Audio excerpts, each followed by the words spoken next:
You're speaking it into existence. No, I'm not. I'm not. Here's the thing. I'm just saying what the King's Prince said. I'm part of the old guard, right? I'm Gen X. I'm old. I was in here talking about Harry Pussy last night. I'm saying like I'm an OG.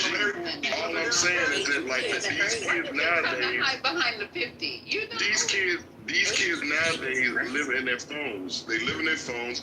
They live in their computers. Like y'all just talked about, people can't. You just talked about at work that they look down. The young kids can't get their phones in there. What this man is talking about with the neural. And you talk about this technology, I'm just saying that we're already there with all this OnlyFans proliferation. It's so popular because people are connecting like they're looking at people on screens. All I'm saying, I'm not going to down this hill. I'm just saying if y'all don't get it, it's fine. Or if y'all don't think what I'm saying is true, that's fine.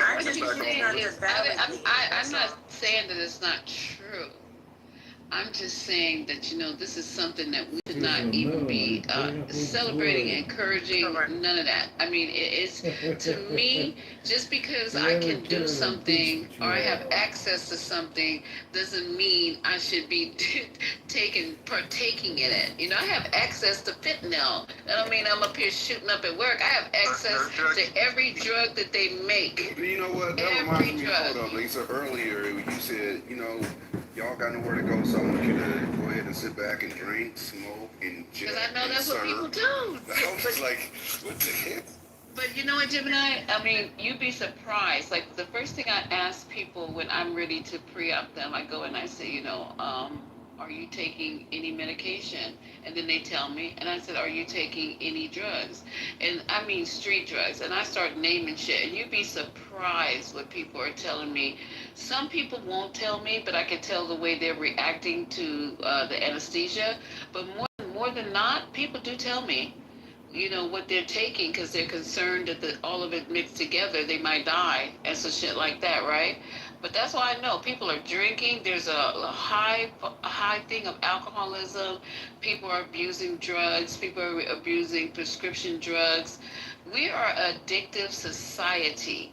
And when I hear you guys start talking about, well, you're going to get air pussy now. You're going to get, it's just, everything is a fucking addiction. You take everything to the fucking extreme in this country with your food, with your sex, with your fucking anger. I mean, everything, your guns.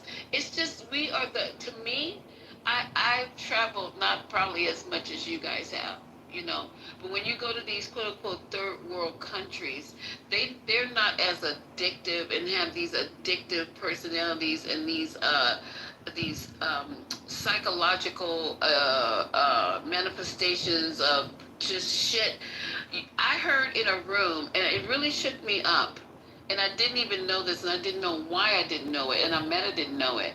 This black man had a room, and he was talking about how young black men, the new rate of, wait a minute, okay, let me say this correctly.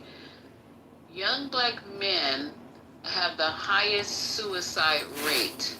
Young black men, I'm not talking about you old heads in here talking about all this other bullshit. They have the highest suicide rate? And I'm like, what? Why? Well, there's a lot of factors into that.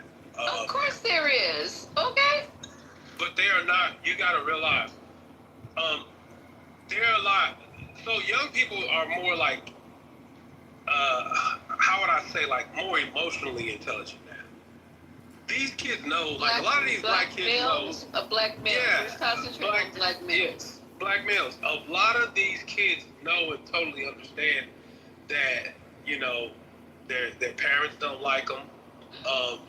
And that starts, a downward spiral. That's usually how those type of things start.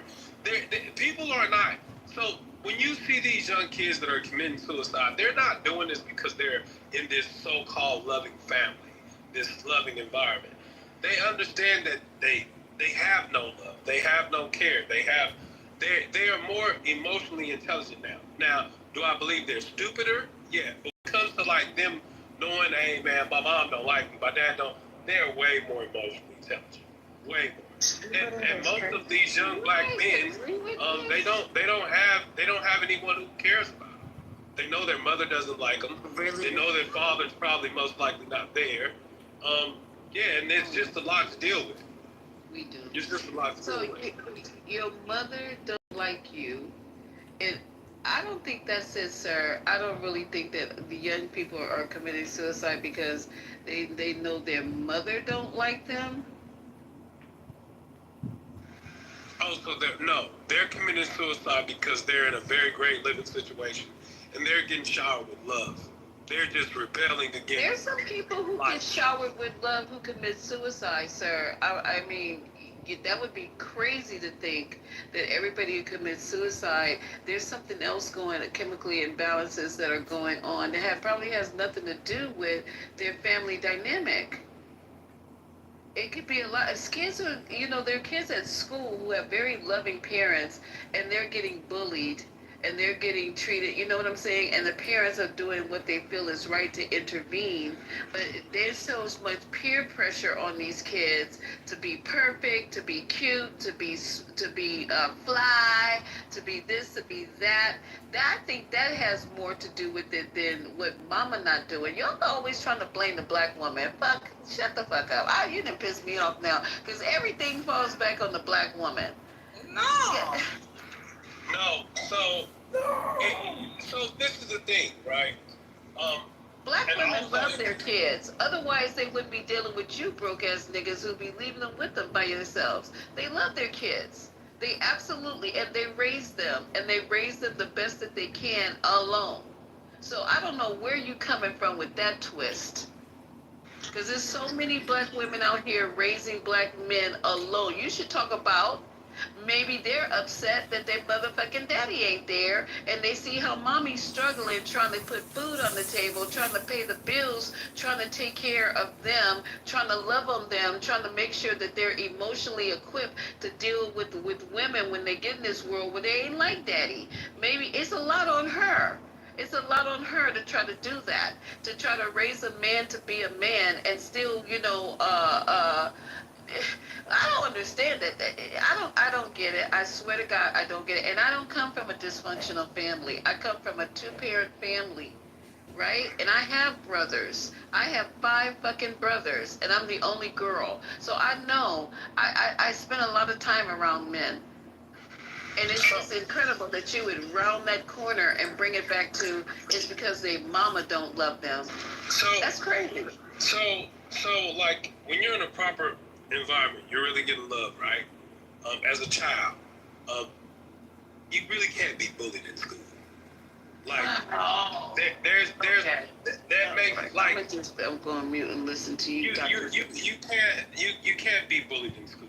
What I mean by I can't tell you how many young men that I've met in high school that are working jobs that are basically being the man of the house when that really shouldn't be their call. They shouldn't have to work to bring food into a house. I don't care if they got a single mother, single father. I don't care what it is. When you are a young man, young black man, and you're in high school, you shouldn't be working. You should be planning out what it is you're going to do. What are the next steps you're going to take? You need to be studying, okay, well, I'm going to get... So you think someone needs to wait till after high school to get their first job? Studying this, studying that. Because what it is... Oh my gosh, yo. So you think someone should wait till they graduate high school to get their first job? Absolutely. That's crazy. So there's no reason... I started at 12 years old, bro. Okay, that was your story. In 12th grade, I went to night school and worked throughout the morning like a regular fucking adult did. Okay, so, but that's not ideal. You wouldn't say that that's an ideal way of life, right? You wouldn't say that, right? So let me give you a prime example. Let me give you a prime example. Go ahead, Dr. Phil. Okay, in my union, right? In my union, all the young kids that have fathers, uncles in the union, they understand you don't have to get a job young. At 18 years old, you'll come into this union at probably about 150,000 at that point. What union you part of? So I build elevators. I'm part of IUEC. I know you, man. Yeah. So what I'm trying to tell you is this. That is a very poor mentality. when you have to, No, and it's that's not. what our young black men It's are not. facing. You know why? You know They why are. it's not? Hold on. You know why it's not, right?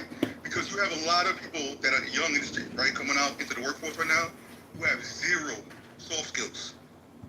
They might have the fucking degree, but their brain dead. They can't even communicate with people. They have nothing. They like soft skills are lacking. Yeah, So but to say hold on. So to say that somebody should come out of high school, just go straight to college and never even have held a job, you have to eat shit. Bro, can I fucking speak? I never said college. You said college. Whatever you want to say. But you gotta eat shit before you eat steak. So to me, as a young child growing up, you need to have some fucking responsibilities to have a job. I'm not saying that money that you have coming in is to pay bills, but that's how you start teaching your children how to budget their money. My daughter got her first job at 14. She had a bank account. You know what I'm saying? So that makes no sense. And she already finished her master's. So don't tell me that, because that happened, there's no love in the house. No, It's cold now, letting your kids be those fucking lazy fucks and sit at home on the couch. no. What I'm saying is that's not, bro. So I understand. Like in our community that we have, we really have some harsh. We got a harsh way of living. We really do. But let me tell you, there's communities where those young men are not under that pressure. They don't have to go to that pressure. Look, I mean, I work with a dude that. What pressure are you talking about, though? I didn't have Pressure of going out at 16 years old, having to work a job and help mom pay bills. I was doing that 12 because I wanted money and I wanted to be independent. I have one of my brothers who didn't. Because your family didn't have money. If my family That's why. No. Family having money or not doesn't mean it's my money.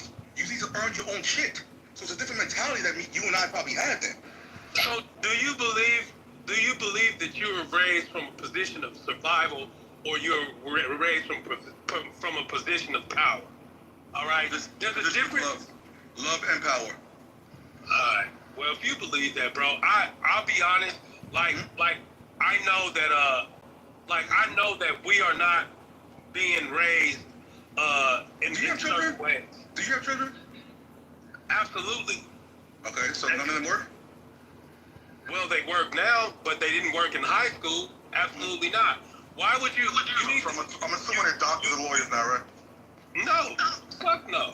Fuck no. My bad. They're elevator mechanics. I got it.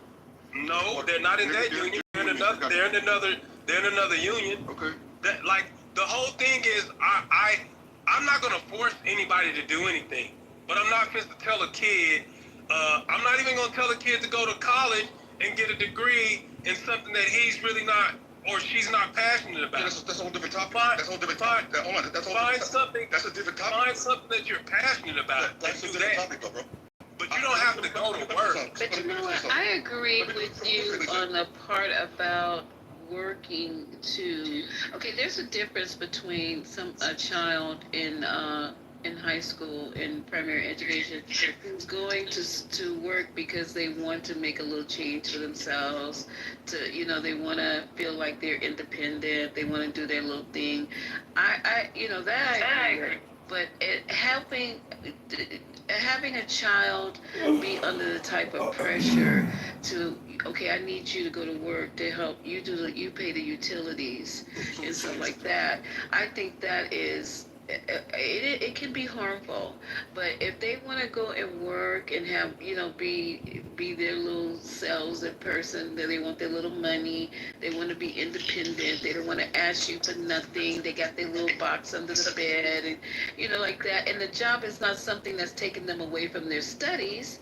Like they might go after school for a few hours, like a 4-hour job, maybe 2 or 3 times a week, and it's something like maybe at the library or at Frosty Freeze and shit like that. Because I used to work, you remember those lemon stands? I ain't gonna say too much. They used to be in the mall, and we had to make the lemonade. Like we wear the tight shorts and we get up there and we make the lemonade. We press and make the lemonade fresh. I used to work there. I loved that fucking job.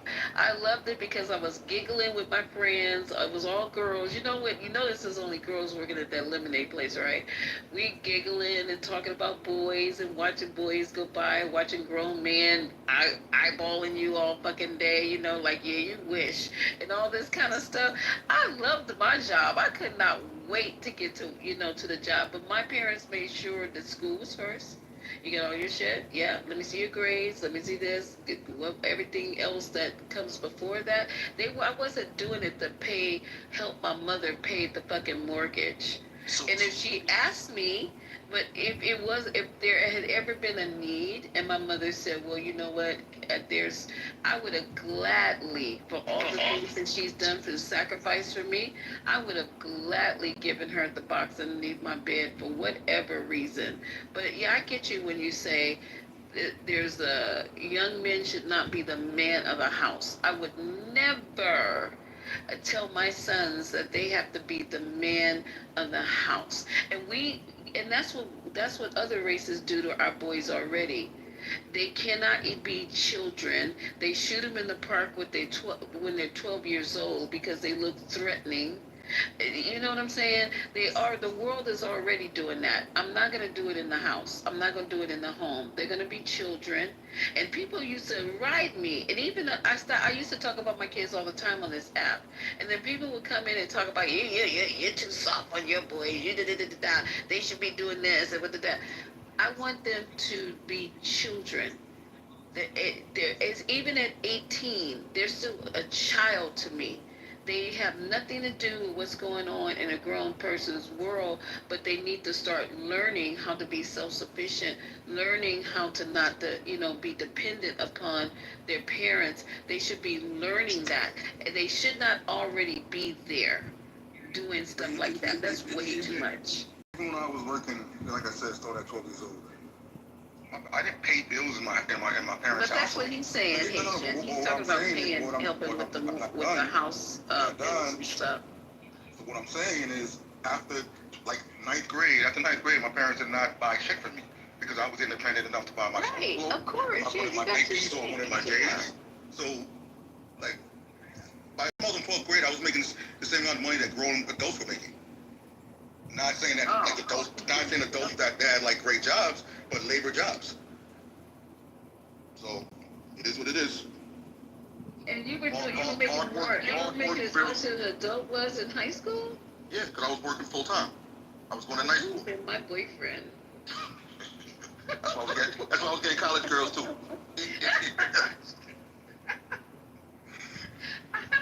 Bro, hey, but let me tell you though, I was messing with a chick. You're bringing home money like daddy. I was messing with a chick when I was in 12th grade, right? But she was a senior in college. But she thought I was going to community college because I was working there today. What? You were in high school and she was a senior in college? Yep. She's a nurse practitioner now. She around here. She got her own clinic over. Alright, man. I'm not hating. I'm just don't hate the player, hate game. Exactly. I'm just asking questions over here. Lisa, why are you listening to the King's opinion on kids when they all gonna be replaced by AI? Hey, King is everywhere. He's all over the place with his shit. You know what I'm saying? Yeah. If you think that a lot of us is not going to be replaced by AI, I mean, it's already happening, right? So, look. Wait. Before you say what do you mean it's already happening? I don't mean job. It's you already say AI is going to replace people, period, meaning they're going to kill off people. Right, give me an example there. So it's already happening. It's already happening. King first. All of the dudes who do the big renovations on homes and stuff like that. They already killed them off. They go up in these homes. They take their pictures of the homes. They have AI do all the renovations. No, we missed you, bro. No, I got the jobs thing. No. I know about AI replacing jobs. We all know that. But you said AI is replacing people, period. Meaning they're killing off people, like literally killing people and replacing them with AI. That's what you said last time. Well, the government's gonna kill you with biochemical. The government's gonna do that part. Right. So is it because that's gonna happen? Should kids even waste their time going to college? They should just enjoy the little life they have left. No, No, what Yeah, I said, because you're gonna get universal income. what I said is this. What I said is this. I just don't think that kids should be worried about work when you're in school. That to me is not a. You shouldn't be going to high school, then going to work and talking about I gotta help mama with the light bill. No, but you know what I'm saying though? Like, if they're gonna die and be replaced by AI, should they even be worried about anything? YOLO, JB, YOLO. Well, I really don't know. You know what I mean? I really don't know. I know I'm okay. I know that I know what's going on. I don't know. I don't think a lot of people are prepared for the new world that we're about to actually walk into.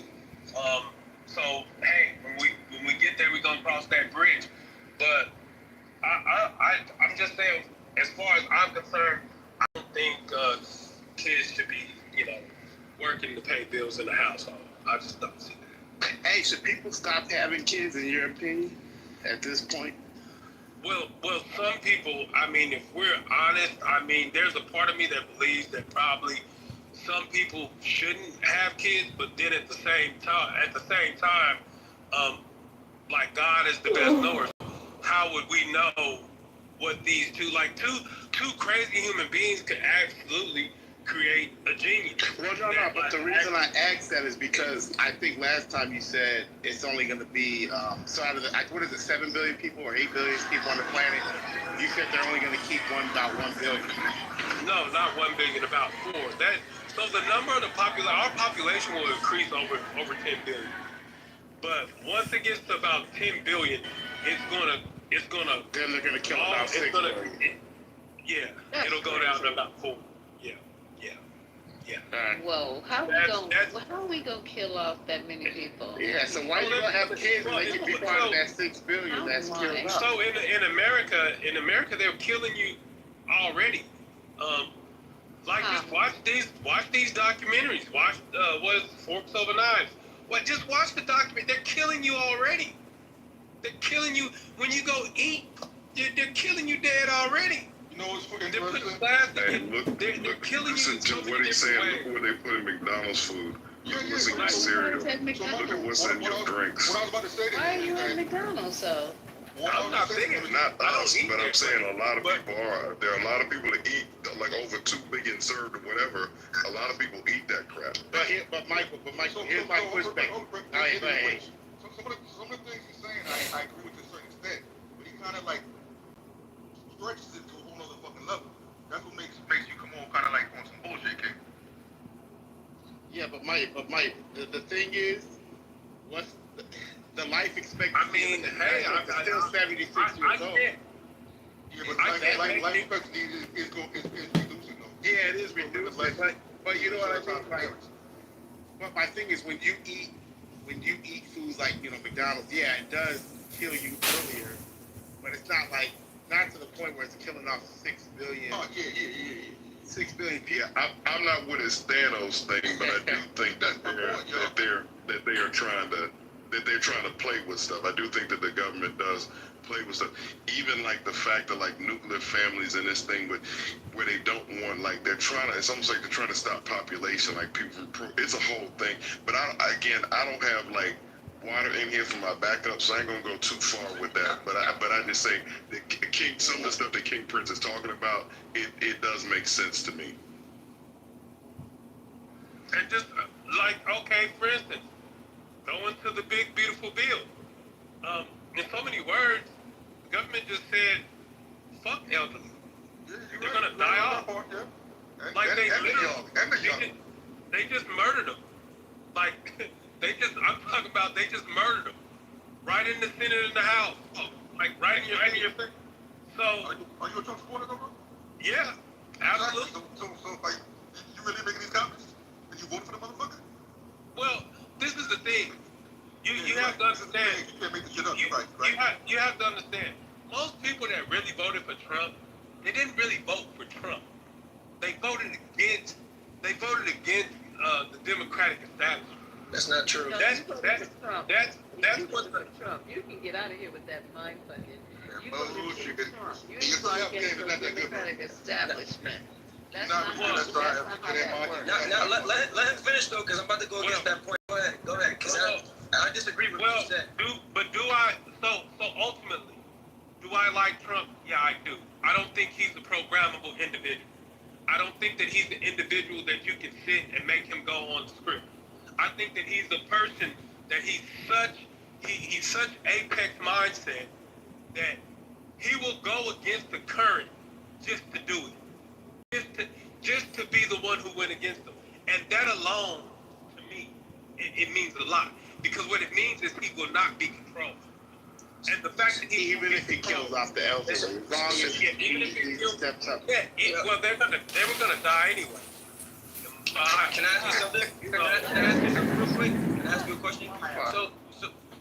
So how does he have an apex mindset? I'm trying to figure that part out. Because I feel like just because you talk out your ass and like just say any old thing doesn't mean you have an apex mindset.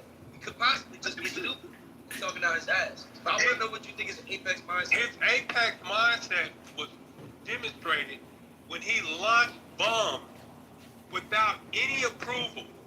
He showed you, motherfucker, I will do it. Bro, And I don't care. Bro, just to let you know, Wait. he doesn't need him. Just to let you know, that doesn't make him an apex, bro. As a president, you're basically the chief of command, so you don't need approval.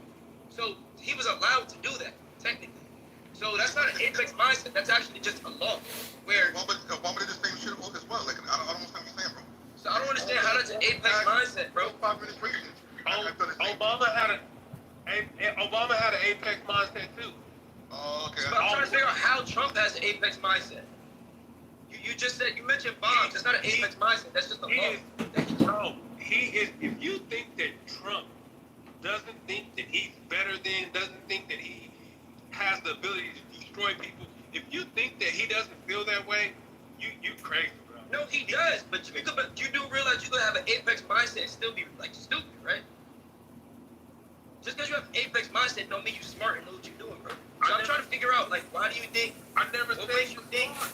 I never said. So why you? So if you don't. So my question is, if that's the case, then why do you think he was a good choice? You said you don't think he's smart. I already said he can't be controlled.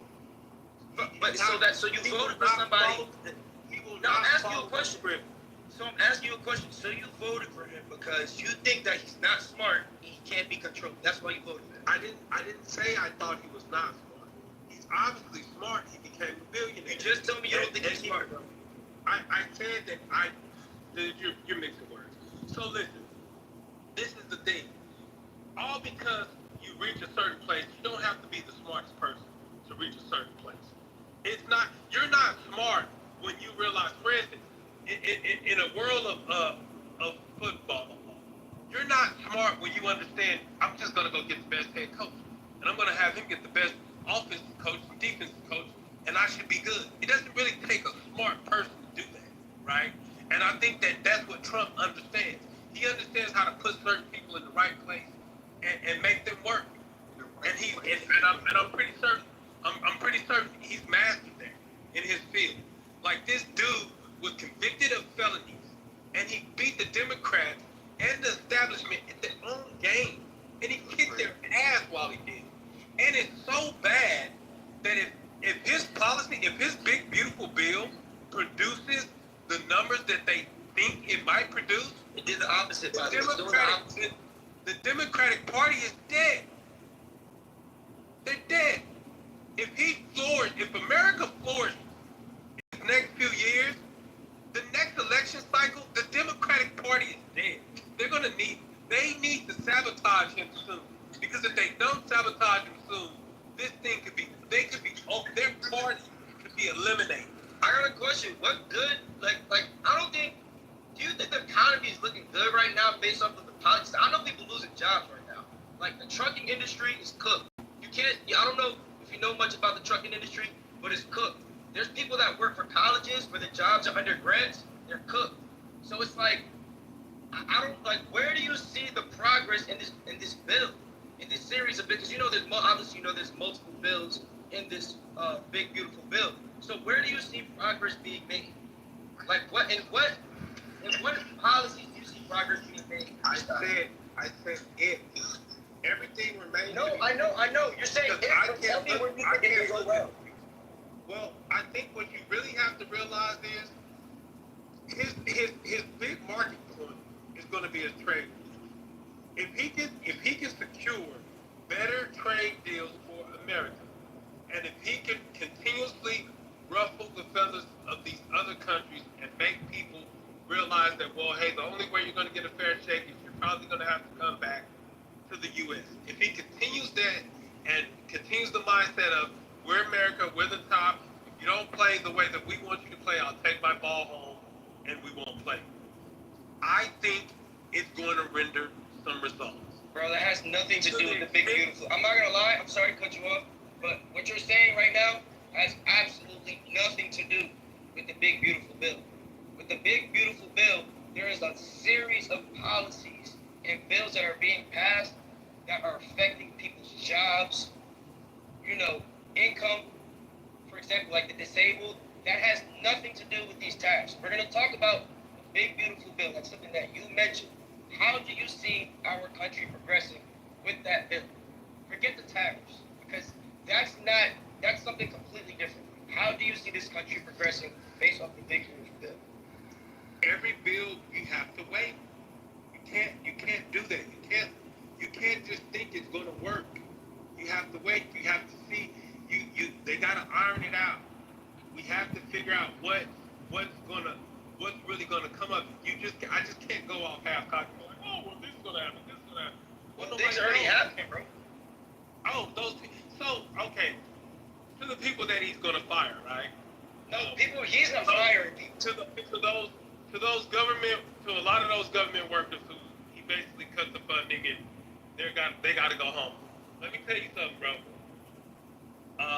Anytime I've ever went to any government building and needed help or needed them to do something, they were never fucking good at their job anyway.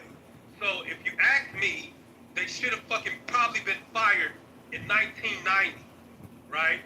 So it's long overdue. They sit on their fucking wallets and never did anything, and now he's fucking sending them home and everybody's crying. But what did they do? Tell them to come on TV and actually explain their job, what they did in their job. Trump fired their ass because he understands what I do. But you know what he did? But you know Hold on. So King Prince, what the fuck your name is? So you mean to tell me that all the people getting fired in government and the bullshit Trump is doing is necessary? Yeah, 99% of them. You're a fucking idiot, bro. Yo, dog. 99% of those government workers are. Here's my thing. Here's what you're misinformed. You sound like a fucking hater. Here's where you're misinformed, bro. People, it's not just government jobs, bro. It's people that work for colleges. I mean, when you say government jobs, what exactly are you referring to? That's another thing. Because you have people that are working for colleges that are doing what they're supposed to do. Like, What are the colleges doing? Jobs. What are they doing? They don't even know their job, bro. You don't even know what you're talking about. You don't even know their job. The only person knows their job in the world is the King's guy that takes fucking elevators. Got you, bro. Wait, off topic. Hold on, 1 second. I'm sorry, but here's my thing. Trump know how to do his job. Trump don't even know how to drive the fucking train. Bro, if I could get stuck in the elevator, I'll look. Hold on, here, 1 second. So here's the thing, right? You're saying government jobs, bro. You do realize that, like, these college jobs, for example, my girlfriend's an example. She just lost her job. She basically manages a supply chain class and helps the students figure out, okay, what class do I need? How do I find a job in this field? A, B, C, D, right? She lost her job because her job was funded under a grant, right? They had to make cuts. A few people got cut in her school, and then it goes on and it goes on and on through different schools, right? Now, are we really going to call that a government job? And on top of that, look at it like this, right? If he's cutting grants, how are people that can't afford to go to college, how are they going to be able to go to school? Things like that. So it's more to it than just government jobs. Like, I get what you're saying. Some government jobs, like Doge, it just doesn't make sense, right? But then you have people that are actually a part of the working class that are losing their jobs. How does that help the economy? And this is not something we have to wait for.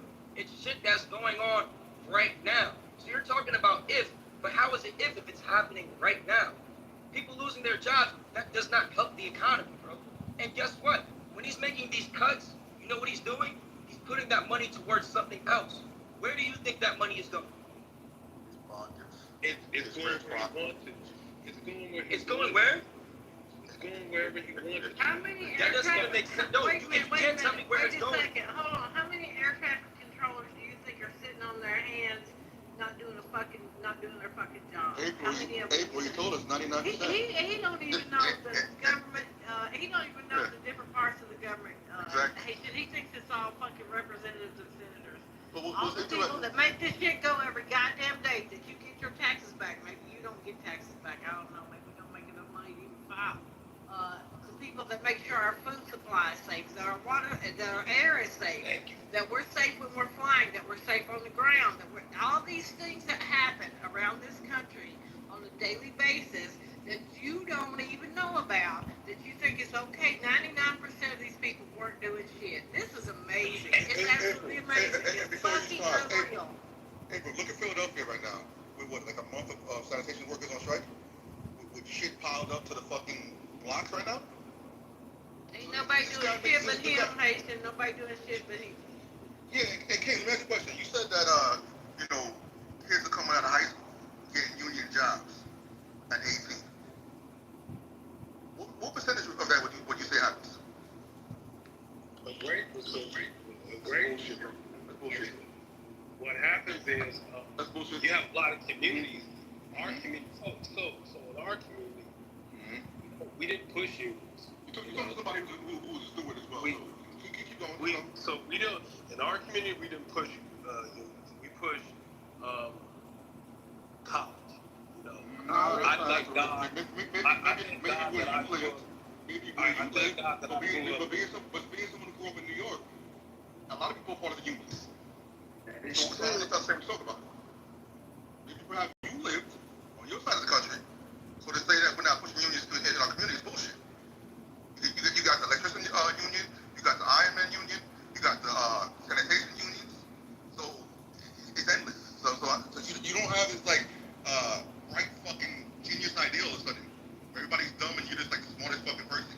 And to say that to say that they come out of high school to get a union job is bullshit unless that's a bullshit union. Because typically those jobs are fucking waiting list. So keep bullshitting people. And it depends on the state that you're in too, Haitian. It depends on the state that you're in where you are in that waiting list. Yep. So Like how many people they have available to even do those. So that's not how. That's so in America. You basically have when it comes to elevators, right? It's Oh my God. Why is he talking about fucking elevators for? So this is what because I'm going to try to get you.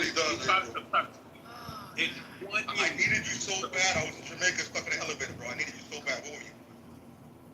Hey, shit, you're so dumb. But no, federal workers are in every state.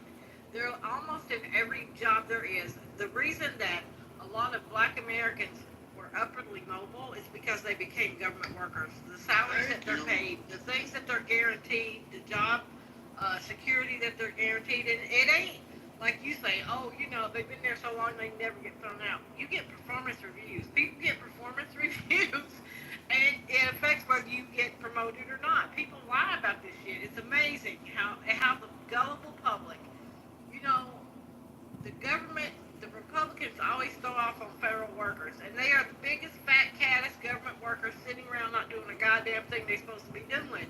But you listening to them tell you what people who are really working are doing. And April, That's wild to me. That's so wild to me. He's in the union. Oh, And can I just say this real quick? So I know you said, when I asked you the question, I said, King, I said, do you know where this money is going? So like I said, people are losing these jobs. He's doing these cuts. People are losing their jobs behind it, right? I asked you, do you know where this money is going? You said where he wants it to go.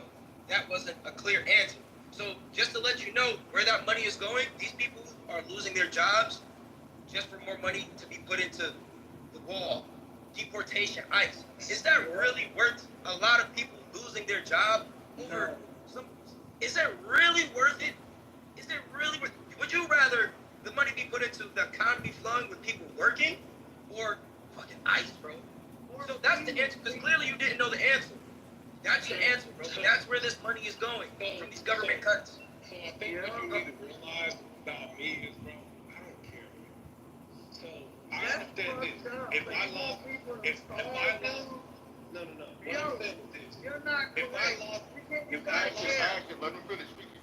if I lost my job, You good? What's up, man? How you doing? if I lost my job, Hey, how you doing? All right. I'm gonna go get another skill and get another job. You gonna get some knee pads, right? Period. Point You blank. gonna get some knee pads? I'm going to go get another You gonna skill work on that throw? and I'm going to go I got get it. another job. But listen, you're okay. I understand, because I'm gonna be honest with you, I care, but I'm the same way. Obviously, we're gonna try to get a new job if we lose our job. Everybody's gonna do that. But at the same time, that defeats, Hey, that wait, literally goes wait, against why- everything that you're saying, bro. Because you gotta look at it like this, right? If our job, if as a country, right, if we want our economy to grow and do better, and we want the better candidate that's gonna make that happen, the guy that you voted for goes against everything that you're saying right now. Because with what he's doing, it does the complete opposite. So yeah, you would get up and get a new job. You would try to get one. But at the end of the day, it's still hurting the economy, bro. We're still gonna be crying about things are too expensive and it's hard to find a job. And, so no matter what you do, at the end of the day, we're still getting fucked over, bro. Yeah, So it goes against everything that you're But saying. you have to understand that was the position that we're in. We're the little guy. We're supposed to get fucked, and we're gonna get fucked. When throughout history has the little guy not got fucked? So you vote for the person that's gonna. So wait. So you vote for the person that's gonna fuck you? Bro, either one of them was gonna fuck us. Don't kid. That's not. It literally, bro. If you look at these policies, If you think that the Democratic hogwash of a system was gonna help us, you're crazy. let's not look at it like a Democrat and Republican thing, though. I'm gonna let you finish. There ain't no time when a Democrat was in power that your ass was ever worried about getting jacked up off the street by somebody in a fucking mask that you didn't know if they was law enforcement or not. These people ain't out here grabbing all these criminals that Trump talks about. Worried about ICE. I'm glad you ain't worried about it, because other people are I've right never now. worried So about ICE. that's Well, okay. that's Cool. their Don't worry problem. about us. Don't worry. That's You don't worry about their nothing. You problem. voted for the right person. You voted for the right person because you don't give a fuck about shit. So, okay, now, and moreover, right? Look, I'm sorry that. Don't be sorry, because we ain't sorry that you voted for him. I hope you get everything coming to you that you voted for. Tenfold. I hope it falls on your head exactly what you voted for. Let me give it to you straight, right? So you You understand. can Right? give it to me sideways or Okay, so this is what it is. In America, right? What's happening is the Spanish community didn't fall for the bait like the black community. They didn't get their money and throw it back into America. They got their money, they invested. They took drugs, they didn't destroy their communities. They started buying up more and more and more and more. They continued to flourish. They continued to flourish. So since the Hispanic community continued to flourish in America, the only way that they can dethrone them is through these policies. They have to destabilize the Spanish families. Anybody who doesn't see, if anybody who doesn't realize that this is what America's about to do, it's the same way they destabilize the black family. They have to do it by force. Hey, I understand the game, bro. I understand the game. So they understand that through ICE and immigration, they're going to destroy these families. They're going to lock people up. They won't be able to pay these mortgages. They're going to be able to recoup and retake over these laundromats. Wait, bro. Hold on. So the people that are being deported, you're saying the majority of them have businesses and it's they're throwing them? Yo, bro, I was saying. You made no sense when they should be saying. What I'm saying is this. What I'm saying this is is the dumbest shit I've ever heard. You know we Yeah. are wrong. if you don't think that So like Pablo has illegal, has a laundromat, and Jean Marie has a fucking Haitian restaurant, right? Open a laundromat. Yo, Kings, I got a question for you. Wait, for Kings, I got one question. Deborah, he's gonna get himself a laundromat. So here's the situation, right? Here's what the problem is, bro. I think you're falling for bait. I honestly think that the whole immigration thing, and don't get me wrong, like I do obviously think that there has to be certain rules with immigration because we can't just go to any old country. But I do think that immigration is, I'm gonna be honest with you, bro, one of the least of our problems. I feel like it's a scapegoat for, and it's an excuse for us to put our money into bullshit. Because like I said, here's the key thing, bro. We have a lot of job cuts right now, a lot of job funding cuts, right? People are losing their jobs, and that money is being put into immigration. Think about how stupid that is, bro. Think about how stupid that is. And that's why I ask you, where is this money going? Bro, Pablo and Jean Baptiste are not running a lot of businesses, bro. I can't name, bro, my friend is Haitian, bro. I'm from the city. I'm from, you know, bro, I don't see so many immigrant families thriving, bro. That's not a thing. Like, that's not a common thing, bro. They're not doing that. So I don't know where you're getting this from. I don't even think Trump would say that shit, bro. Americans disapprove of this right now. Yo, I'm gonna be honest with you, bro. Disapprove of this shit that he's doing. I'm gonna be honest with you, bro. I think if Donald Trump was sitting right in front of your face right now and heard you say that, he would have been like, yo, bro, these niggas is not thriving, bro. I don't know where you got that from. But I'm gonna let you finish, though. If you think that they're not like thriving, I think you Where are you from? I'm curious. Where are you from? Why you're being a hypocrite? Like I said, last time you were in here, you said the government was going to kill everyone off anyway. So now, why are we worried about them thriving? You can't, man. You got to stay on your P's and Q's, man. You keep changing shit around. You just changed something. No, last time you were here, you said the government was going to kill them off. Ken, before you even say something, right? You know, you saying Democrats and this and saying, I'm not a Democrat either, so I'm independent. But there's no one with a fucking two brain cells that functioning that can say the Republicans have people's fucking messages in mind. So let's just look at one thing, right? Because you know, like people, they love to say they're the pro-patriotic fucking party, right? So the program VASP that was under the Biden administration that allowed veterans who had their VA loan that were going to fucking default on it, refinance to 2.5 interest rate. Guess who got rid of it as of May 1st? You want to take a guess? Okay, you want to take a guess? There you go. The same asshole that you voted for, and you coming away trying to preach to us like you have a fucking sense.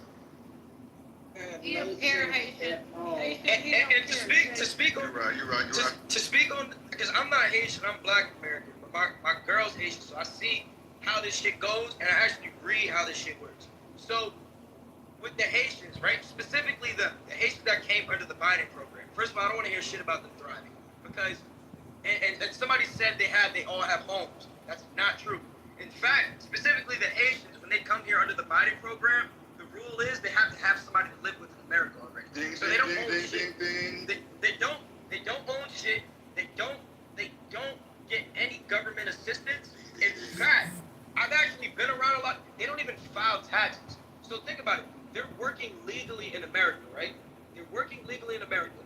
They're paying taxes. Money is coming out of their checks, and they're not getting any returns. So where do you think that money is going? Back to Uncle Sam. So I'm trying to figure out, how are they thriving? We're starting off with the Haitians. How are they thriving? I'm Haitian immigrant. When I said that people were thriving, I was talking about Haitian, I'm dead. How can they even get the dog's name? You did say that. I'll give you that. So tell me how they're thriving, because they're not, bro. They're not fucking thriving, bro. King is incorrect, but immigration population, as far as businesses go, they are having upward mobility, but I think he's overstretching it. No, like this. I know more Spanish people, right? You know what? I know more Spanish people. Go ahead. So every city I go to, right, where we hit the ground and we're ready to do the job, right? Even in Utah, I hit that city and we built After Tower. When we started doing that,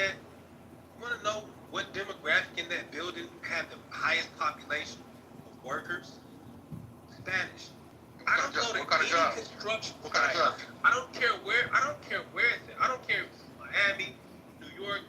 You're gonna Some see tells me he got Spanish laid off, people. and the only people working are the people he don't like.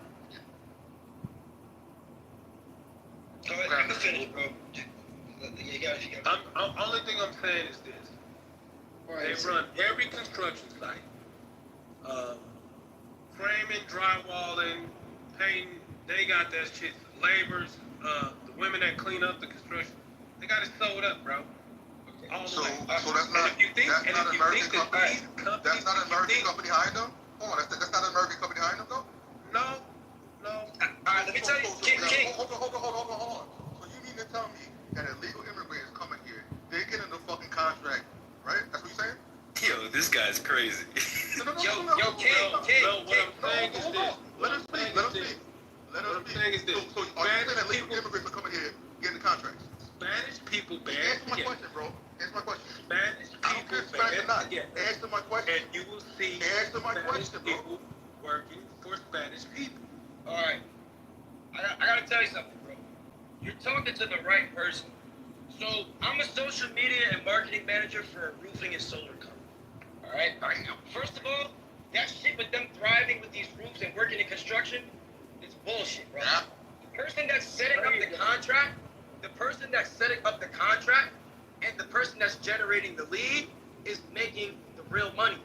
The people that are building the roofs and installing the solar panels and the construction, bro, they're not making shit.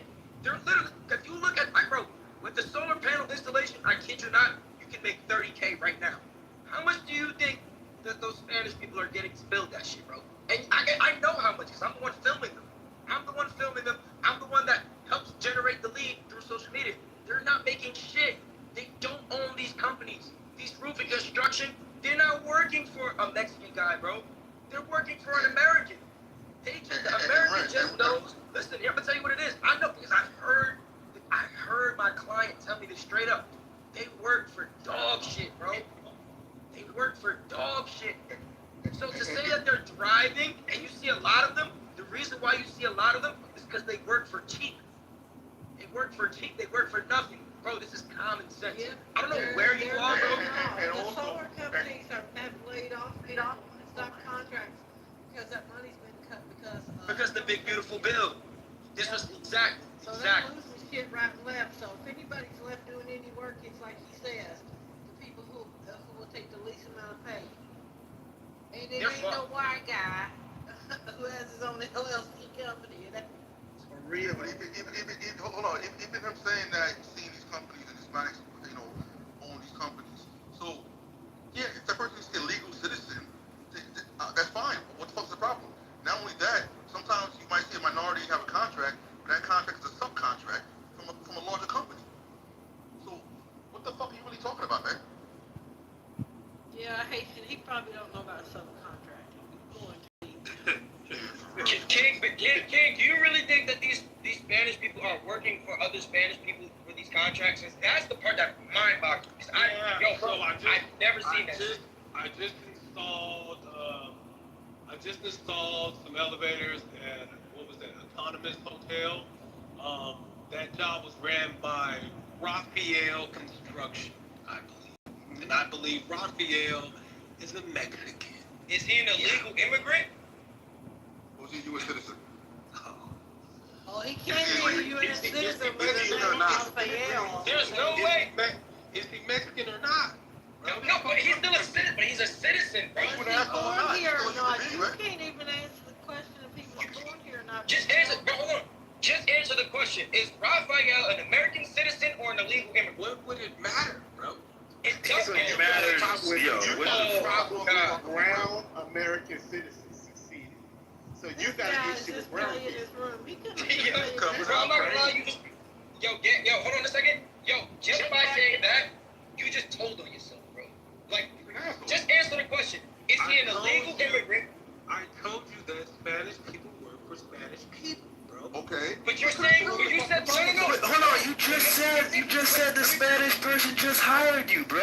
Hold on, let me You just said he hired you to bring in the thing, bro. Let me say this. You get paid for that, bro. He trying to tell us he's illegal.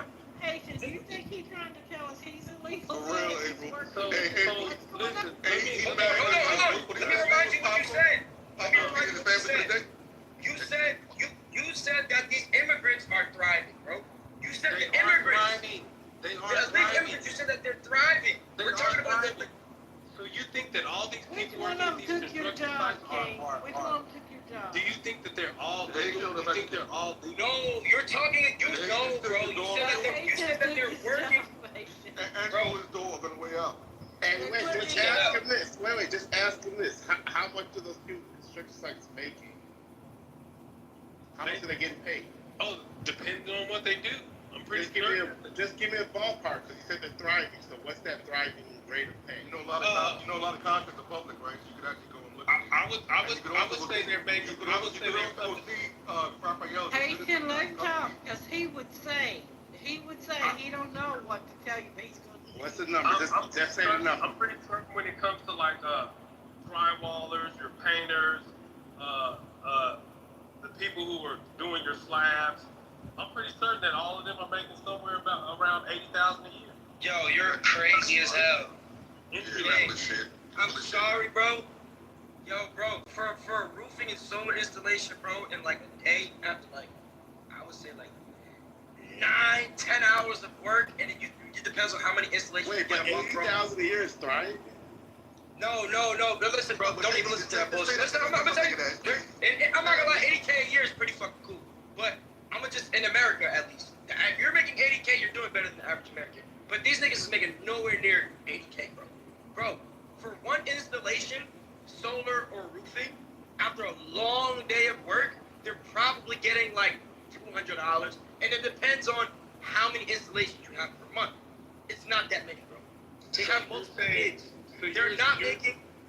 So basically, what you're saying for a 10-hour day, they're getting paid $20 an hour. Is that what you think? Yeah, but with 3 installations a month, they're probably making, bro, off of that alone, they're probably making like $800 a month and have to have another job.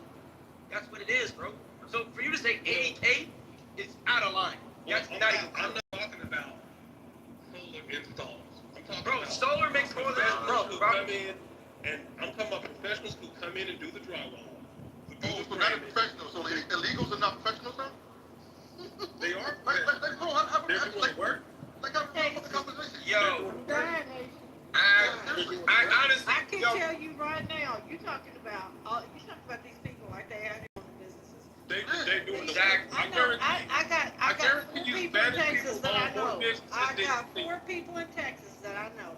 And the people that come and do the work on their house are people who are off the books and ain't working for nobody. They're This not. is wild. And taking little pickup jobs where they can get them. It's crazy. This bro, is crazy. I kid you not. I don't know what it's like where you at, but in New York, in Jersey, bro, you could dare go to Home Depot right now and find like 3 Spanish people that will fix your bed and do your wall, bro. And they will do it for little to And nothing. it's been like that for the last 25 years. Oh, there. So I don't know where you're getting that 80K from. Find out what they're charging. But I can guarantee you, They're charging I can nothing. guarantee They're charging nothing. Pennies on the fucking dollar. Bro, do you know those people that are actually getting picked up at Home Depot? They come back complaining that like people are ripping them off because they didn't even get paid. There's a whole bro. You don't know what you're We talking think they're thriving and they're going back. You don't know what you stand out in front of the Home Depot. How do I don't know what I'm talking about? And I guarantee you that I'm at more construction sites. I'm at Even the fucking day workers at Home Depot and a place like that, they get hired by regular fucking people. Some lady wants her fucking garden done for the day. She goes over there and drops her day. So what are you talking about, bro? So They ain't you getting no took 80K a you year. took it to Home Depot. I told you about construction sites where they're building big buildings. All right, I don't go to no little job, bro. If I go to a job, it's a big job. And the majority of the people that you more than you really are. That's the are problem. going to be Spanish. I think you're on Fantasy Island. Yo, Okay, well, hey, King, I it can be doesn't on matter that how job. big the job is. These guys that are these Spanish dudes are not making shit, bro. Thank you. Compared yeah. but the whole issue, This I'll be is honest the with you. problem. This is the problem. Those big ass trucks they're driving, it just. Oh, now you mad by that Like, truck? You mad because they got dualies and shit? No, Dude, why would I be mad at their trucks, bro? I'm in the highest paid trade there is out. When I walk through a door of a construction site, I walk in swinging the biggest dick. What do you like? Who do you like? I walk in with my hat on, and they're like, he's the guy. I'm the guy. So do you think that I think that they're like they know when I walk through the door, they don't make what I make. Like, stop, bro. Real quick. What is your title in the union as an elevator mechanic?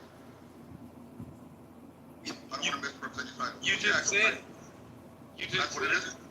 That's what your title is. Elevator mechanic. That's what you are. I'm asking you, is that what the title is? Yes. The official title. Yes. In your union.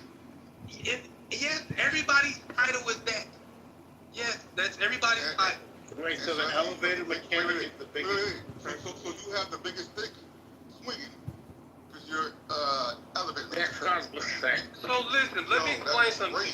Let me explain something to you. Any building that can occupy You must have a whole fucking line swinging if you own restaurants. so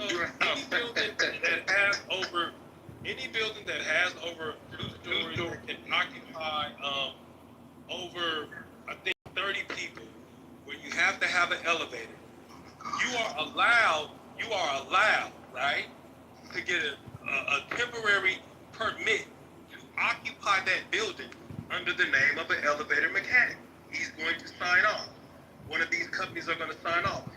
In the world that we live in, right, any big building, basically an elevator mechanic can't shut it down. He can deem it unsafe, pull the card, and the building has to shut the fuck down.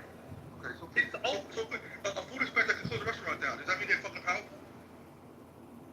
Food inspector and the elevator mechanic are two totally different. No, I'm talking about what you just said as far as... Yeah, you said you think you have the biggest dick because you get shut up buildings.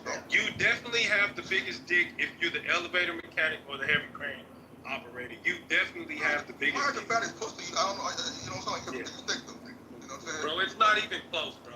And the crazy part is, anybody who talks to would tell you that. They would never, nobody would. I do believe that elevator mechanics, I'm not denying that part, by the way. I do believe that, that, because it makes sense. But that's not my problem. My problem is the fact that you're making it seem like these illegal immigrants are working for some big time illegal immigrants, and these illegal immigrants are just, that was my only issue. No, what I'm saying is this, bro. Mexicans put their money together more than you think, bro. And they're not struggling. They're not struggling like that. I've watched them for years, bro. I've seen them, bro. They eat together. They ride together. They'll pick each other up. Bro, they're not struggling like people are making it seem. Bro, so 10 people in a 2-apartment bedroom, in a 2-bedroom apartment is not struggling? 10 people in a 2-apartment bedroom is not struggling, bro? That's not struggling, bro. That's a Nigga, that's struggling. That's a big Yo, family. bro. Yo, you know what's funny? So Haitians, I'm not gonna say all Haitian. Yeah. It's very fucking simple when someone says speaking. But my man, since you have your hat on for your local union, anyone could Google that union and see what they actually pay. So it's very fucking dumb of you to come on there with your PTR having the hat on it. That is Google the pay scale for your fucking local union. So don't act like you're some fucking millionaire, bro. But You Googled what we make. What local am I in? bro, it's right on your fucking hat. Shit. What does it And say? I've been fucking on gummies and I still can see your fucking hat. You're a What fucking does it idiot, say? bro. What does it say? You're in local union 18. So what does local union 18 make? You tell me.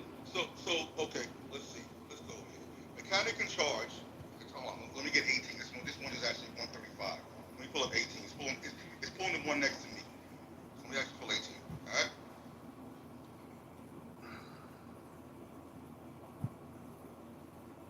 And you mean to tell me to get out of high school is getting a fucking apprenticeship in the union right away, right? You're so full of shit, man. Like, let's have an honest conversation. You could have your opinion, your views. But to come in here and try to like gaslight people, you fucking dumb, bro. Bro, next week So I'll mechanic take a in charge. picture. So wait. So mechanic in charge means they're in charge, right? They're making $64.58 an hour, which is good, cool.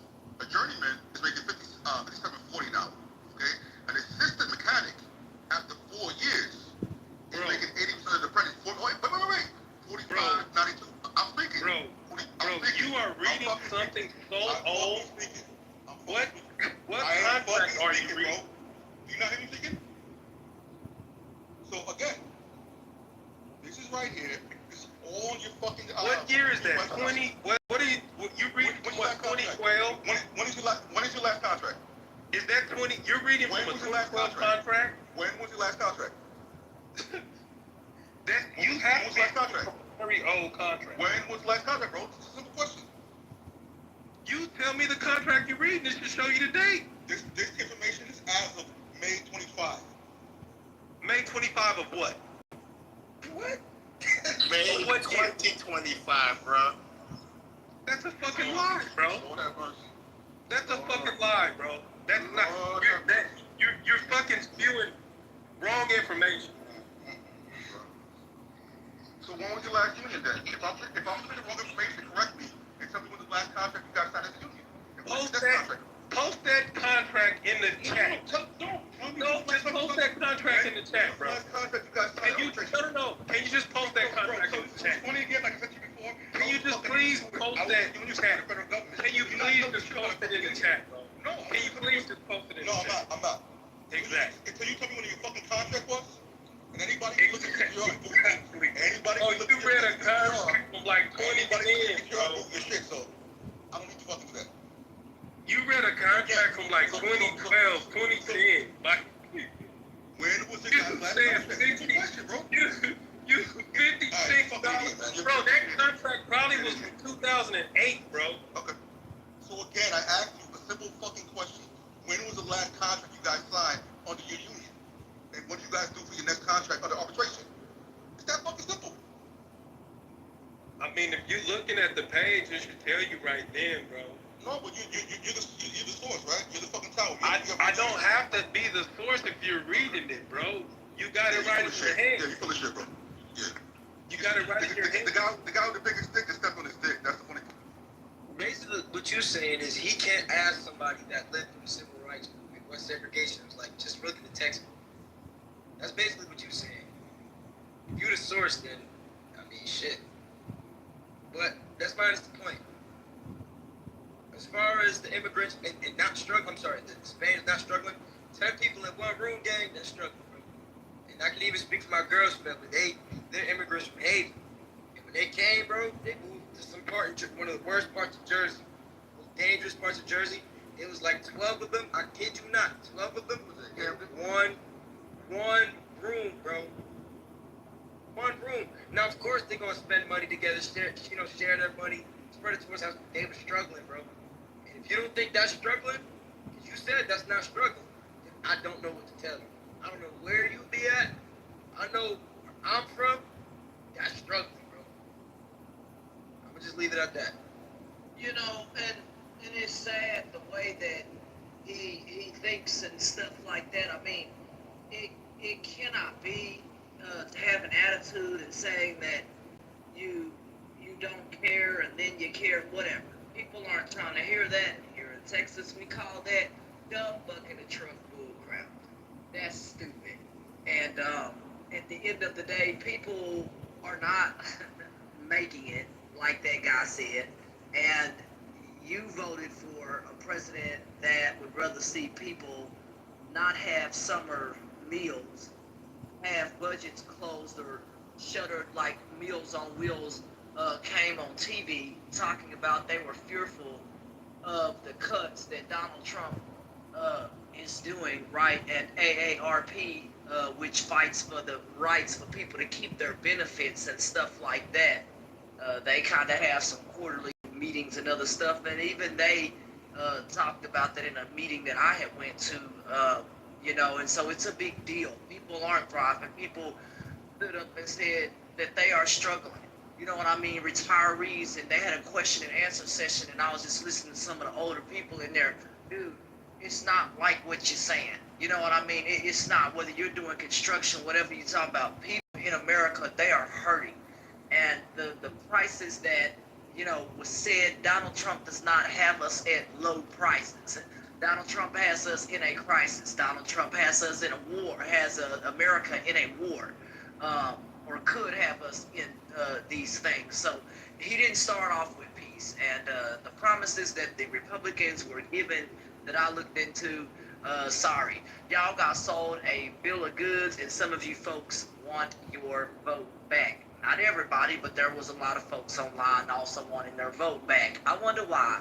Because their lives are also financially going to be affected or be affected in other ways. So this is not good. And like April said, 73% of folks in America do not approve of this, and that's really bad. And I looked up some of that. Some of that stuff was uttered on Fox, which is generally a Republican station sounding the alarm. Brother, I hope all this stuff blows up in your face.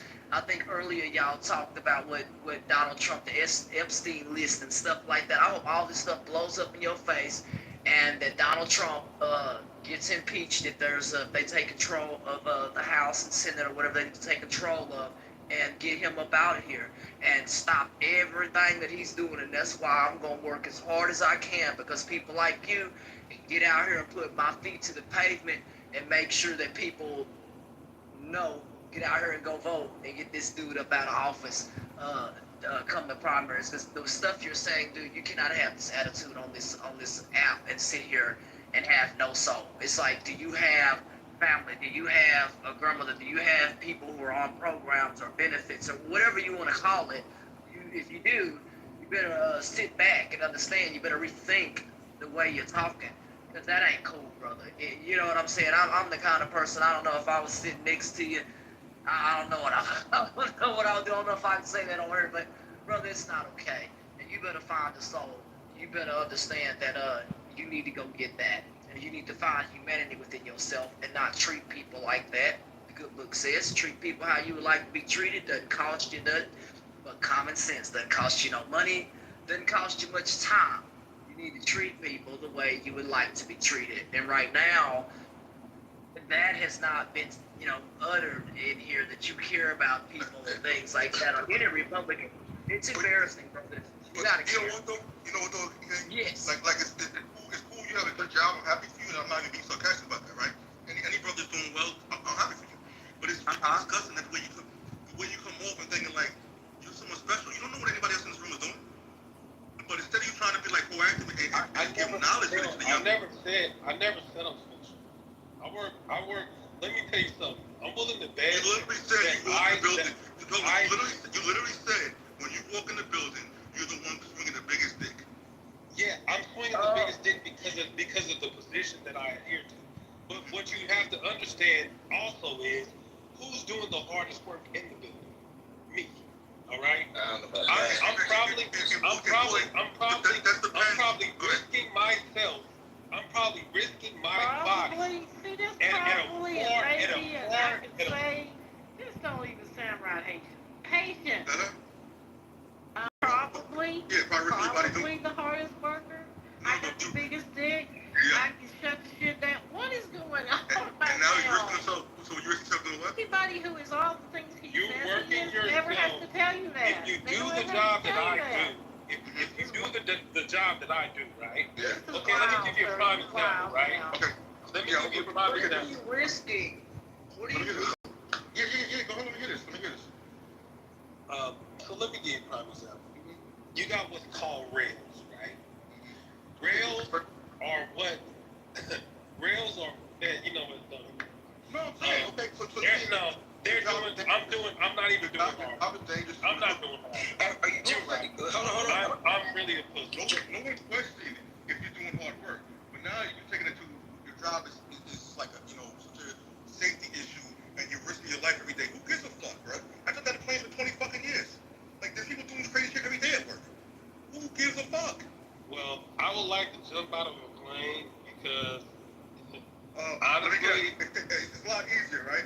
And it doesn't fuck up your body for 20 years, right? Yeah, it's not gonna fuck my body. Hey, It's so not you like, want to do it for 20 years? Yeah, go ahead. Do it.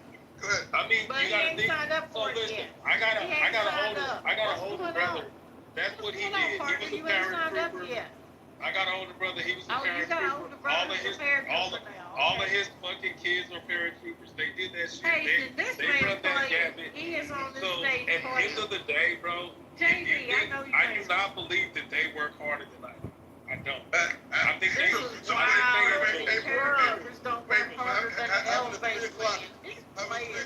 This man here playing this time of night. He must be bored. Where's your Having woman at, 3 o'clock. King? Don't you have a woman you can take care of at night? He got AI. You weren't here about that. Hey, we talking about people gonna start fucking AI. We should get the neural link in the They're gonna start fucking AI. What?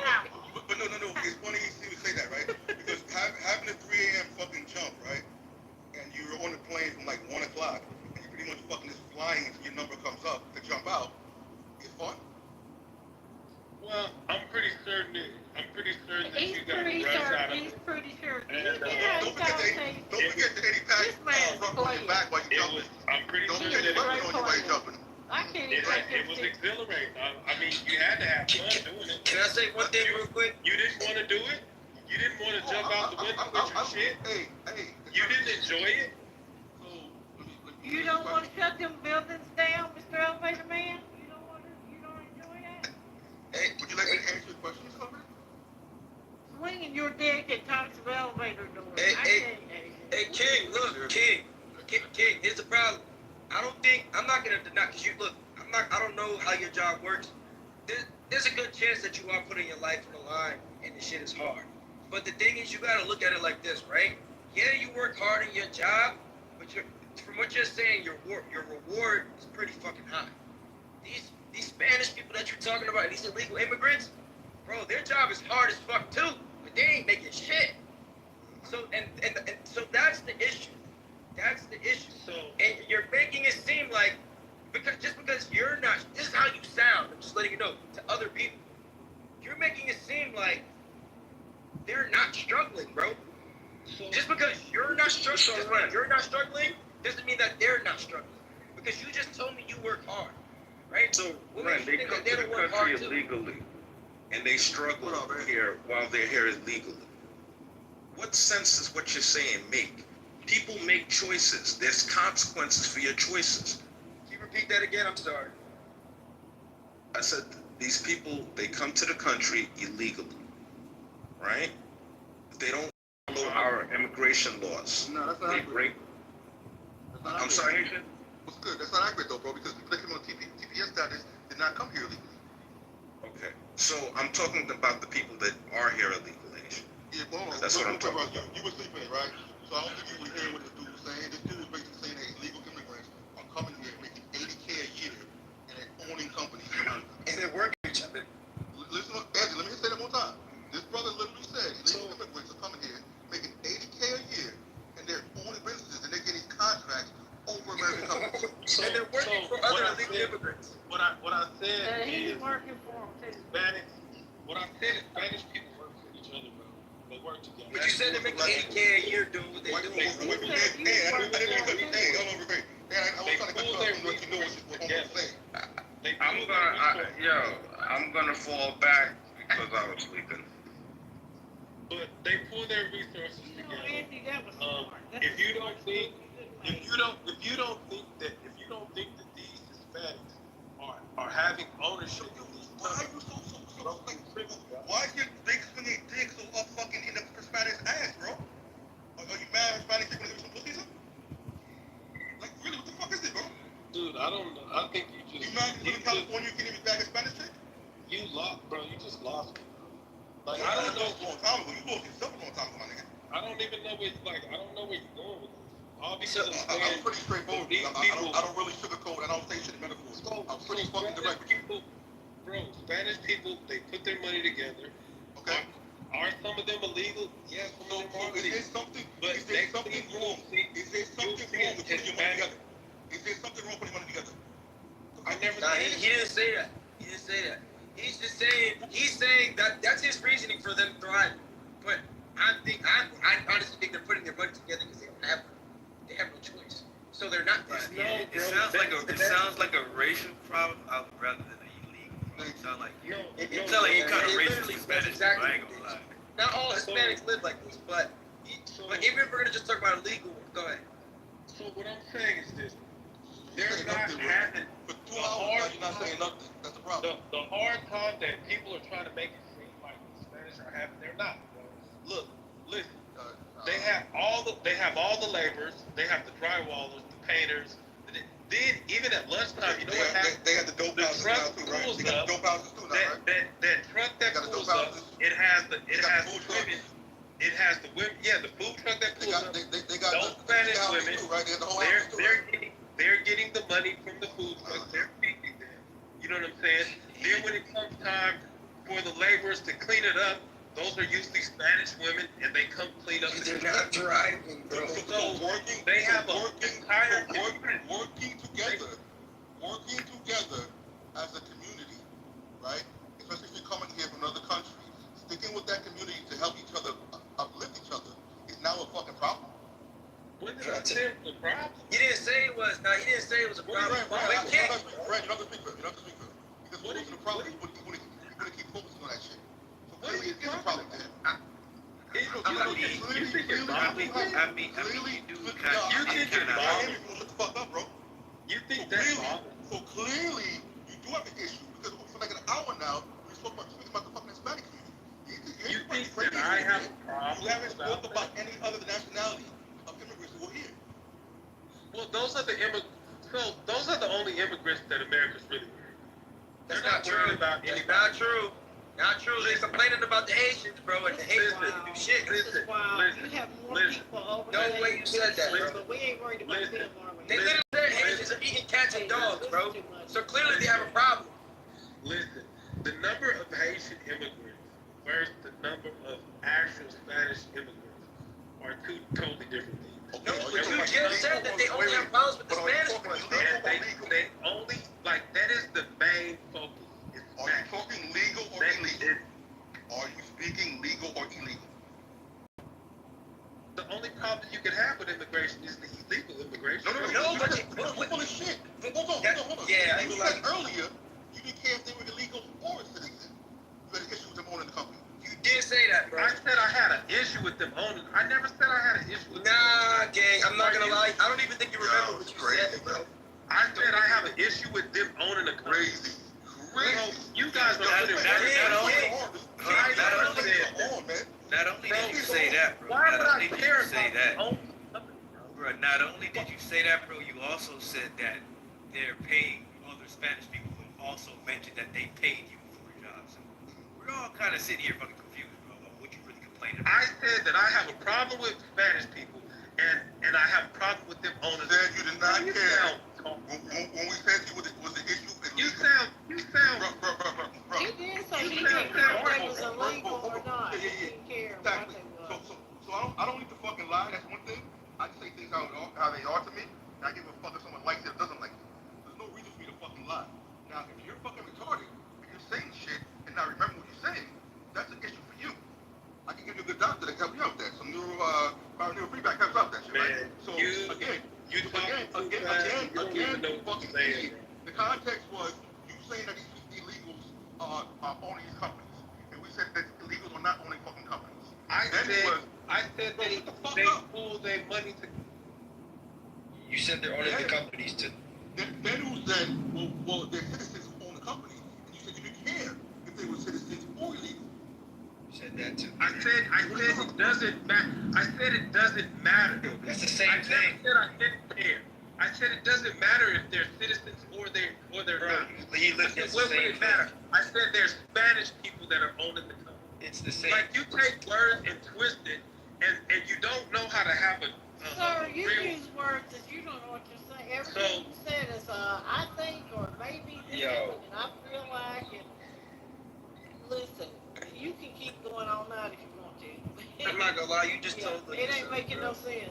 You just said you don't care if they're illegal or you said I they're said still it Spanish. doesn't. It clearly means it sounds just like matter. I said it what does does it matter matter because if they're American, they're- they're What does it matter if an illegal guy owns it or a non-illegal owns it? okay. But I'm gonna answer your question. Hey, What is I'm gonna answer your question. Hold on, let me answer your question. Let me answer your question. You know why it matters? You know why it matters? Because if an illegal, if a legal Spanish person is owning it, it clearly sounds like you just have a problem with Spanish people owning it. That's what I'm trying I to don't show think you. you understand the word. He just doesn't like. It just sounds like he just It doesn't sound- like Spanish people. That's what it sounds like, bro. He just, you know what I'm saying? You got It no sounds like problem you with. hate it, bro. I don't like Spanish people because I said they own a company. Nigga, it's the words you using. You You said, this is what you said. It doesn't matter if they're legal or illegal. If they are legal, then what's the fucking problem? It doesn't. Like, I you get never what I'm said saying? it was a problem. Say You're it the again. one that said it's a problem. No, I did not say that. Listen to this, right? You guys were arguing with me about them thriving. And I say, yes, they're thriving. They're owning businesses. And now you've turned that into me hating them. Bro, y'all are sick, bro. Y'all are sick. You guys were talking about I know I'm not tripping. Spanish people struggling. I said they're not struggling. They're on every construction site, and they have ownership in companies.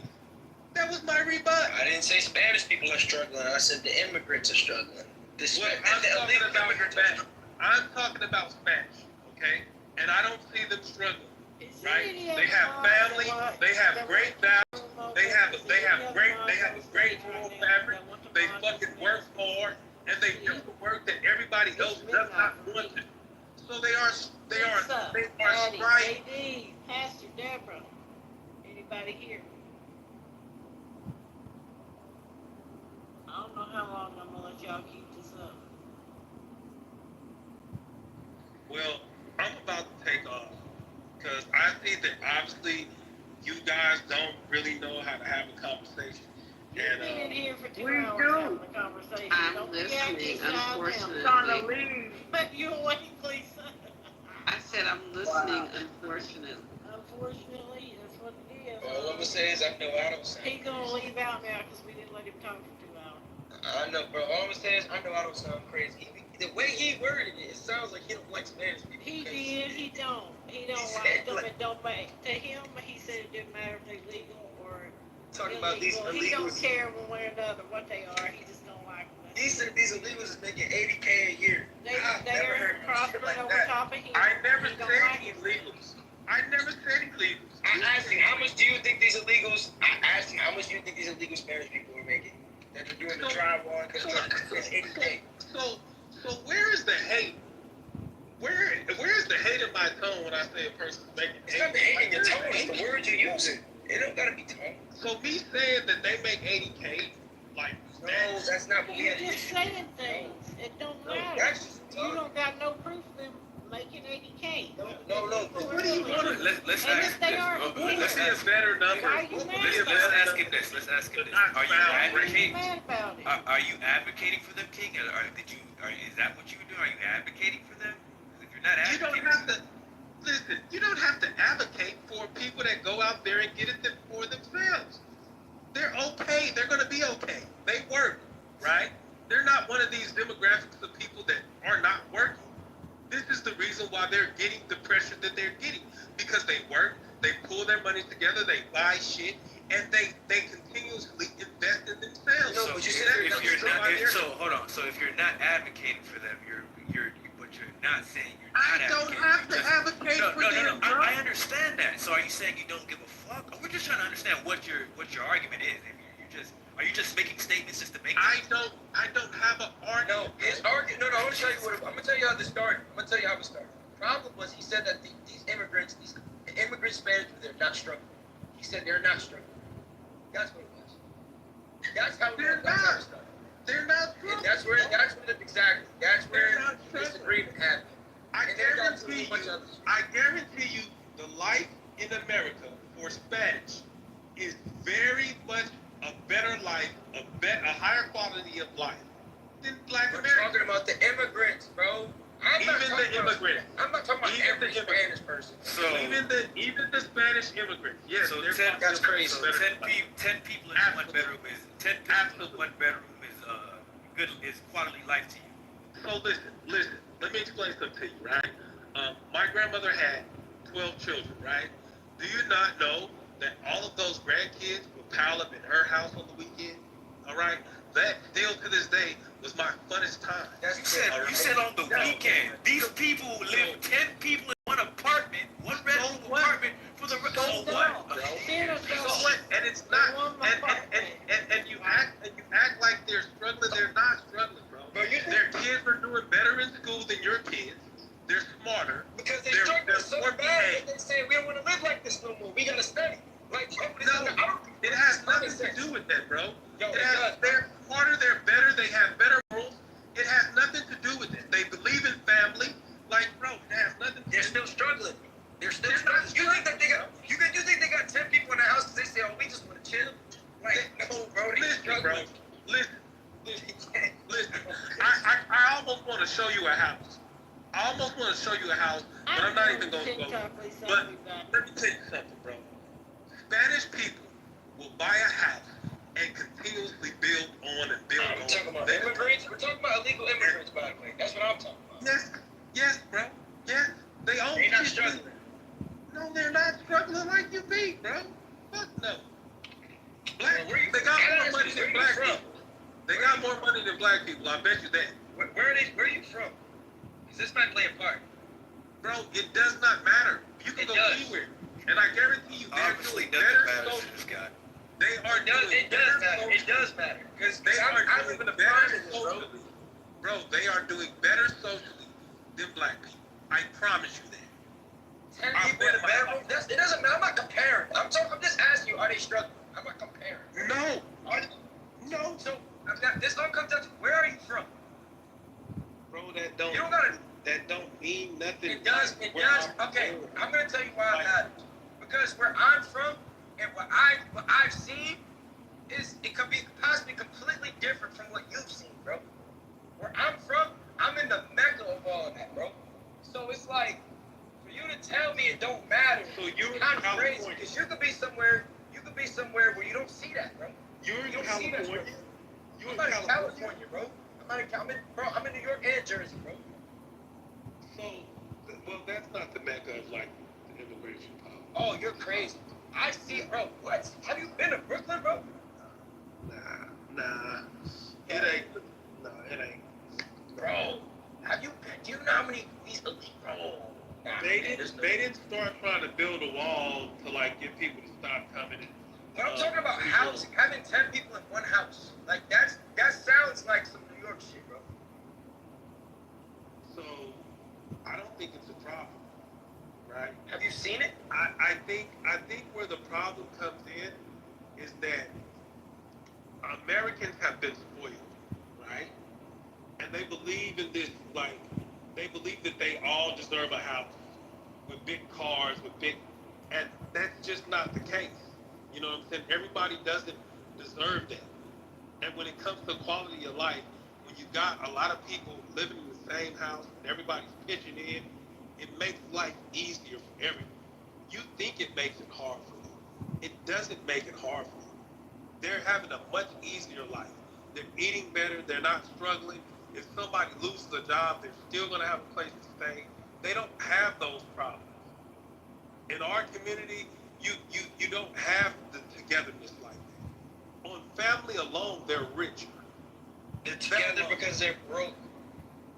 They're Not not because together that's because they're it's broke, family. bro. They're together because they believe in family, bro. Bro, no. They're together because they have to do that to pay the bills. No, Because I guarantee you, once that money come in, bro, I've witnessed this shit, bro. He obviously hasn't lived around or even been in close proximity or had a conversation with any of these illegals about how. Bro, most of the illegals that live together like that, they damn near hate each other. They hate each other. There's no family conglomerate that you're talking about where they're kumbaya. No, bro. I don't know. There's uncles that hate each other that want to keep. If you weren't little Nina's fucking father, you would be dead right now. So you don't know what you're talking about, bro. I don't know what movies you've been watching, bro. With this culture, we all have to stick together in this one house. And, bro, I don't know. That's why I asked you where you from, bro. Cause like, why do you think that this is gonna sound fucked up? But why do you think they complain about the crime rate with these immigrants, bro? They complain. I'm not speaking for me. I'm talking about what they complain about. It's because they're struggling, bro. They're struggling. They have to find ways to survive. You might have to rob somebody. Like that's why I asked you where you from, bro. It's not kumbaya the way you think it is, bro. It's because they have to. Because I guarantee you, if you tell them immigrants, hey, look, you're gonna get paid that $80K a year that King was talking about. They ain't living 10 deep in one house.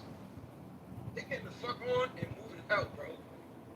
They're not gonna kumbaya, bro. I'm gonna just leave it at that, bro. I don't know, man. It's just mind-boggling.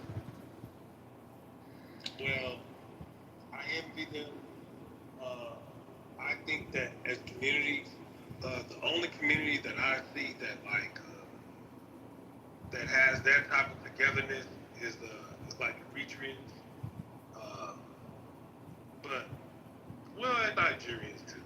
But when it comes down to it, immigrants are all about family, and that alone, bro, is.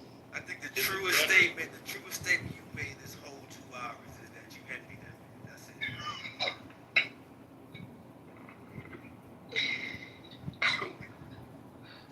Okay. I don't think you. How do I say this? I think that you. I don't want to say you envy them.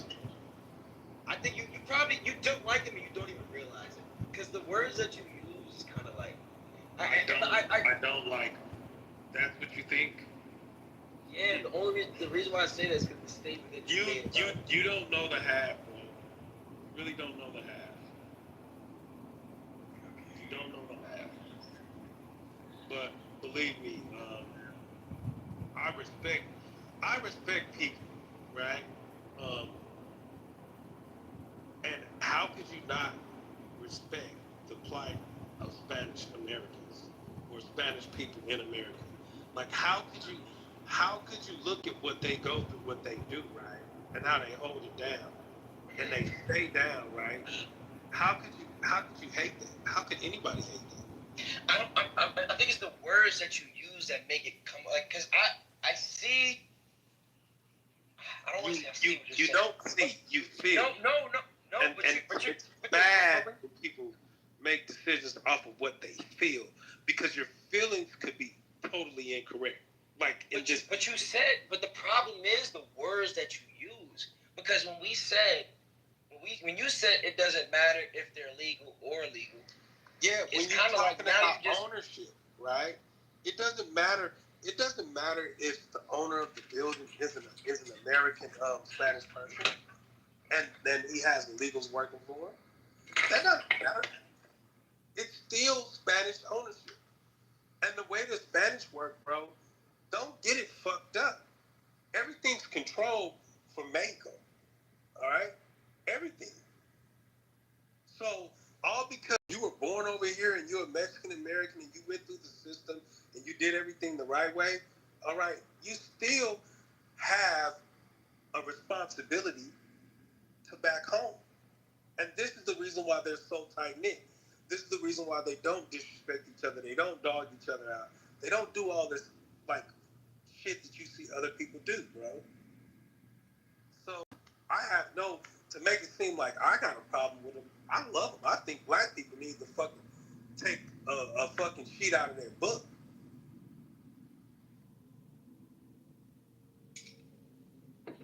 Well, I understand where you're coming from on that point, but hey, man.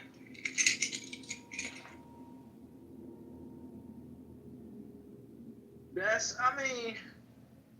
stuff that people, the stuff that some folks are saying, it just doesn't work, and folks keep asking the one gentleman where he was from, and folks continue to get crickets because you're not really living in reality and talking about elevators and all this other kind of stuff. It's so stupid when you have people out here wondering what they're going to eat, or how they're going to eat or whatever, or pay their bills. And, and so we have a president that could care less. I mean, yeah, he flew down here to Texas and all that stuff. And, like somebody said, that's just for show.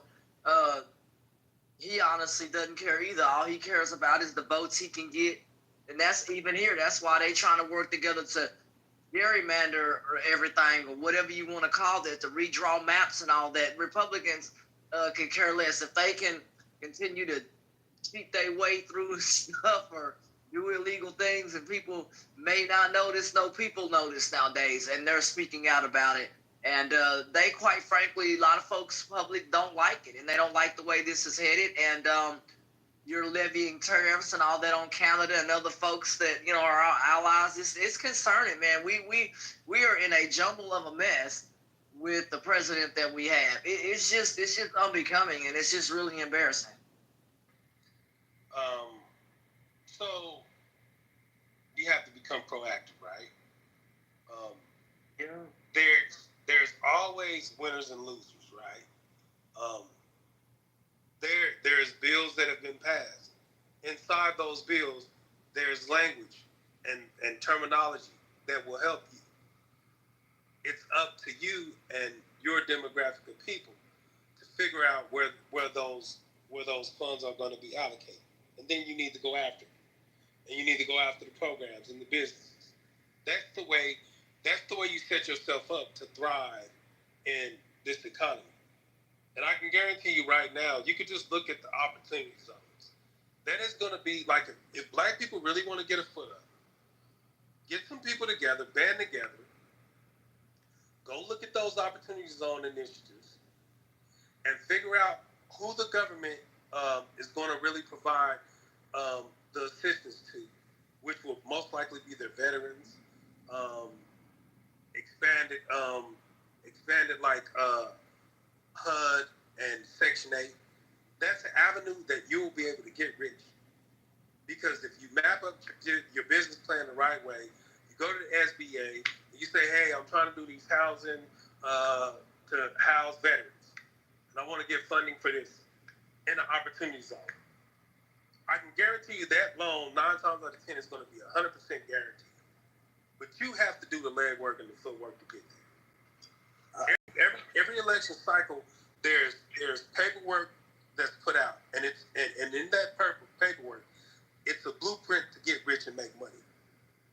You just got to figure out where that niche is at. You know what the But not problem is? everybody can do that. I That's was not about to say fair. that. Exactly. Not everybody. fair. So they know. The problem is with that. They know that everybody's not going to do that. And realistically, if everybody was to be rich, then shit would be fucked up, and there will be no rich, right?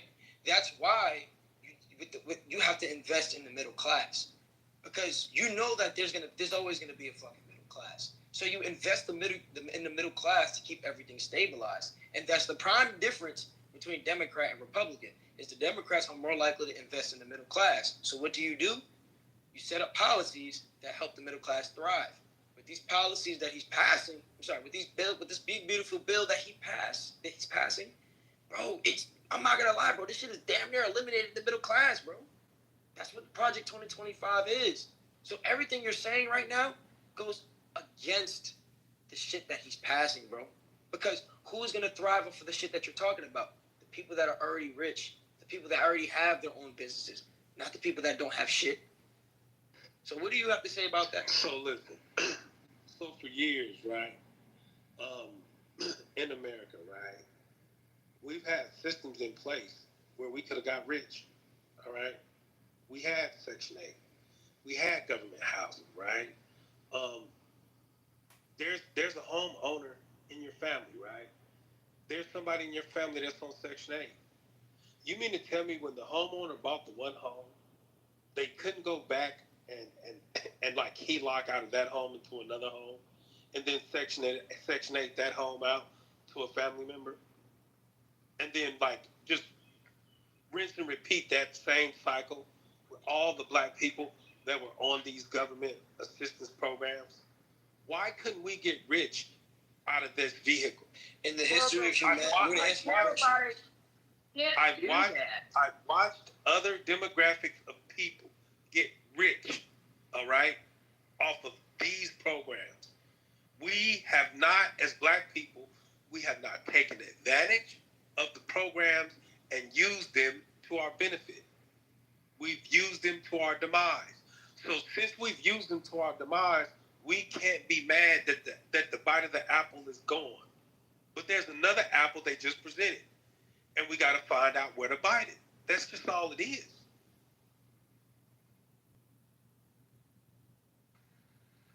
Not everybody can take a bite out of this apple. It's kind of like Adam and Eve, they bite the apple, but everybody can't do that. At the end of the day, brother, that ain't happening, and everybody is, not going to do those programs of whatever you're talking about. And yes, black folks did have great wealth in this country. They had Black Wall Street and other, things like that. Burned down. And that's what Man. So another quick lesson on. Hey, brother, that it was burnt. Brother, it was lesson, burned down to the ground. A quick lesson on that, right? Correct. It was burnt down, but it was rebuilt. Okay, it was rebuilt, right? Let me give you the full story. Yes, they burnt it down. Tulsa, Oklahoma was rebuilt. What destroyed Tulsa, Oklahoma was integration. Do the research. When they integrated those businesses, those black companies shut down. They had rebuilt that place. Integration killed that place. But who benefited? Just like integration, the ancestors and people who built that place, their families not getting reparations and things that happened to them. And even if the place was rebuilt, people's lives were torn apart. And that's the part. Your brother, you forfeit. Anytime you integrate into a system, brother, right? you got to put humanity over money or whatever you think about right now. This is out of control. You got to rethink. But hold on, Ashton. Why doesn't he talk about why they had to integrate? Thank you. Come on. They never had to integrate. Let me explain something to you. They had to integrate. There's only one race of people. Listen, there's only one race of people that have ever integrated. Don't even think about saying. And it was only black. No other race has even integrated. When you go to Chinatown, are they integrated? When you go where the Spanish are they integrated? Was Chinatown burned down? Nobody integrated. Was Chinatown burned down? Was Chinatown subjugated? It doesn't matter. The only people that ever integrated was black people. Nobody else did it. Only black people integrated.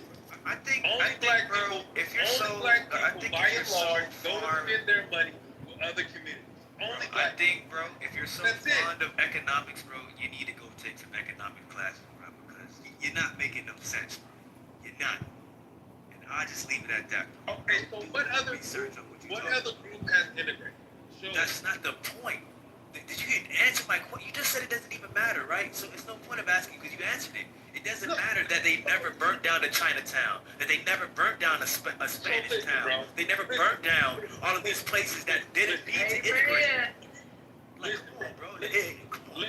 No, you need to listen. You've been talking for a long time. You need to listen to everybody else that says. They used to take Chinese people to jail for their haircuts. Come on, and they used to beat niggas up in the street. The sleeve that the Chinese would wear in the back of their head, they used to take them to jail.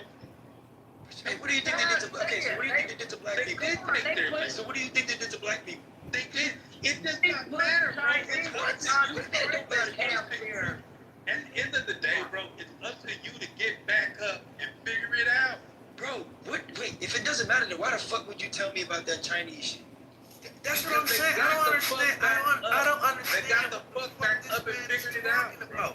Somebody getting locked up for having a type of hairstyle is completely fucking different from brick and mortars, investors, whole fucking entities, right? Equity being burnt to the ground. That is totally different, bro. A 2-year-old can see that, my guy. But obviously, you want to come up here and spew the proper. I don't even know what the fuck you're talking about. So listen, right? All right, okay. They burn it down. You integrate, and now you're mad that you looking after all these years. You're like, oh, she still ain't got shit. So instead of you doing the math and saying, well, obviously the remedy of integration didn't work out for us, you want to blame it on like fucking reparations. Bro, you're the one doing you're taking some. You're the one doing the blaming, bro. You're the one doing the blaming. Reparations. Hold on. Once you integrate into a system, you forfeit reparations. Do you understand? I integrate into your system, and I expect you to treat me however you want to treat me. That's what it did. I'm gonna ask you a question. Do you think that these Chinese people that we're talking about, right? Do you think they were set up in systematic slavery in America? Bro, they were taken advantage of just like every demographic. Everybody was taken advantage of, but where they put in the systematic slavery, where they didn't have that head start. I'm sorry. Where did they were they behind the line like black people were? Because this matters too. You also got to look at this. These people, these Chinese people, bro, they were coming from their home country, right? And I'm not gonna say they had a head start. Obviously, they were behind compared to white people, but they had something coming from their own home. With us, bro, we were put into a system where it's like not everybody is gonna understand how this shit works. You can't just build the Black Wall Street all over again. You get what I'm saying? When you have a systematic, no, okay. But what I'm saying is, you're saying, oh, so you're just gonna sit here and complain? My whole point is with that. Not everybody's gonna understand how this shit really works and how to rebuild the community when they're put in a systematic mindset, bro. It's not. But you're blaming it on black. Like, you know what I'm saying? Like, have you been in the hood before, bro? So we put ourselves in that. We didn't put ourselves in that. We didn't have that head start. That's not what you're not. Yes, we did. No, we didn't. Bro, we were brought here as slaves. We marched for integration. Dog, we was here. We were brought here We as marched slaves, for bro. integration. You know how a slave mindset works? When you're put in that situation, we were brought here. We were brought here. But hold on, That's let a me big explain difference in something. Go ahead. Let me explain something to you. Bro, the slaves, the elders in the black community, right? The ones who had experience picking cotton and all that rough shit, they didn't want any parts of integration. So don't blame that shit on them. They were against Martin Luther King. I didn't. What? Wait. So they were against Martin Luther King and the Big Six. No. Let me reframe that. They were against Michael King and the Big Six. Young drug sisters and Yo, brothers. slaves did not know Martin Luther King, buddy. They were. I said Michael King. His real name, not the fake name. The slaves were not here. Yeah, his real name is Michael King. Okay, his father was in love with the Lutheran named Martin Luther, so that's who they modeled him after. Okay, and they changed his name around the age of 6 or something like that. Yeah, what are we talking Right? about, bro? I'm talking about slave. I'm talking about a slave mindset. Those Chinese people. You ask, okay, why are we gonna sit here and blame, bro? You gotta understand, like, we didn't have that as a black community. We didn't have that head start that these other cultures had in America. Where the Chinese people, okay, they're coming from their home country. They had something and brought it here. You get what I'm saying? They weren't put in that systematic mindset. We were actually, that's why they burned down Black Wall Street and not Chinatown. Because we're the ones that are put in that systematic mindset, not them. I don't know if you understand where I'm coming from, but that answers your question of, oh, so are we just gonna sit here and blame them and keep doing the same thing? Bro, that's what it is. It's slavery, bro. And all of this, everything we're talking about right now, stemmed down from slavery. So basically, you're saying that we don't know no better. Is that what you're I saying? didn't say we. I'm I'm saying you have to understand there's a good amount of people that just don't know because it's a systematic thing. That's why the hood is a thing, bro. That's why the hood is a thing. You think that niggas just woke up one day and said, okay, we can live in the hood. That's what we gonna do. No, bro. They were put there. They were put there. So what I believe, They were right? put there through red light, and he better understand something, brother. You got to listen. They were put there systematically and all of that other kind of stuff. You got folks sitting up here living in food deserts, medical deserts, and all kinds of other stuff. And that is not just by chance. You got to understand that it's, again, not by chance that people live in deplorable conditions in the United States. It is absolutely unbelievable. Brother, I've traveled all over America and even outside of it. The stuff that he is saying, man, I wish I could just do you know what right now and just chunk you with something. King, look at it like this. Do you know what the crack era was? Do you know what they did, right? Oliver North and them, they were literally putting crack from cocaine in the streets and putting cocaine in our streets. So when you do that, and that's all you see is Did cocaine, we have to guns, take it and sell it? bro. Did we have to take it and sell it? What do you mean? Did we have to? There were people trying to survive. People were trying But to did we survive. have to- So listen, okay. if you can't get a job, if you can't listen. I don't know if you grew up in these areas, bro. But when you take a lion, right? You go in, or matter of fact, if you go in the wolves den and tell them, listen, this is all I'm gonna give you to survive. They're gonna do whatever they can to make sure that they live, and it's fuck every other wolf. So it's a psychological thing, bro. If it's hard for you to get a job and you're living in poverty, you see that you can make money off of cocaine, you want to sell that because you gotta eat, you gotta feed your kids. It's a systematic thing. But if they knew that they were in this systematic poison, do you think they were really trying to kill their own people? If they knew that, They did.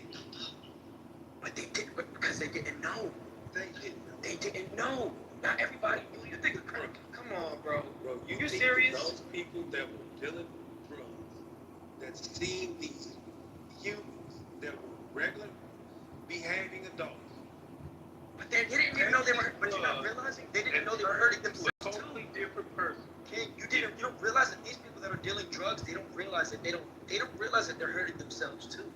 That's the part that you don't Now understand. you just taking all accountability. I'm not. What are you talking about? Bro, I know people that live this life, bro. What are you talking about? Do you think that a drug dealer knows? Do you think that a drug dealer? You're gonna act like. Do you think a drug dealer in the crack era in the 1980s knew that he was really hurting himself too? For the most part, overall, they thought he was balling and living life, bro. Yeah. How do you think you ball? How do you think you're balling and living? Have you ever watched Snowfall? Have you ever watched Snowfall? Coca-Cola, how Coca-Cola ball, they were able to use cocaine in their drinks date back to the time of their conception. So a lot of this stuff was brought in, this is what my folks, people who are older than me, believe that even private companies, maybe, Bro, yes, government probably. No, bro, I believe that private companies also had something to do maybe with the addiction to cocaine and all that other kind of stuff. You can either look at it whatever way you want to look at it, but I'm just going to tell you what older people think, and that's what they think. They think that our community was absolutely decimated because of that era, because of the crack era and others that affected our lives. And if you're not trying to understand that and how those drugs got into Miami and ports and other places, you need to wake up, because Americans and other drug. Sorry. They weren't putting cocaine and all these drugs in white neighborhoods. That's right. So listen, they put them in the hands of black people, and then black people put them in the neighborhoods. Because black people did not put them in the neighborhoods. They were put in the neighborhoods, and then black people moved it around. Could we have thrown it away? Systematically, no. Because if I told you right now, you gotta live. Could we have stand up? So we couldn't even have stand up. Yo, you're like this. This sounds like a manipulation type of I don't think you understand how this shit. I'm not manipulating you, bro. I'm just saying I think that there's. Well, matter of fact, let me answer your question. I'll answer your question. Like even with a gun to my head, right? I still have a choice, right? No, listen. I'm gonna answer your question. If you ask me, somebody that I'm not struggling, I don't have to struggle right now, I'm not gonna do it. But if you ask somebody that's starving, that can't pay for nothing, that's on the brink of death every day, that's trying to figure out how they gonna feed their family, you ask them, if you say, hey, this is how you gonna survive if you move this shit, what you gonna do?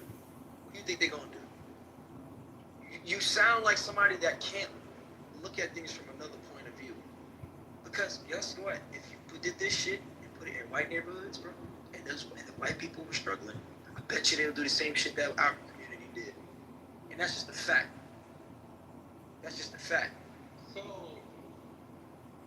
you're saying everybody has a choice, but you haven't. It seems like you've never experienced anything based on what you're talking about right now. I don't want to give anybody that time. Dude, what do you mean power? This is one of the most addictive drugs on the planet. It's one of the most addictive drugs of its time, anyway. Today's stuff, yeah. But at the end of the day, brother, you're not under a rock. Millionaires. You're under a rock. People You're not. kick it and become millionaires. Brother, what does the good book say about responsibility? I don't know if you read that, but whatever the case may be, you better find something constructive to do because the way you're talking is not very constructive. It's not uplifting. It is not helpful. You guys find some gumption within yourself to find a helpful attitude in this situation. And the attitude should look like this. Those people's lives were affected by drugs that were put in their community, whether it be private folks, whether it be the government, whatever. You can't just sit here and say, oh, well, they should have thrown it in the trash, or, oh my gosh, they could have took it down the street. That's not happening, bro. I'm not going to throw it in the trash and take it down the street. That doesn't happen like that, okay? So, no, it's too addictive. You tell me how they could. Just They say don't no. put it in the trash. They sound like, you know what you sound like right now? You know what you sound? Just say no. It's easy for them to say Look, no. we're gonna say no. Look. You see all the time. You'll see people. Oh, found 30 kilos. Turned it into the police. But they not living. Like, bro. Hold on, King. Hold on. Do you know how much people are finding kilos in those same oceans in Miami and not reporting it? You know, see, you're not running down that information or speaking on it. You just sit, bro. I see why they're asking you all these questions like, where did you grow up, because you're not making no sense. And first of all, if you're not even out here, do you have any nonprofit or something going on that's fighting back for drug use or any of that? So why do you feel like you have any notion to try to compare to what people should have did to something they didn't even know what it was in the 1980s? They just took it because they needed money. Who are you to fucking make the judgment, bro? You get what I'm saying? So if you know nothing, if you're not gonna highlight everything across the board, bro, or even know a lick of what you're talking about, let's move on to a different discussion. You get what I'm saying? Because, bro, you haven't been making any sense for some time now in this conversation, right? And obviously you're misconstrued and you're misleading perspective on the situation that's here right now. You know what we call his comments? We call those tumbleweed comments in Texas. We call those tumbleweed comments because they just need to blow on down the road like tumbleweeds going in the wind. That's your life, brother. It doesn't make any sense at all. So those tumbleweed comments, you got to keep them to yourself because they're not helping anybody.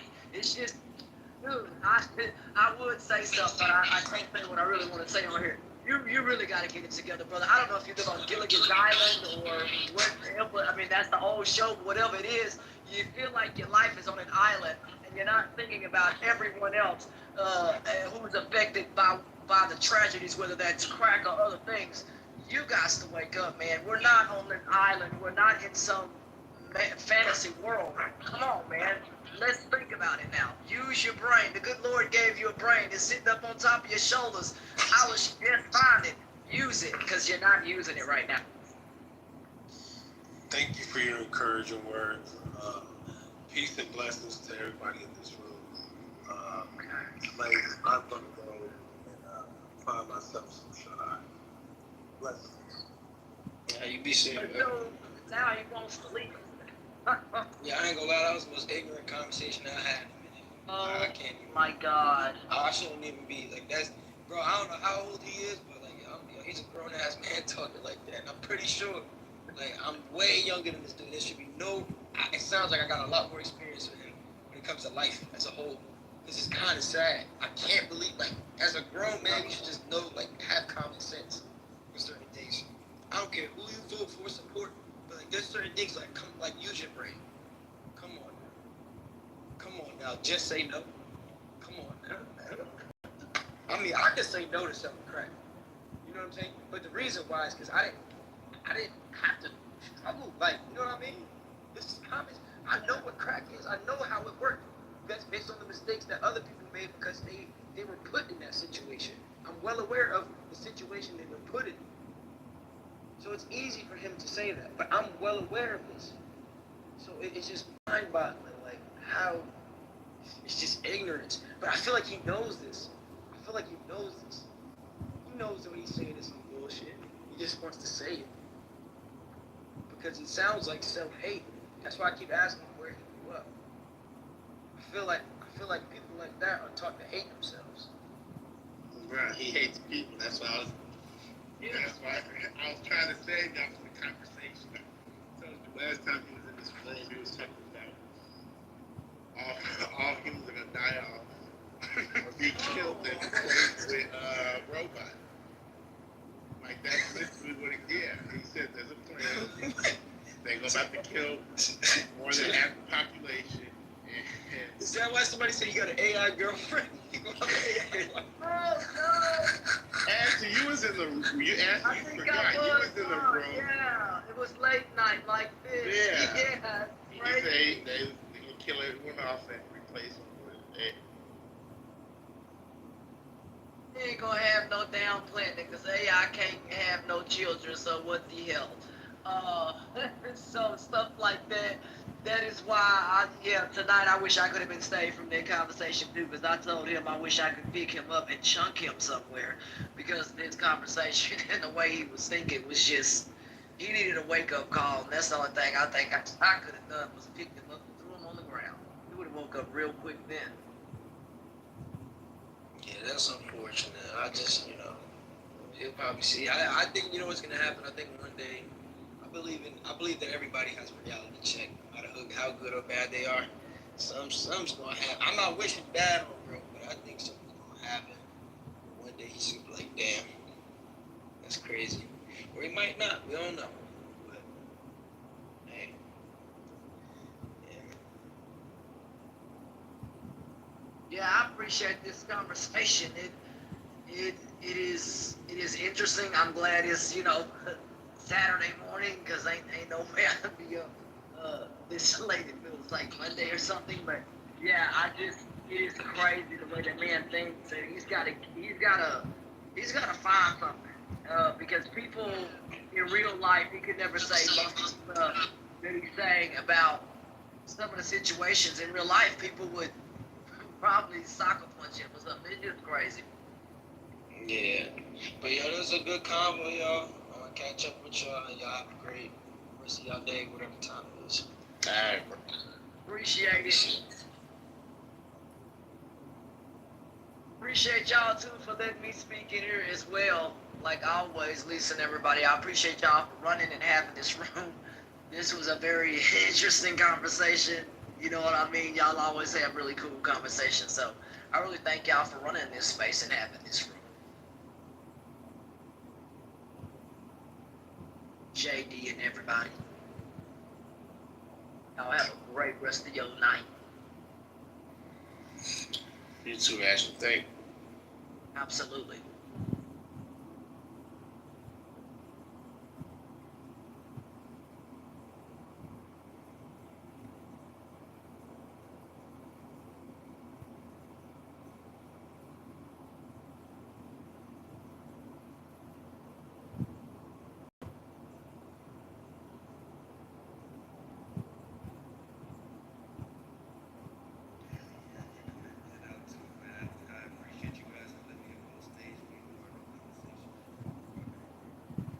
All right, thank you for sure. Yeah, cash in your ticket, man. Come back. Yeah, we definitely, we debate with Magna. Not to, that was a different type of Magna today. They say some crazy shit, but damn. All right. All right, is anyone else up? Any mods up? We closing this down, I'm getting. Yep, everybody sleep. All right, well, so that's it. You all have a good night. Thank you for joining the room. We'll be back tomorrow, of course. Check y'all later.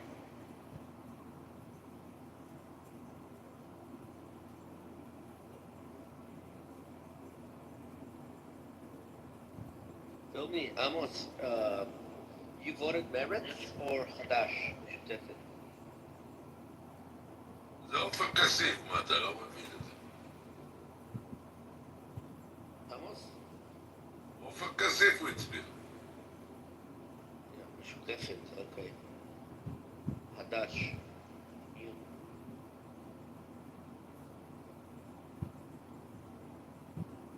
עמוס, you here?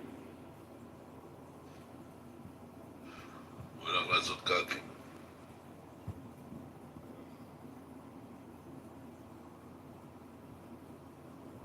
Lee?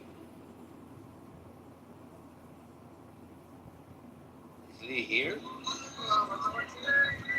What's up?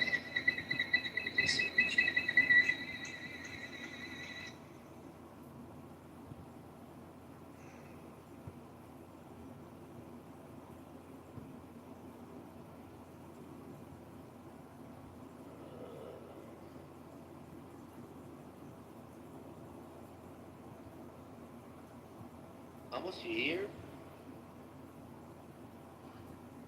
You want me to speak with the Sicaria? עמוס, הנה הגיע התומך טרור שלך, חתיכת זין. קח אותו גם כן לנחל אלכסנדר ותמותו ביחד.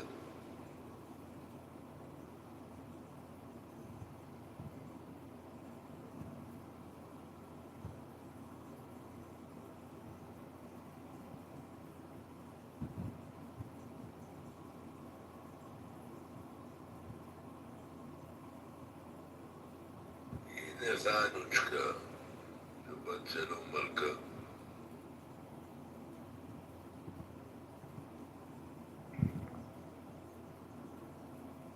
בוקר טוב לכולם, חוץ מלעמוס. בוקר טוב מלכה, שבת שלום. How are you? I'm okay, how are you?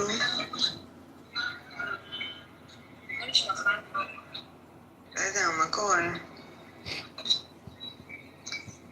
מה הלקק למחבלים עושה? Amos just offered Lee. Look how generous person he is. He offered her to come and visit him at home because he's home alone. אתה אומר לילדה בת 18 להגיע לך לבית? ואז אתה אומר שסתם מדברים עליך שאתה פדופיל?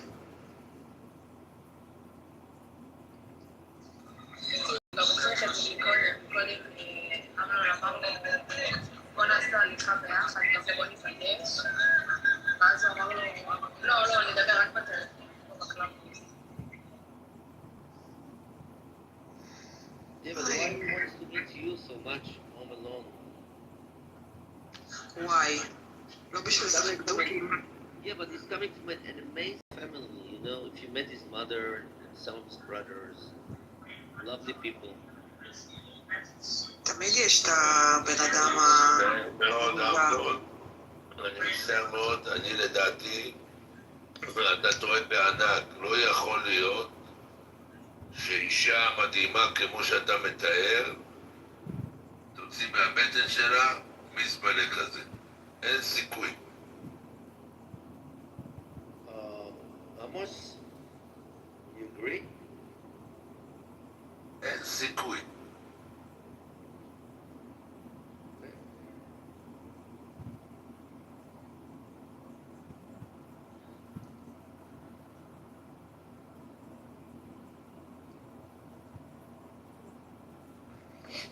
מה קורה?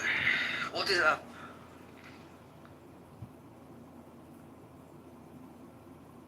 התחלתי לעמוס, הוא אומר שהוא הולך עכשיו לנחל אלכסנדר. אמרתי לו שיחליק שם כמו שהחליק באמבטיה, ייכנס לו אבן לראש והוא ידמם למוות.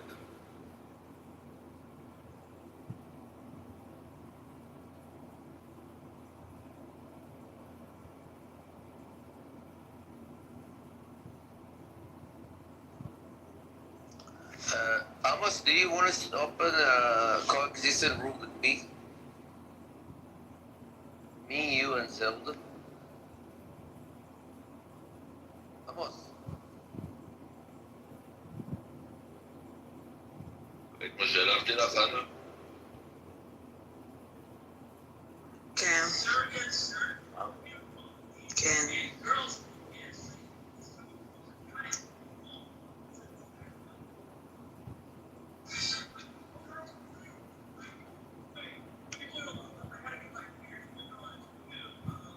מה יש לו לא מדבר?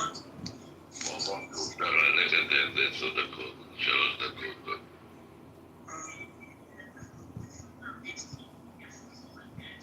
מקווה שיקבל שיתוק בינתיים.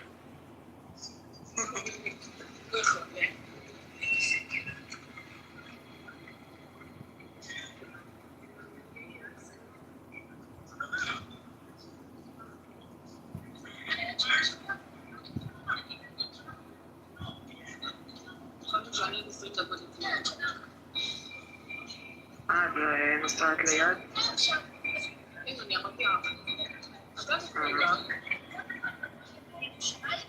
מה? מי? לא, מה אכפת לי?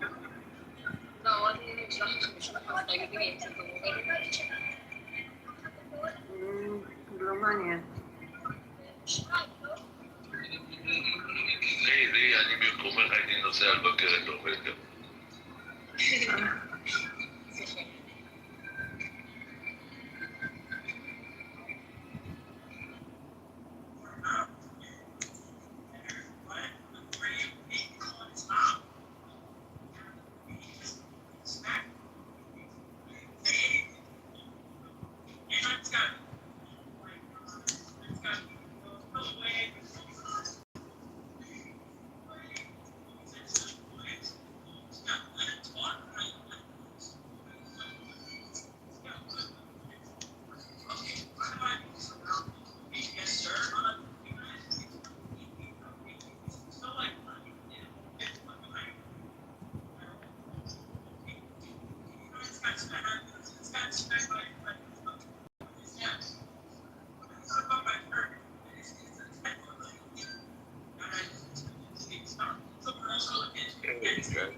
That's me.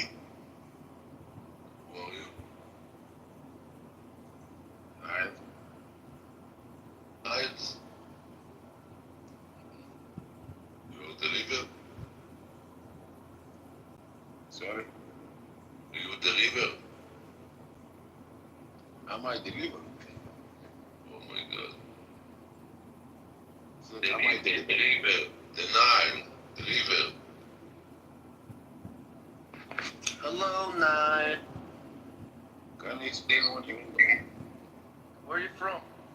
In Egypt, there is the river. The name of the river is the Nile. Oh, yeah, the river Nile, yeah. That's right. Yeah, that's where I'm from. You from Egypt?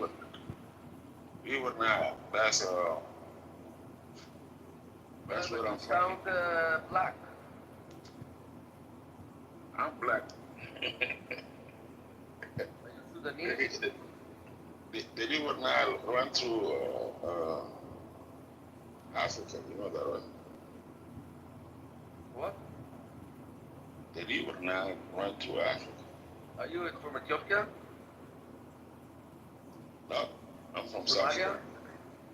South Are Sudan. you Dinka?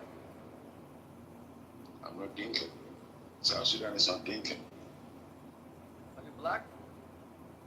I am black, of course. Are you tall? Huh? Tall.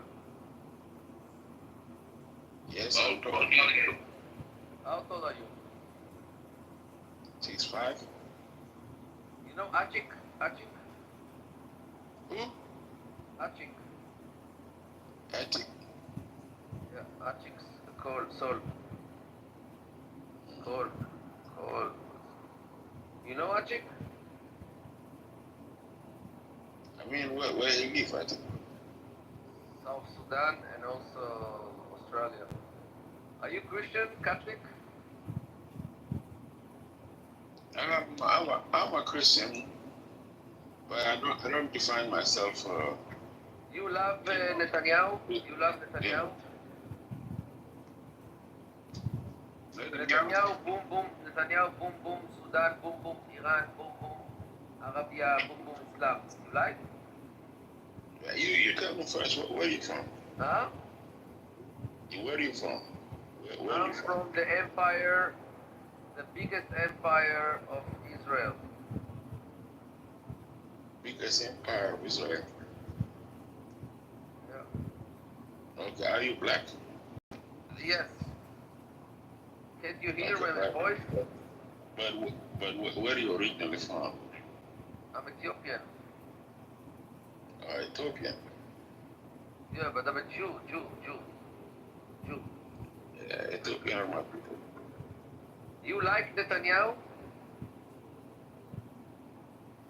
Netanyahu? Yeah. I like Israel. It's not about Netanyahu. Okay, you like Jew killing Muslim? Boom, boom, boom, Muslim? No, I don't like them. You don't like Muslim? I don't like them. Bad people. Now, another question. How long is your lingam? Wee. Huh? How long is your penis?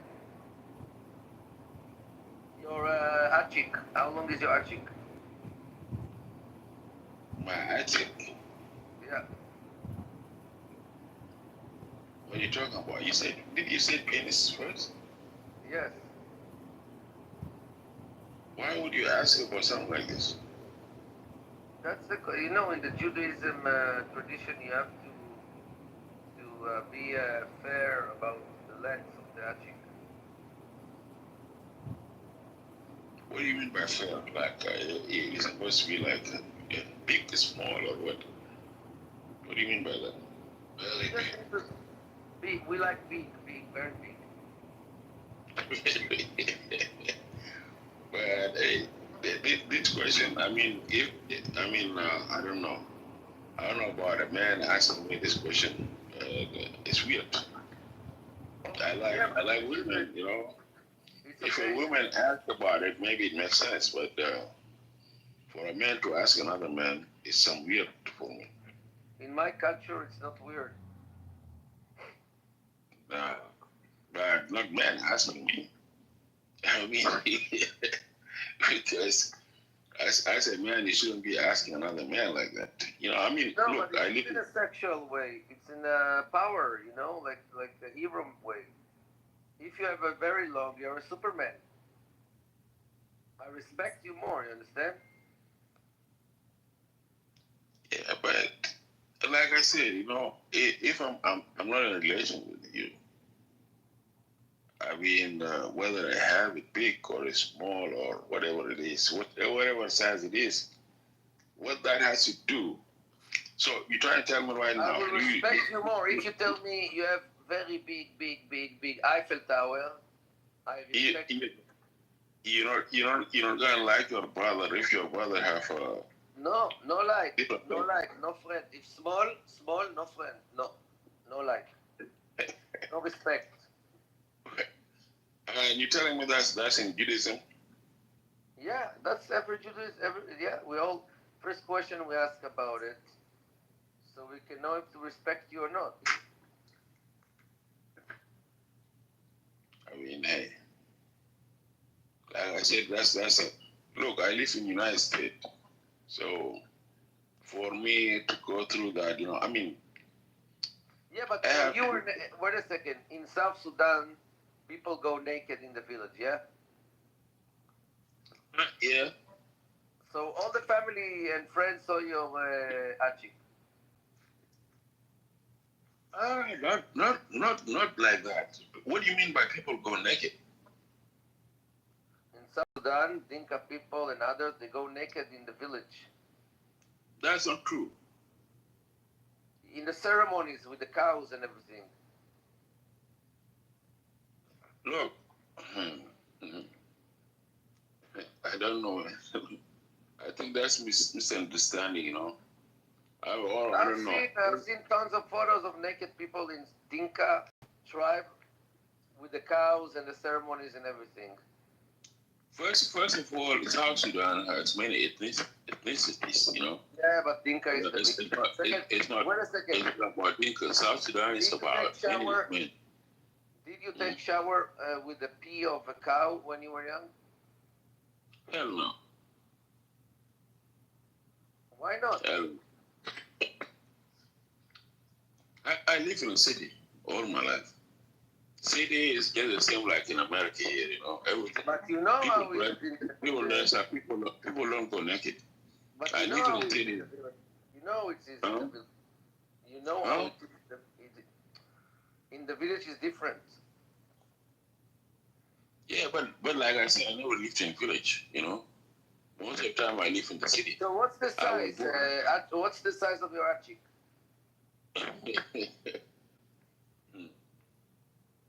It's 8.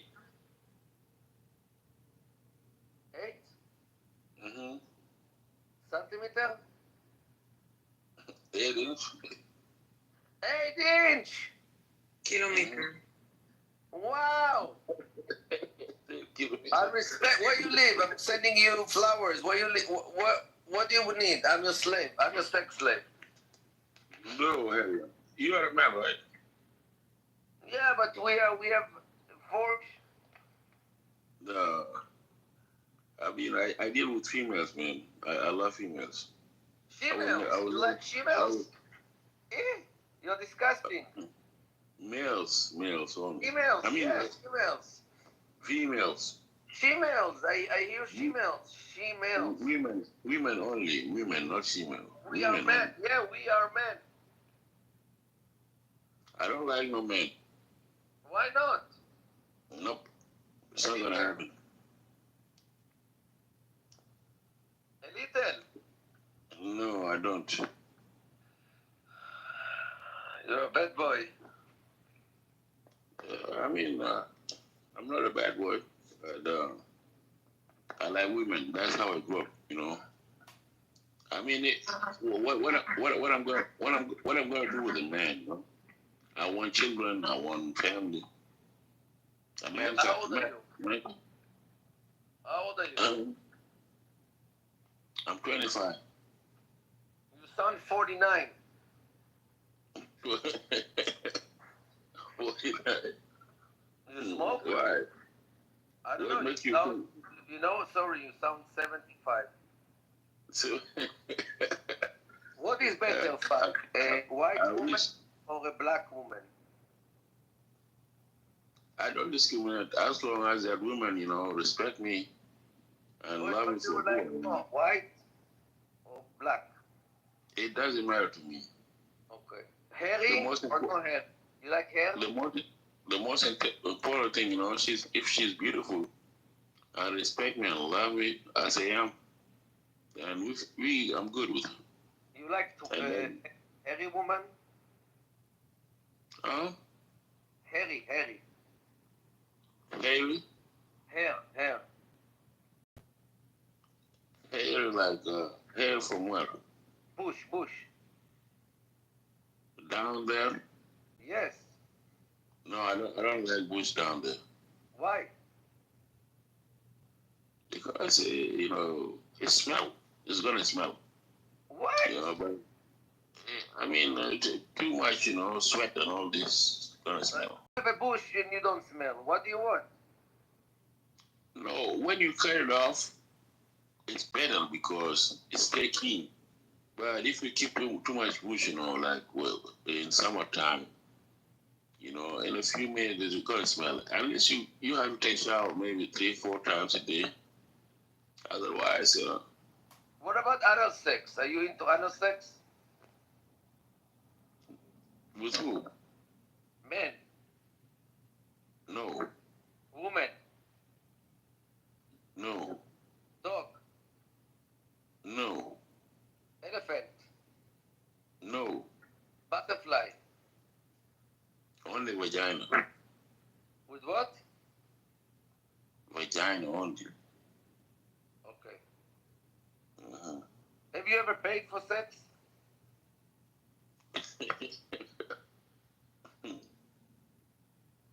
Have I ever paid? For sex? No.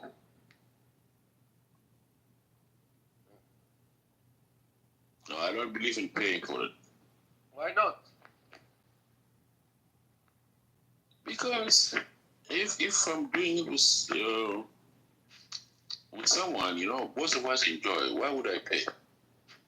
Little pay, be nice. No. It's not right. If you do payment, that means that's prostitution. And if you get used to that prostitution, you will never Now, get married. my friend want to see the 8 inches. Can you PTR? What do you mean? I already told you earlier, I'm into women's, not men. Yeah, but So, people here in the room want to see the chick. no, that conversation is over. If it's a female, No, I all the don't girls in I don't know Israel. what your situation, but if it's a female, we can discuss that. Otherwise, I already told you. Maybe if you are gay, I'm not gay. No, fuck gay. No, no gay. Fuck. No like. Yeah. Are you paying for that? For You're gonna sex? pay. Mm. Yes. How much you pay? A lot. With a male or female? Shemale. I like shemales. So you like a man. No. So Man. in that relationship, are you the one, the bottom or you the one on top? I'm both. Both. Yes. Yeah. I don't know about that. I want you to try once with the shemale, please. No. I mean, yeah. But I'm wondering, like you said, you are right. What? You are Jewish Ethiopian. Yeah. Yeah, but in Africa, in our culture in Africa, we don't do that. We always, Yes, we do. Yes, we do. You know Zelda? yeah. Hmm? Zelda. Zelda? Who's that?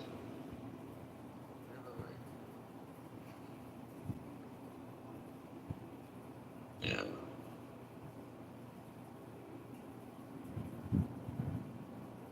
Yeah. Do you have some females? Women's? Only shemales. Like, we don't like fit. Yeah. What do you mean? How did you come into this world? Did you come through female or Female. or a woman? My mother is a shemale.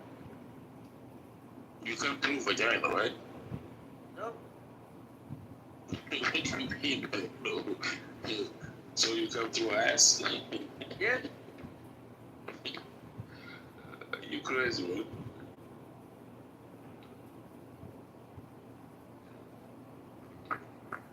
The one that bought you was a woman. No man can give. Where in No America? man. Where in America are you? We're in America. I'm in Washington D.C. Yeah, what about you? Where you at? Tel Aviv, DC. Tel Aviv. Yeah. Oh, are you serious or you lying to me? Why would I have I ever lied to you? Would I lie to you? Everything is iron. I would love to come to Israel one day. But you need to have money for that. Your money. I need to do what? Money. Money? Yeah. Yeah, of course. I mean, What are you, a refugee? no. I'm a citizen. How did you get a citizen?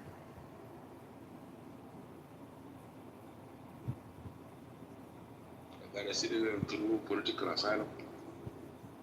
Through what? Political asylum. So you're a refugee? I'm a refugee. politician. You're a politician. I'm a politician. We fight Arab and Muslim in Sudan. How many Arabs and Muslims have you killed with your hands? Many. Give me number. We've been fighting I Sudan killed Gulf. on hands more than 200. How much you killed? I shoot. So when I'm shooting, I cannot count. I shoot these girls. Yeah, I shoot like heavy weapons. No, shoot these for girls. Come on. No, I say, when we are in war, when we fighting these people, I'm in charge of every weapon, like, they call it, the one they put in the top of gang there, So I shoot these people, I'm just shooting them randomly. I don't know how that. Staff, the question, who is the chief of staff of South Sudan currently? You mean the president? You're talking about the president? No, the head of the army. It's the president. No. Under him. Okay, we have Salva Kiir as the president, right? No, you know Chol Chol? Jojo. So he's the one that keep with the stuff. Chol Chol. The army.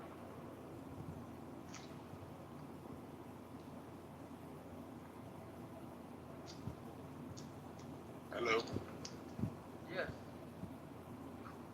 But first of all, like the South Sudan government right now that we have, we want to get rid of them. But you work for the government. No, I don't work for the government. I don't work for the government. We want to get rid of this government right now and establish a new government, have a good relationship with Israel and America, because we need to get ready. We don't want to fight nobody, but these Arab and Muslim, we need to have like unified force in case like Pakistan, like the way they do it right now. 12. Huh? How many wives? My wife? How many? I have 4. In America or? In America, you go to jail if you have 4. I have, in America, here 1. But you said you're 25, you're not married. No, I'm married. I was married. I was married, but I have 4. I have 3 in South Sudan. No, I have actually. I have 2 in South Sudan. I have 1 in America. I have 1 in Australia, and I have 1 in Europe. But in America here, by the law, you can have only 1 wife. Oh, shit. In South Sudan, you can have 2, 3, 4. You can have 10, 20, if you can afford it.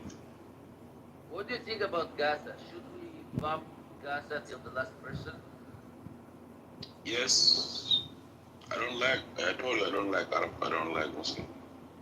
Should we burn them up? Gaza, when your ass got fucked in Gaza, then you're gonna understand the official who is Gaza. You play game. Playing game. You got fucked when you cry like a bitch in Gaza, then you're gonna understand. Gaza, why do you curse? Hey, Ismail, the reason, look, I don't like, violence. I don't like harming people. You don't like violence. 2 years, motherfucker. 2 years. Listen. The reason I agree with it, because Arab and Muslim, they raise their kids, on hate. And if you raise your child on hate, they will go on rampage, and killing other people. And that's the only problem. Who That's are the the only worst? problem. Who are worse, Nazi or Muslim? Yeah, I wasn't alive during the Nazi time, but I think Arab are the same as Nazis and worse. Because even their own, they kill their own people, you know. Like I live in some Arab countries. These people, they just promote hate. And they torture their own people, they kill. Their governments torture their own people, kill their own people. And promoting hate against other people. Like promote hate against, how many again, Arabs have you killed with your hands? how many? I told you. Last time have you killed with your hands? I told you I was shooting heavy weapons, you know, so I don't see them. So I can shoot or kill, you know, as many as possible, wherever they are. If they live in a whatever, you know, in a house or bomb that house, and they're all dead. So I had no chance to come. But many died. Question, what about the transgenders? Transgender? Yeah, you like? No, I don't.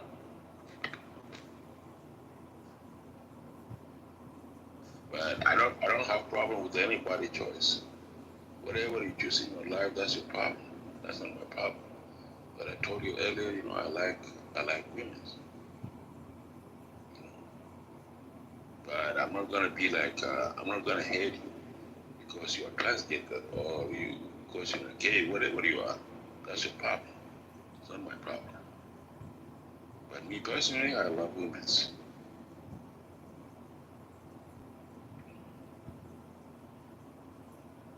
You got it? Yeah, I think you like men as well. I'm sorry. Why? What makes you think like that? I'm a medium. You're a what? I can see through. I feel you are trans. You like trans people. That's not true. That's what I see. I'm a witch. Yeah, you need to go check back with this witch thing. You know, that witch lied to you. I'm a witch. I'm a witch. I'm a witch. I'm a witch. Yeah, but they lied to you. No, but I'm the witch. I'm a witch. Oh, okay, then you lied to yourself.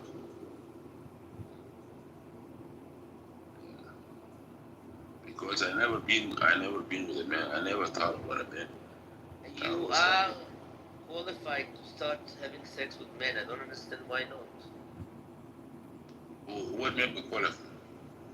No, it's about I can see. I'm a fortune teller. I see that you will marry a man in 5 years. That's a lie. I swear to Buddha. On my dead body. No, now it's on a dead body. 5 years on your sexy ass. At least I'm dead only. That's not gonna happen. Okay, let's see. I never make mistakes. When I see the future, I can predict anything. I even see the devil is a liar. That in 10 years you will marry a man in marriage. The devil is a liar. No, I don't see devil. I see something else. Yeah, that's a devil witch. A devil witch, and it's not gonna happen. Because even if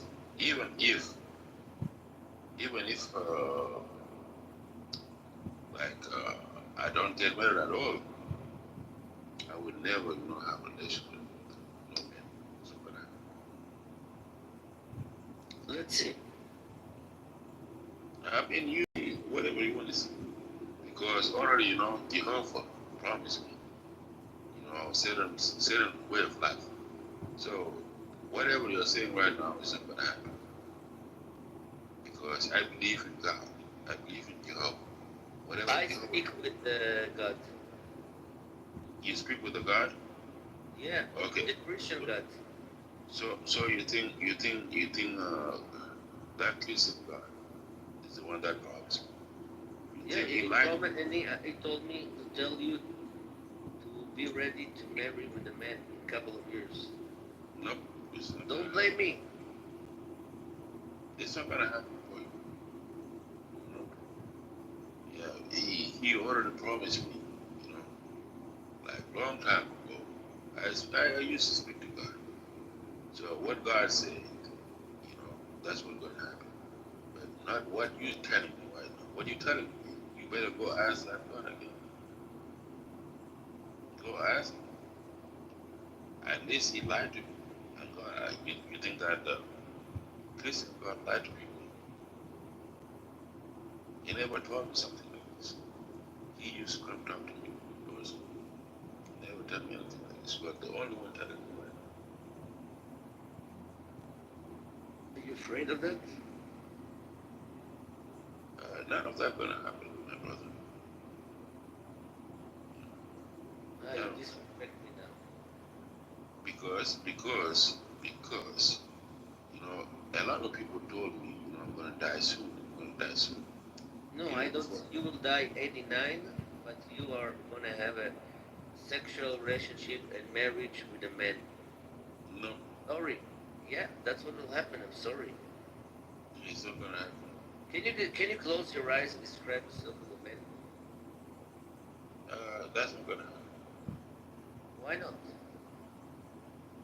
Bro, I'm gonna cut the conversation because you know I told you one thing. It's not gonna happen. It's not gonna happen. Whatever, whatever is telling you that you know is devil. The You devil is wanna lying. bet? You wanna bet on that? I'm not betting on anything because I know my God.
good. Is this my room? You up, Tia Panda? Hello?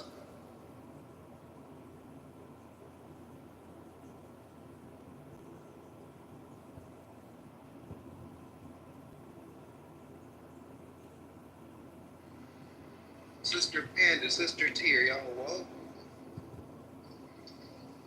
Panda, T.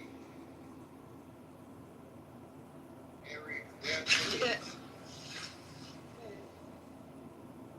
So you Why are you yelling? So you got woke? Nope. Okay, so I'm in Hong Kong. Y'all know how y'all always like on the chicken here. We do not have to.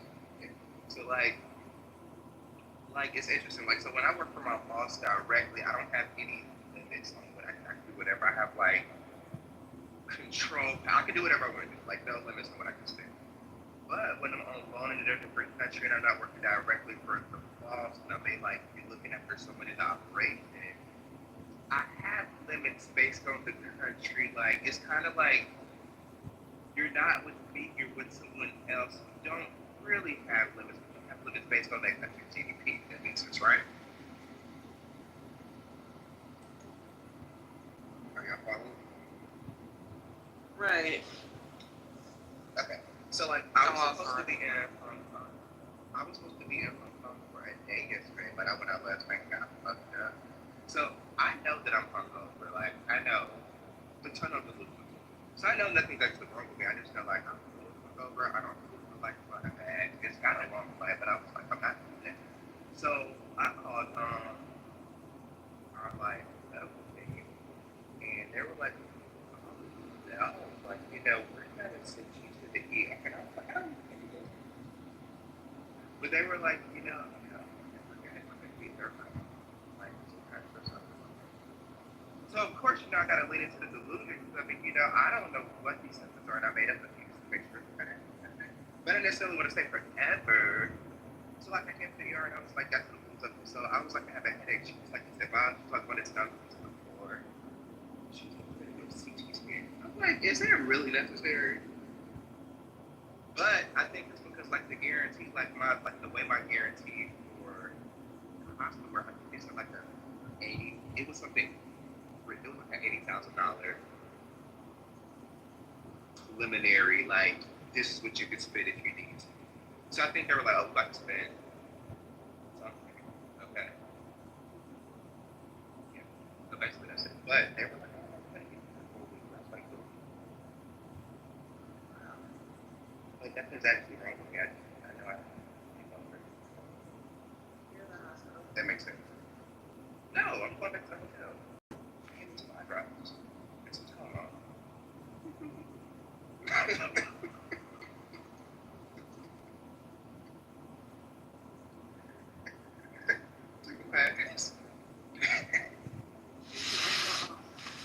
But I think it's incredible how, like, if you give people power to look for something wrong, they'll eventually find something.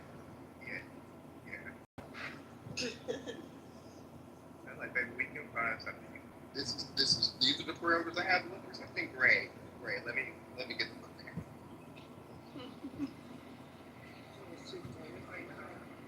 But then they gave me like a referral for like this surgeon, and I was like a surgeon. I was like, do I really need to go see a surgeon? He was like, not really, but I mean, if you want to. How is the hospital there? It was like so. Y'all know the movie with the white woman. So like when I had like the triage with the nurse and I went to see the doctor, she was like, "You want to get a CT scan?" I was like, "Well, I don't really mind it, but I do have like this weird aversion to like waiting for things. So if I have to wait, no, and I don't really want to wait on it. So I mean, if you could just walk me back there and do it, then sure. But if I have to wait, then I'll go home." So she was like, "Oh, we'll see what we can do." They immediately came and got me a ticket. It's like the after the suite, and they'll walk me to like they just did everything. I don't wait for it.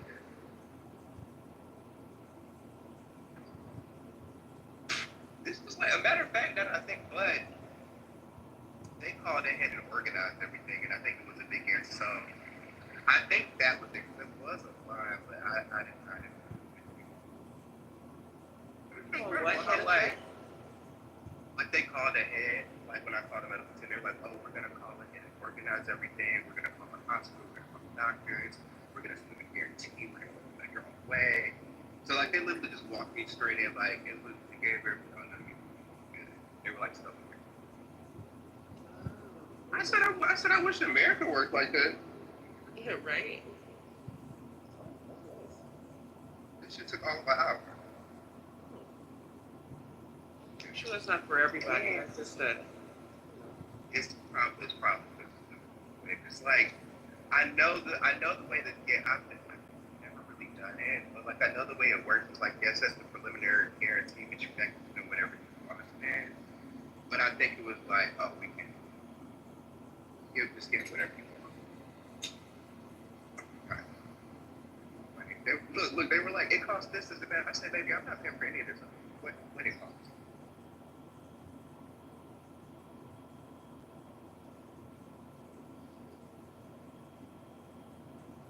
Like Hong Kong.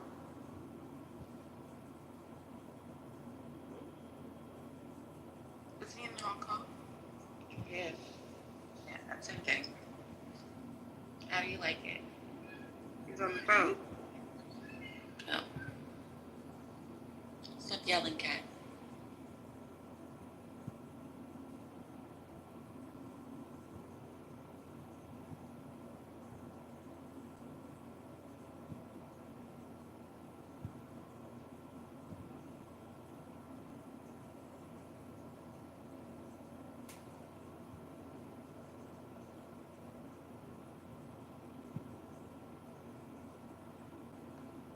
Good morning.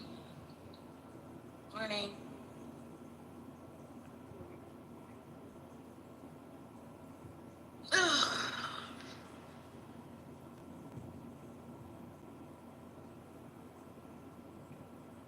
People couldn't handle the criticism of the room.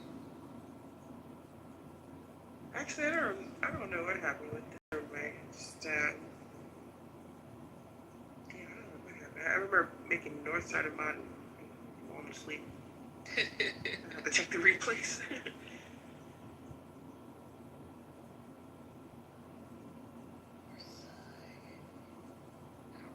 I know the name, I don't Yeah, it's strange to me. maybe. It's not this way. Panda, were you here for this room? Barely. Okay.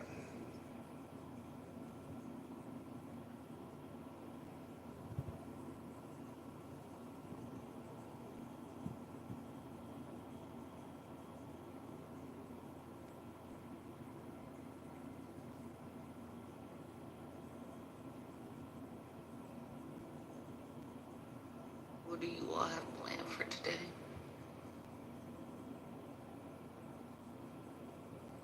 I'm cleaning.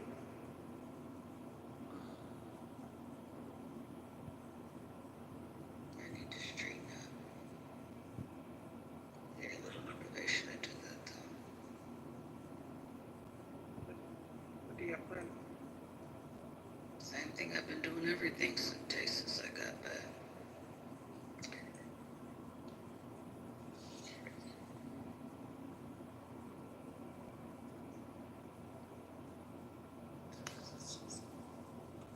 Hey, Machi. Mitchie got a new picture. Maybe you just don't remember. No, it's different. He normally has that other one up. Machi, who's gonna tell her that it's the same damn picture? Oh wait, never mind. You went and looked at his pictures and realized I was fucking right, didn't you? We gotta talk about Maybe it's not that different, which is why T said that. It is a different picture.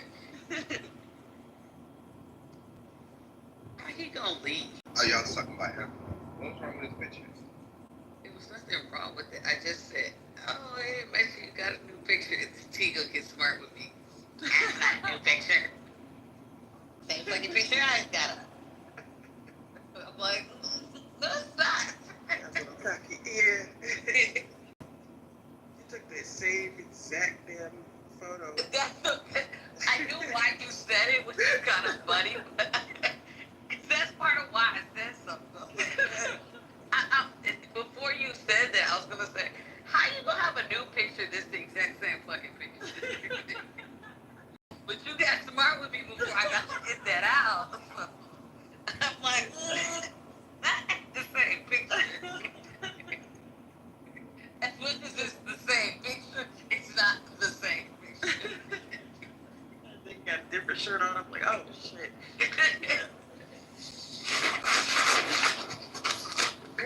to a question by.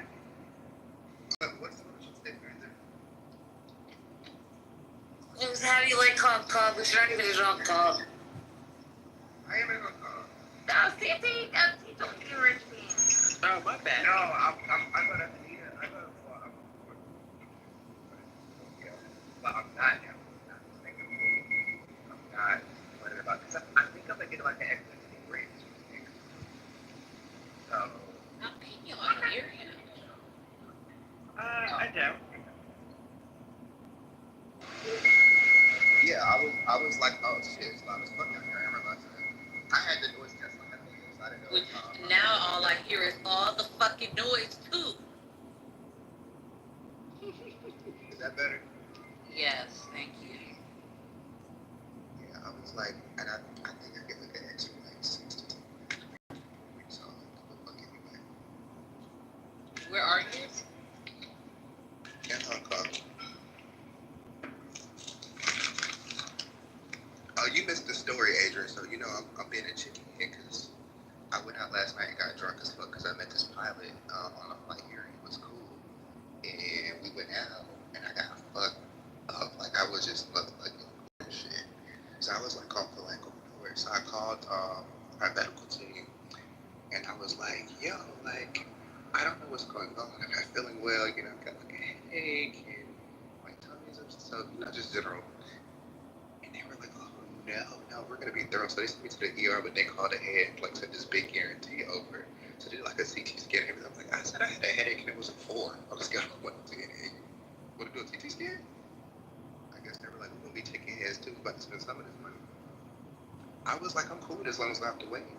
You be getting hissy drunk with niggas you don't know? Yeah, I'm a nigga. I'm saying ain't nobody trying to get me. I look clear on that.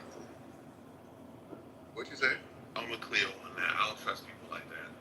Yeah. It's irresponsible as fuck. I'm from the south side of Villa. Like, I'm fine. Like, what am I? What's irresponsible? Like, I be in different countries. You gotta have fun. Like, I'm not scared.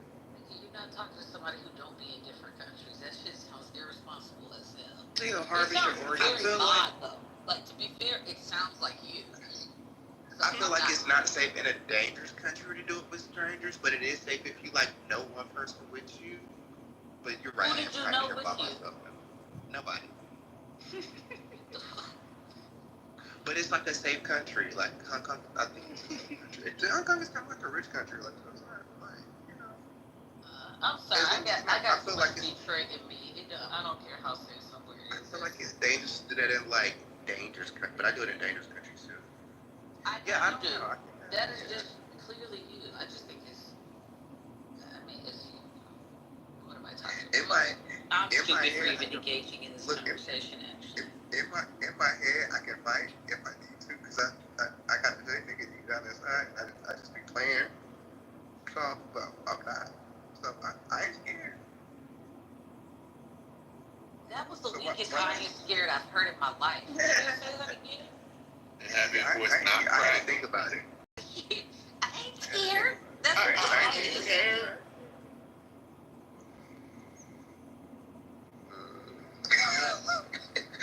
It's crazy when you say it out loud. It does sound kind of like so you just be getting drunk in countries. I'll say it for shit. I'm scared. I'm not drinking in front of people I don't fucking know. The only person I'll get drunk in front of is my wife. That's it. I don't trust people like that. Now, your ass is on the other end of the spectrum. Like, there should be somewhere, you know, in the middle. I'm not getting drunk with strangers. That's safe. I don't get like. I never get like pissy drunk or anything. And it's like I handle well. Like that's exactly how you described last night. So now that's not what last night. Yeah, Ma, did they pump your stomach or something? Nigga, no. Huh? They gave me some Tylenol and eye drops. You went to the hospital because you were really, really drunk. No, I just did when I woke up because I told them that I was unwell, but I was hungover. Nothing's actually wrong with me. Oh, well, that's also not true. Which way?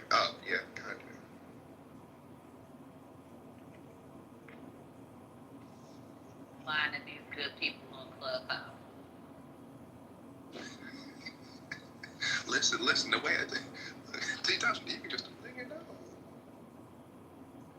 Nothing's wrong with me. Okay. I think the interesting part is like when I gave this to somebody hangover, like I started to buy some. Like, is that really wrong? Like, do you really think it's something? Like, are you concerned? But mind you, I know that that's wrong.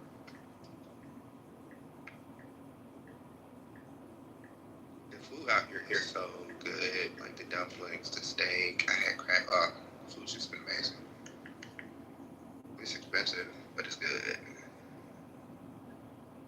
We were in Hong Kong, you said? Yeah. Oh, so you were in China. Interesting.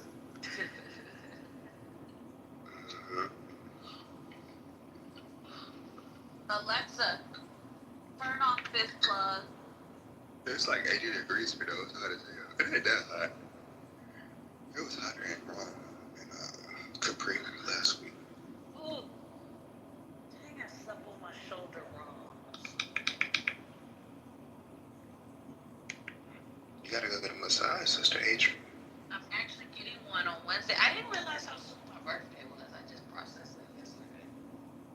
You a Leo? No. I'm a Cancer with Leo tendencies. I can kind of see that. Oh, really? What else can you see? Nothing, because you know I am a little special. Something is wrong. I can't. It's like either I can't see her or I can't, you know.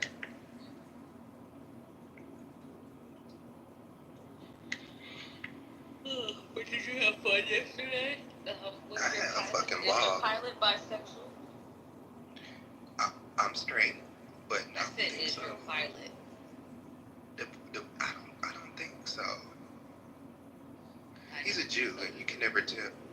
Yeah, he's Jewish, and you can never tell. But I think he's just stupid, but I don't think he's wild. But you know, white people, they all seem a little. Wait, on the you spectrum. got drunk with a white person you didn't know? He's a Jew. Jews always keep it safe. Oh, he's from Phoenix. He's American. So he was cool. He sat next to me on the flight.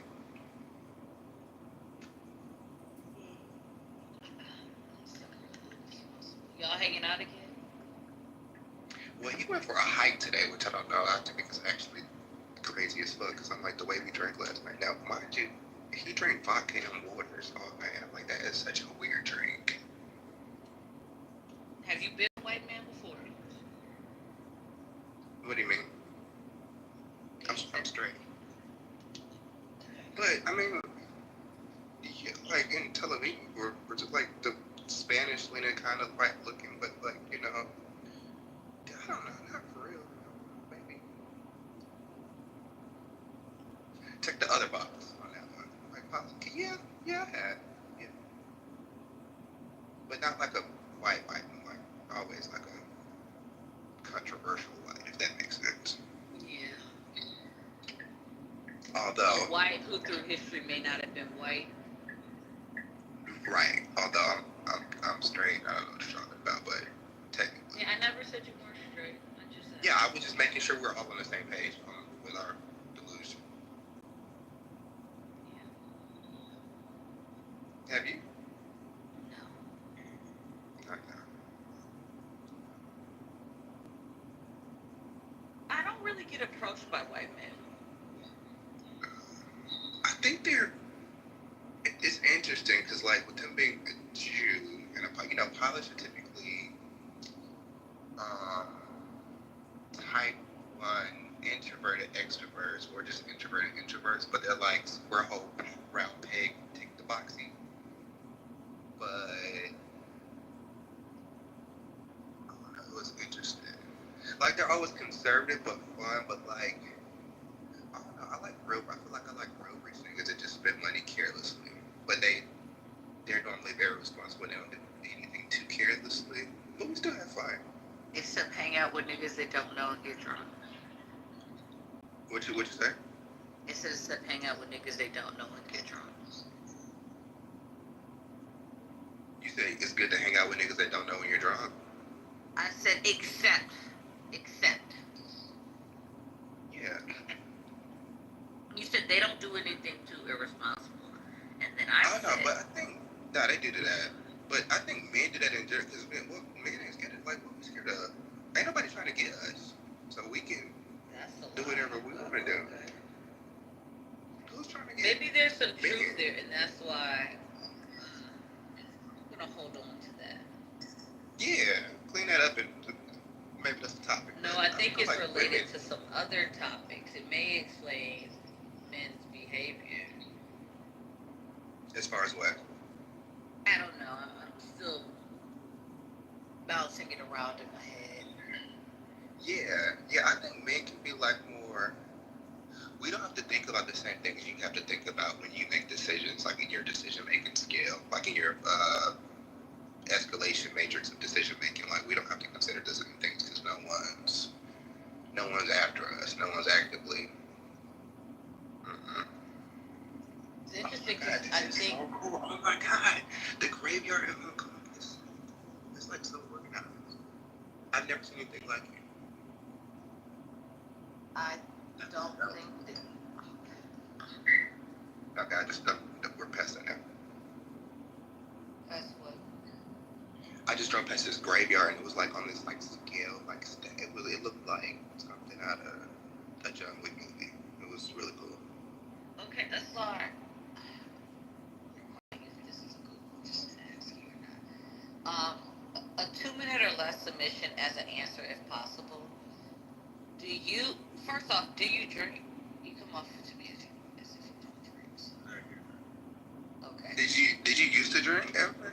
Negative. Okay, never mind. Great.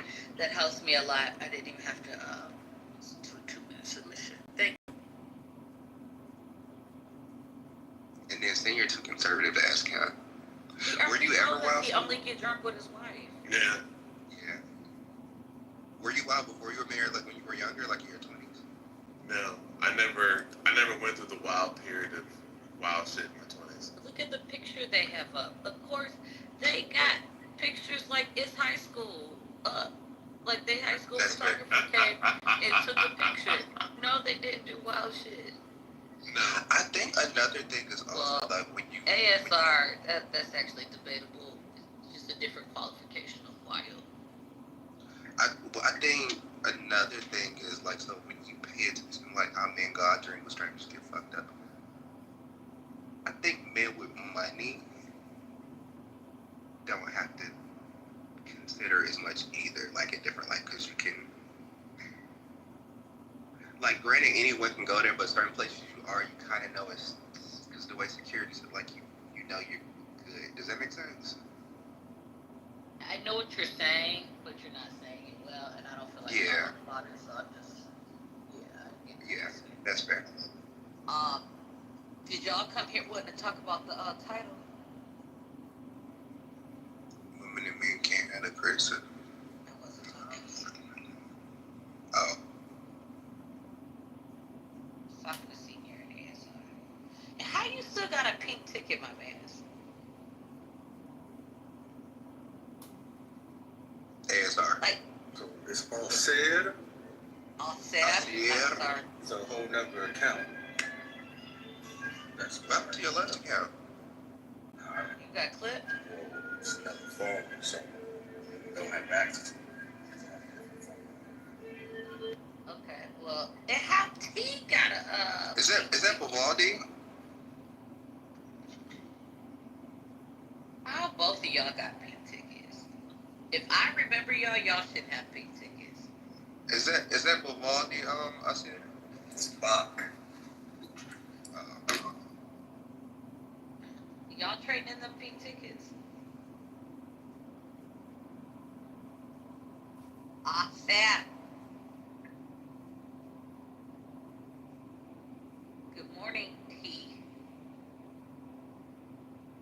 Good morning. Hello to everyone in the room. What? What's that mean? Said good morning. Hello to everybody in the room. Oh. Good night, mate. I'm fantastic. Why do you have a pink ticket?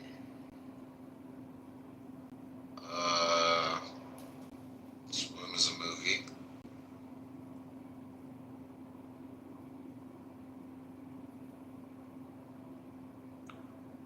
Panda.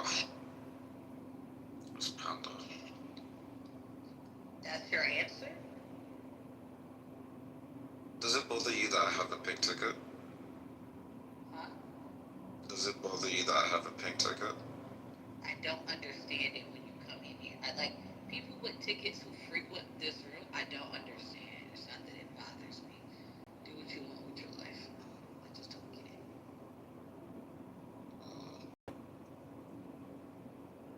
What are you doing this weekend? I'll be at the hospital. Why? What's the matter? Nothing with me. I have a family member who's been hospitalized for nearly 3 weeks. Oh, wow. Are they on life support yet? They're off of life support. Congratulations. Thank you.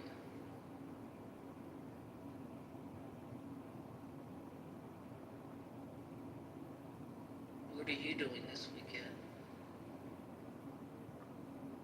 I have to pack. Between us coming, probably gonna go out for 1 or 2 drinks, play pool. Oh, you drink. Great. Oh, keep going, and then I have a question for you. I'll take my pregnant pause here for your question. No, what else are you doing this weekend? I want to hear the rest of the weekend. Ad hoc. But yeah, that's most of what I'm doing. And the rest of that. Oh yeah, I'm going to this Japanese place. Hot pot. Yeah. Hot pot I thought was Chinese, but It's Japanese. Hot pot is when the food is uncooked and I know what hot pot is. I just thought it was Chinese, not Japanese. I thought it was Korean. yeah, exactly. It's Korean more so, but Japanese as well too. So, this Japanese one, this my place does that. But yeah, it's synonymous to Korean people. Sorry, what's your question? Hold on, Fruits in China. I knew I wasn't fucking crazy. And then if you type in what other countries as well do hot pot, you find I'm that not all 3 saying of us other are correct. countries don't. I was never saying other countries don't do hot pot. Everybody does fucking fried chicken. It doesn't mean it's. So when you say I'm going to a Japanese spot, and then you say it's a hot pot spot, for me there was a disconnect because I associate hot pot, as I should, with Chinese. So that's what was happening. I didn't say other people don't do it. I mean, there's what? Come on now. That's definitely not what I was saying. And if that's how it got interpreted, my complete bad. My question was, would you get pissy drunk with people you don't know? It depends. It Did you depends. like, and not just you don't know, you just met, like on an airplane in a foreign country? The possibilities are yes. That depends. Yet again, context, vibe, who the people are. Good Stuff. vibe, all the things. You would get pissy drunk with them, like you don't have any natural concern. Stay your ass on mute. You ain't got no natural concern about that. No. Okay. What concern should I be having? I didn't say you should have any. I was just curious. I didn't Go say on you now, said. you That's can- why I asked what concern should I be having. It's a question. What concern should I be having? I didn't say you said I General had safety. something. Like what? You're not, when you're pissy drunk, you're not actually in a space to make great decisions. So you're now entrusting others around you that you don't know to help you make decisions. So what safety am I worried about? Anything within your decision making realm. Go on, Mod. I love this because it's kind of like proving my point in a No, way. that's why I was like, okay, cool. Like when you said that, I was like, okay, you know. Okay, yeah, it's like exact. But I would also like to your matrix of the question you just asked. So like pissy drunk is a breach because I have an extremely high tolerance, but I think he asked it to ask it.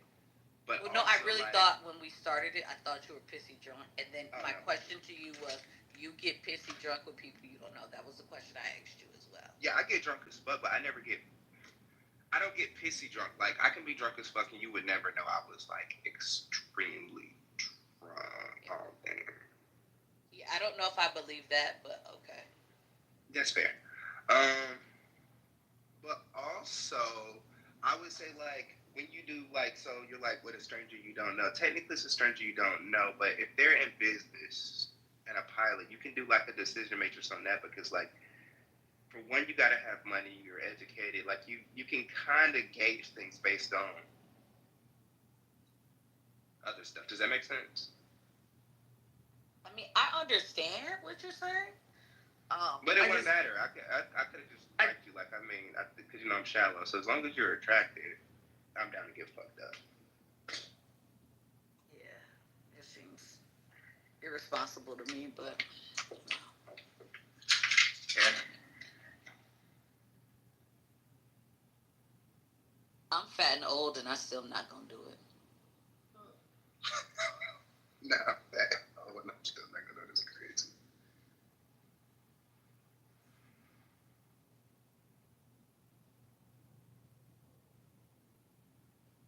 I mean, it's true.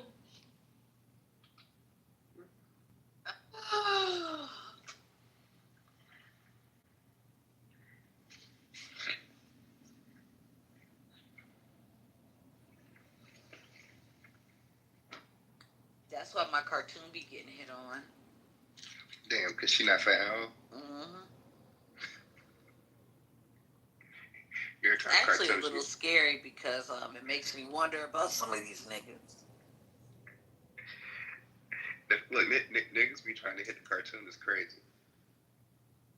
You heard, homeboy.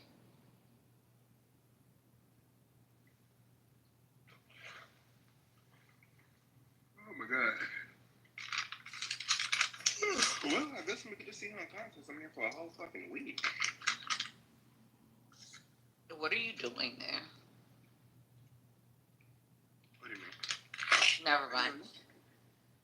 Oh, Sarah. Did I get it right? Negative. Oh, okay. Did your mama name you I said, or is it some shit you made up? How do I say it? By actual name, sir. Legally formed.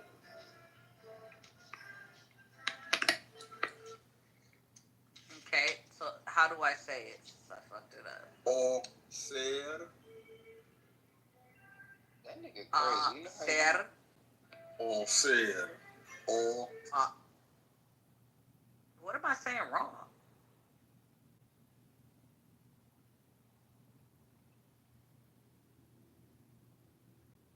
Hello, what am I saying wrong? I initially by you. I said that wrong. I said all ser.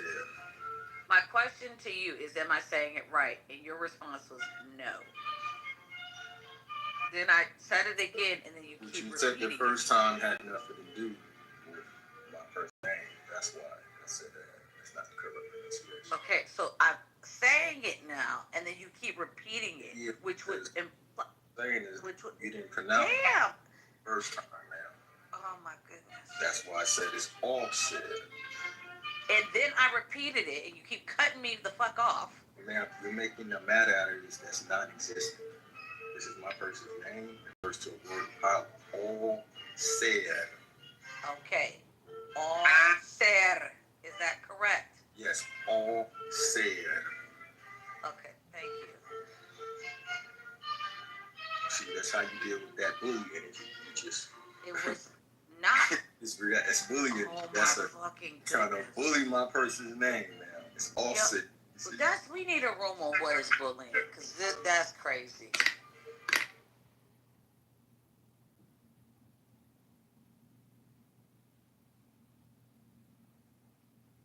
I'm literally trying to correctly say your name.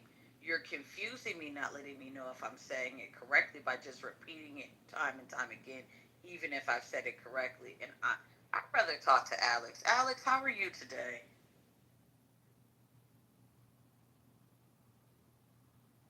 Maybe Alex Alex isn't coming up. Brandy, you seem cool. Hi, Mickey Mouse is a very interesting concept.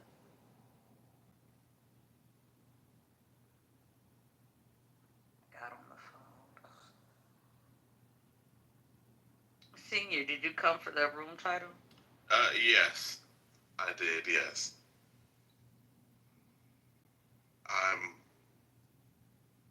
yeah.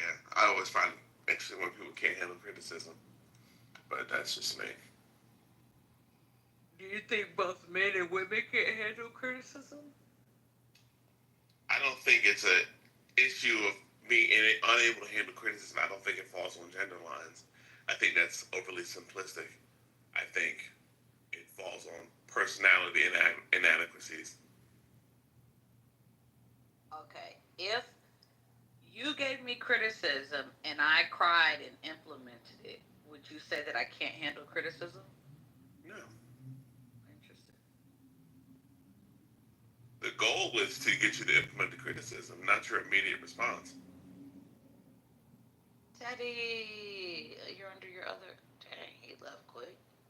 Barely could even give him an invite. Yeah, I think this room, it must be the title.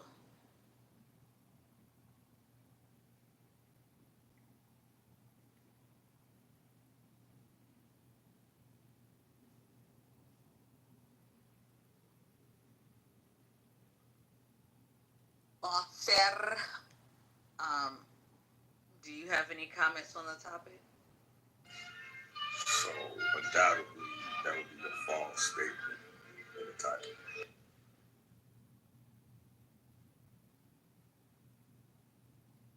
Why? Because it's not the case that it's impossible for black men and black women to handle criticism. That there are black men who handle criticism well, and that there are black women that handle criticism well proves that. So the title is misleading. It's not impossible, you can't. It's just some people choose not to. But the ones who do handle criticism, those are proof positive that black men and black women can handle criticism. So in your mind, the statement is made as an absolute? What I'm saying is that the statement literally means that it's not possible for black men and black women to handle criticism. That's a factual statement. You know that because many of you have ancestors who handle criticism well. So saying it's impossible, but you have cases that prove that it is possible, that statement is false. But it doesn't say all black women and black men can. Yeah, but it says can't, impossible. So when you say black women and black men can't do it, you're saying that it's not possible for black men and black women to do it. That's not true. Do you think there are people it's not possible for? No, I think those people who haven't done it just haven't awakened the ability to do it. Doesn't mean it's not impossible for them. It means you just haven't awakened the talent. So if they call it impossible, it's a misnomer. What you're saying that these people who have that ability haven't awakened, they haven't realized that potential. So if the title says struggle to handle, how would you feel about that? One, that would use my feelings. I would utilize my reason. Secondly, for one, I wouldn't utilize my feelings to make a judgment. I hear you. I mean, it's this having to like think through every single word for you. May I answer your question? Right. Well, I was trying to ask you a question before you cut me off. Well, So you I asked assume a question. that you're okay with engaging. You asked a question. conversations. How would I feel about that? And I'm Yeah, trying to answer I the hear you. I understand. Just like I was trying to get a question out and you kept cutting me off. Ma'am, I just assumed you were okay with engaging with people without actually letting them finish answer the question as you're doing it again. Yeah. So I assumed that you were okay with people cutting people off because that's what you were engaging in. Ma'am, But it sounds like you're not. It sounds like you're not. Go on. You notice now you're not allowing me to answer the question you asked. So I'm asking for permission to answer your question. So what I'm saying is that I don't utilize feelings to make rational judgment. For one, that's not rational. Secondly, as per to the title, that's what I would say is that I would say some black men and some black women struggle with that. That's a more correct assessment.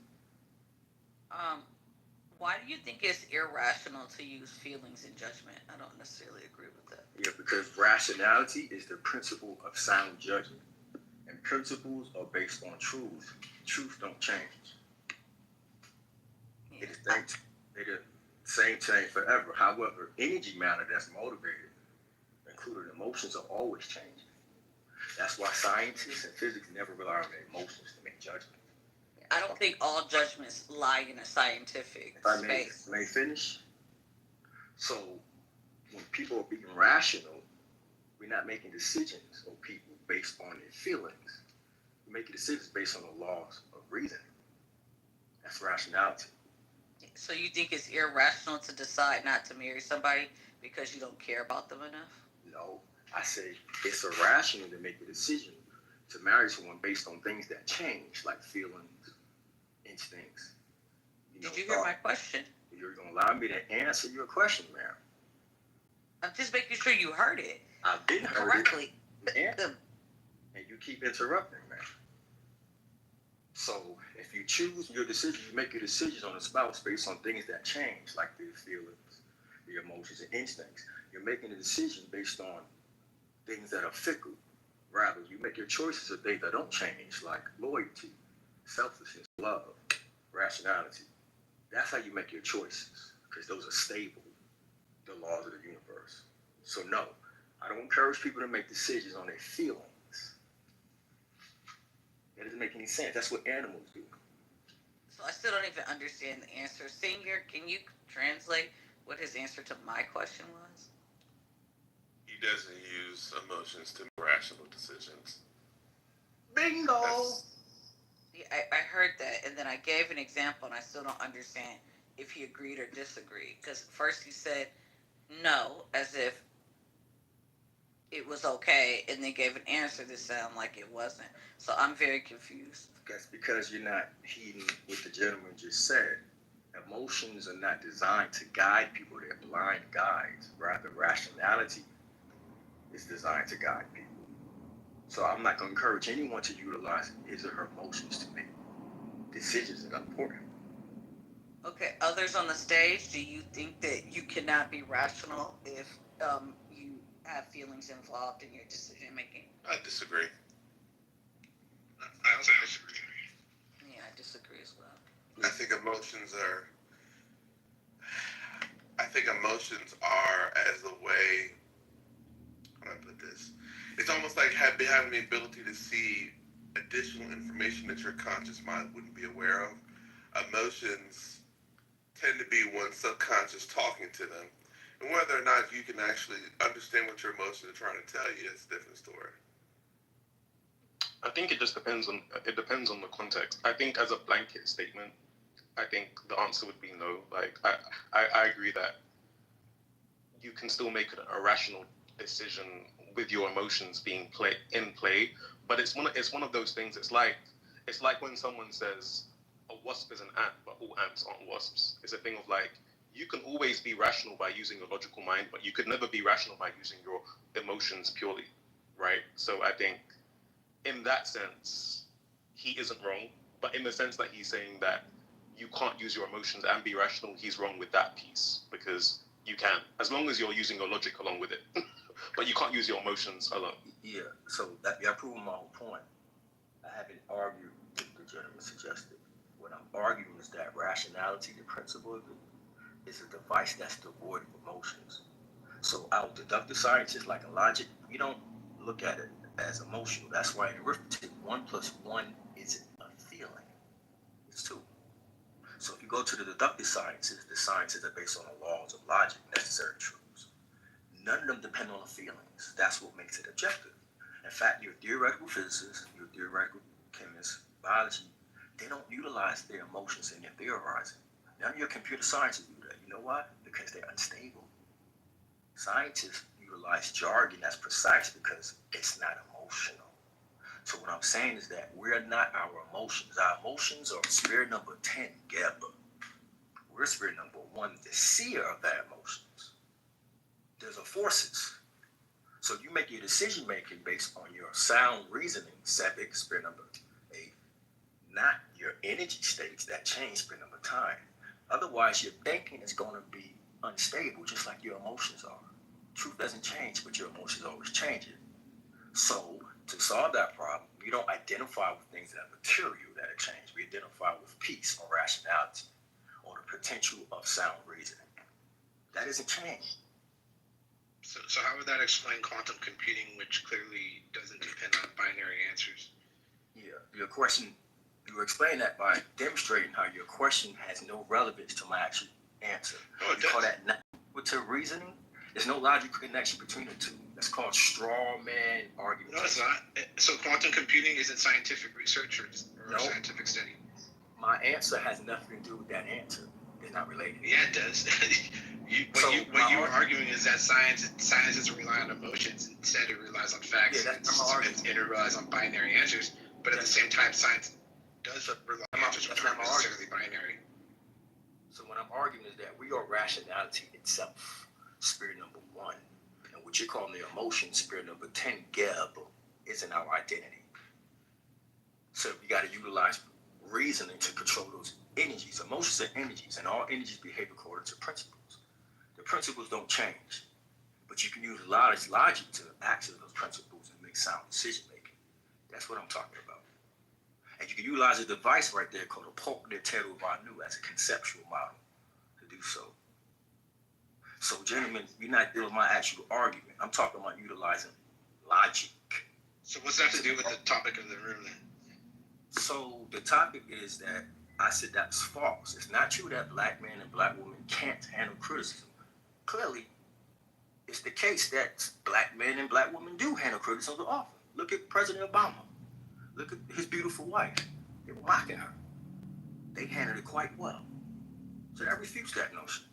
If you're going to go by modal logic that deals with possibilities. When you say can't, that's a modal term, and modal propositional logic, S5. So more correctly, it would be say, it's true that some black men and some black women struggle with criticism. That was my critique, and then y'all started talking about everything else. But I personally agree with like your analysis on that personally, though. I think when you make a blanket statement and you use the word can't, you erase the possibility that there are individuals that can. So I agree with your logic. Since we're talking about logic, I agree with your logic on that. And that's my only pushback. When you say that and you don't represent what it literally means, you put limits on your own potentiality just for the words you speak. It's dangerous. So, you know, I think that's a fair assessment. I think yeah, if it's a thing where we're analyzing, because if we're saying that this title of the room comes from observations that there are men and women that are black that have in certain instances shown an inability to handle criticism in a specific moment, you would have to have a conversation about that. But saying that black men and black women can't handle criticism is a statement. It's not even really a question. Because as soon as you say they can't handle criticism, it's either yes or no at that point. There isn't even a middle ground of that, because you're not talking about probability. You're not talking about probability. I agree. You know, so at least if you were talking about probability, then you could put it on a scale. So you made my argument even more better than my person. What you're talking about is inductive logic that deals with probability. But what I'm talking about can't means that necessary. There's no probability to that. That's deductive logic deals with necessity. So we got to be careful about that. But more importantly, all that means is that those people who we say can't actually can. They just haven't awakened. So it's a different way of phrasing that's correct. yeah, and then it goes to like, you know, the deeper question of, you know, under which context, because different people can handle criticisms under different contexts. Some people struggle to handle criticism in their relationships. Some people struggle to handle criticisms in the workplace. Some people struggle to handle criticism when it comes to their art or, you know, their livelihoods and things of that nature. But no one's necessarily a monolith to where every form of criticism is going to be an issue. You know what I mean? So it's like, even then, once you get away from the macro and you start looking at things on a micro scale, the criticisms that people can and can't handle are very different, you know? So it's deeper than that, because it's like, okay, cool, where does the title even come under? Which context and circumstance did you see a black person be able to handle? Because we don't even have to say black men and women, just say black people. Simplify it, you know? Because we're only men and women, technically, speaking. So, you know.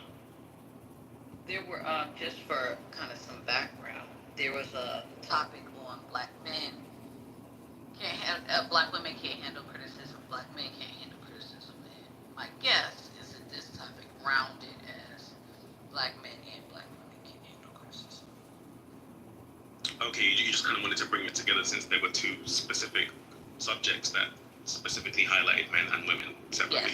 Yes, that's my just remembering how some of those conversations. Mm-hmm. My guess is that was kind of where it was. Now that we talked about them separately, I think one of the reoccurring things was, hey, there's multiple people who can't handle criticism. And, you know, in the room of women can't handle criticism, there was a display of men not handling criticism, which was quite interesting as well. And you know what's also interesting, and this is something that I've been meaning to like talk on at some point, is the fact that we notice what we're in proximity to. Oftentimes when we're in situations where, and oftentimes we're our own worst critics as well, and we should hold each other accountable. We should hold the communities that we're a part of and that we engage in accountable, where possible.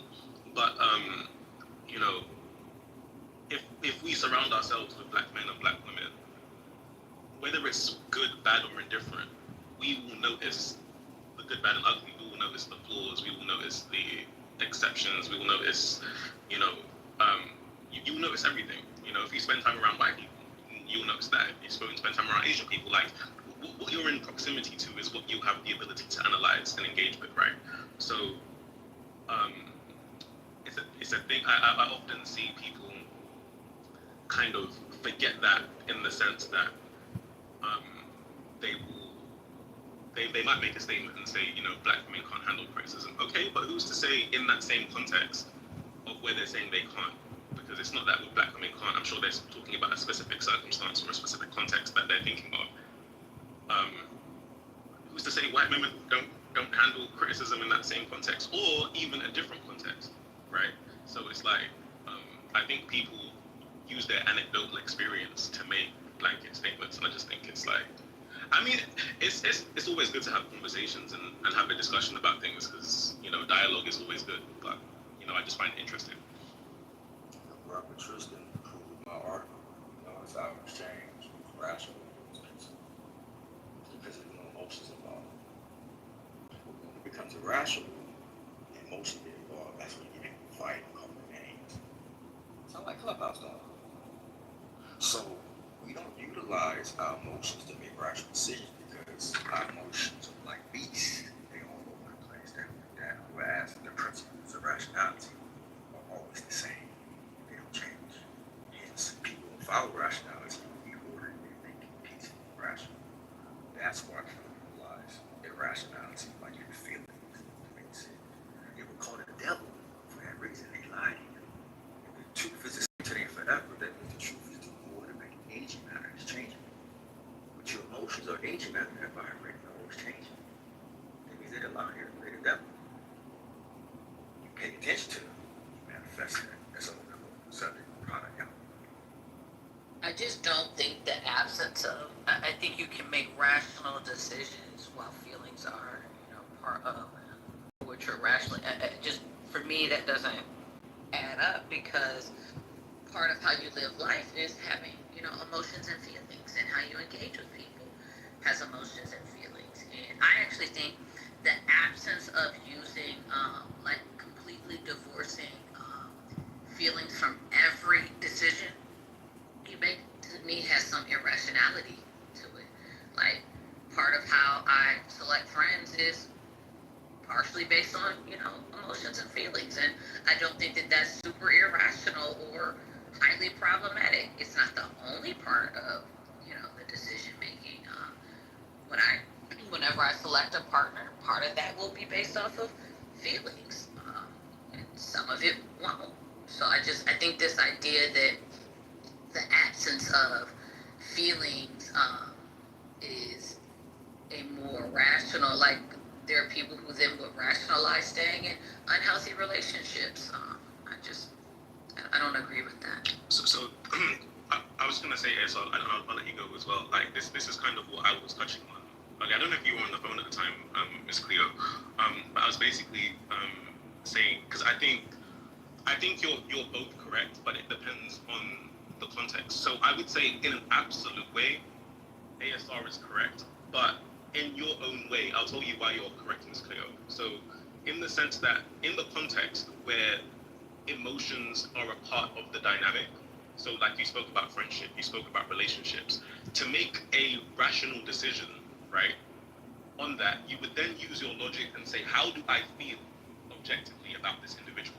Okay, I feel happy when I'm around them, or they don't make me feel comfortable, they don't make me feel safe, right? And then you would then analyze that logically. Okay, I don't feel okay, or joy, or happiness, or whatever it is, whatever emotions you're expecting to feel to make that relationship or that sort of, dynamic right for you.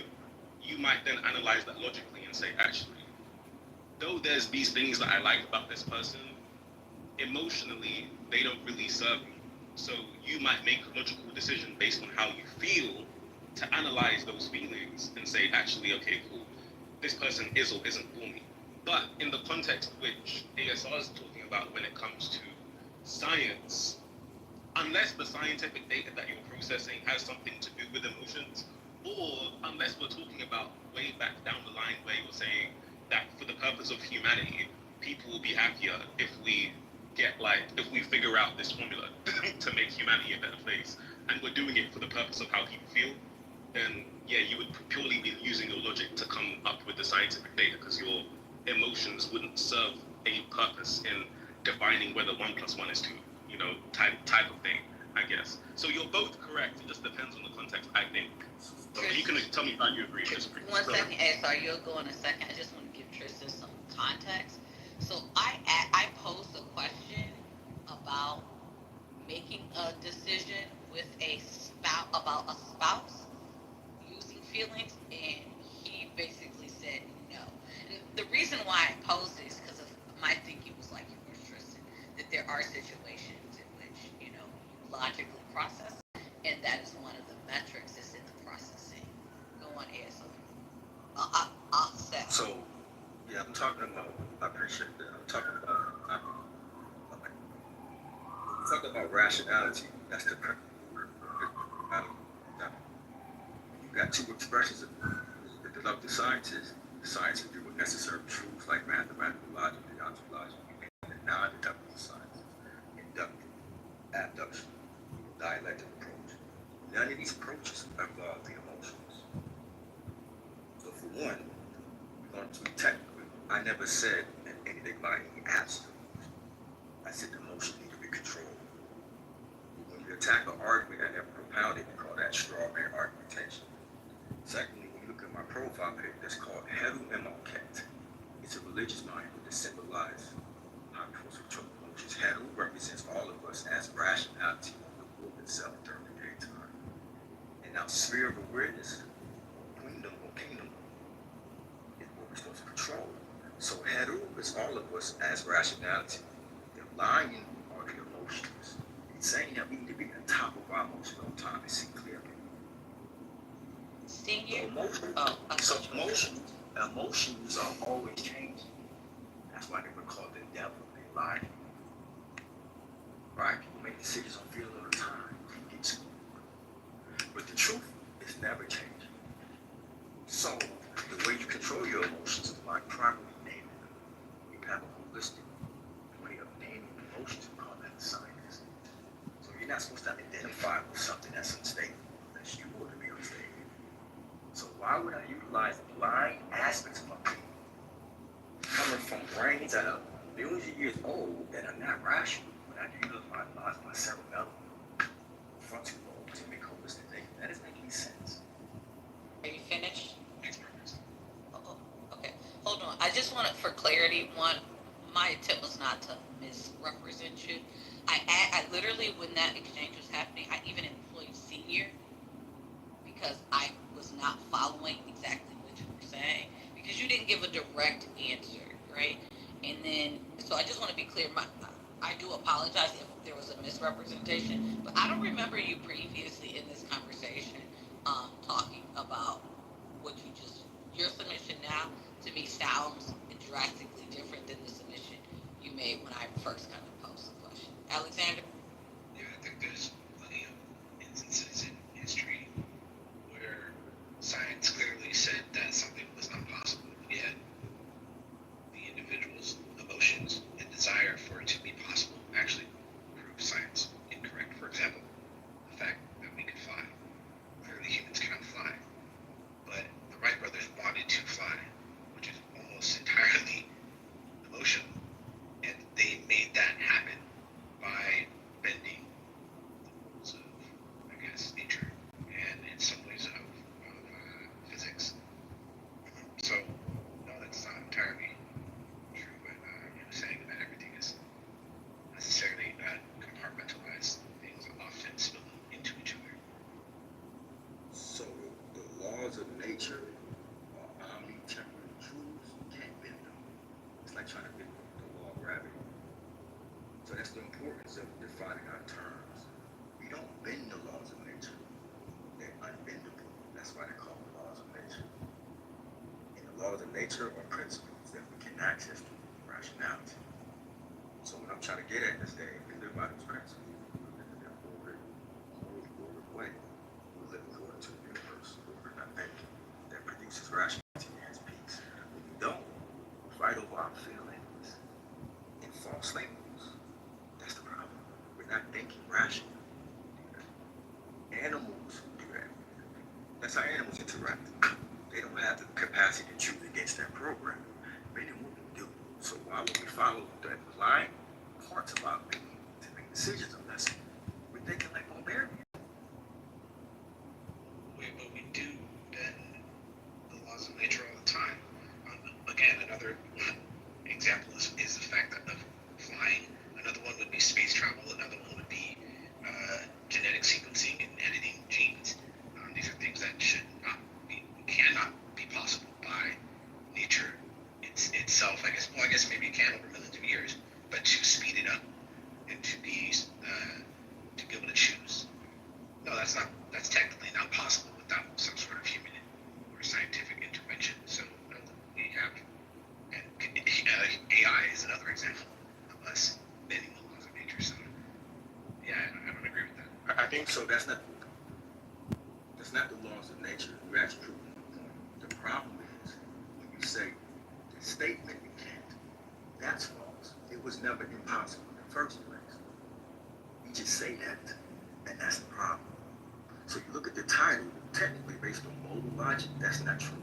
We know it's possible for black men and black women to take criticism. We had the president who did it with the music man. So if you're going to be technical, that's not true. That's from a technical point of view that we all can agree on. That's subjective. That's a logical system. And we can give our own personal feelings and submissions, but those are subjective. You got to take it to the rigor of an objective language, like a deductive science, that makes sure we don't utilize our feelings as subjectivity. So I'm saying to be objective, we need rationality. Yeah, like rational has nothing with feelings. You know, I was just gonna say, like, Alexander, I feel like you're talking about something slightly different to what ASR is talking about, even if you don't realize it in the moment, in the sense that when you talk about bending the laws of nature, like, whenever we do something, fly, travel to outer space, AI, that isn't bending the laws of nature. That's actually understanding the laws and using technology within the constraints and because if we did something that bent the, like, for example, there isn't really much we could do to bend the laws of nature. Everything that we do know and understand is because we understand physics, we understand biology, and then we build something that works within that frame. You know what I'm saying? That framework that we can do.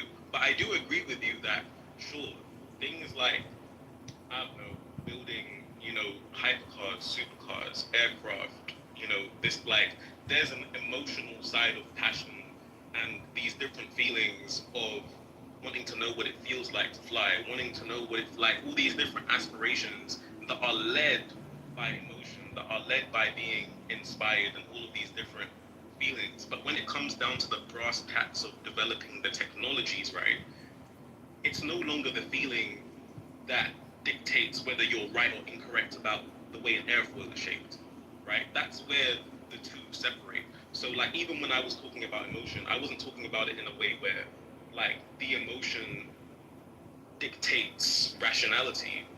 The emotion just informs you of what you want to do. It doesn't mean that what you want to do will be the right decision also as well. Because logic doesn't mean correct. Logic just means that you're using your cerebral mind to make a decision as opposed to using your emotional self to make a decision, right? So it's like in that same moment when you're going through logic versus emotion, emotion by definition lacks rationality because it isn't grounded in logic. It's grounded in how you feel. It's a chemical response to something. You know, how your body reacts to external information, right? And then logic is you actually taking the time to process something and decide what you want to do thereafter. You know what I'm saying? So I agree with aspects of some of the stuff that you said, like Alexander, but I think yeah, you and ASR are talking about two different things ultimately at the end of the day, you know. So emotions are outward and forces, motions. They move outward, they move in. Rationality, though, and the principles of science and something like that, they stay the same. That's why many Please, I'm sorry, as a moderator, I am going to ask you, if you're going to make the same statements, just skip to the part that's different, right? So share your new response, but please do not continue to reiterate the same point. Thank you. So it's the same argument. Then maybe you don't need to make it. Hey, Baghdadi. Maybe I can tie it into what the brother just said. I have no problem with the tie-in, so I'll say that again. I'll give the direction again. If you've made the statement several times, don't make the statement again. Rather, bring in your new point. So the new point is when we live by rationality, we live by principles of the universe that don't change. When we don't, we make up rules on our own. That's not rational. That leads to instability. So by living by the laws of the universe and don't change, it allows many of us to fall asleep 30,000 feet in the air. Because we are convicted that the law of gravitation is real. So what I'm trying to get at is that when we live by the laws of science, it produces conviction. When we live by our feelings and so forth, it produces doubt. So why would anyone encourage that?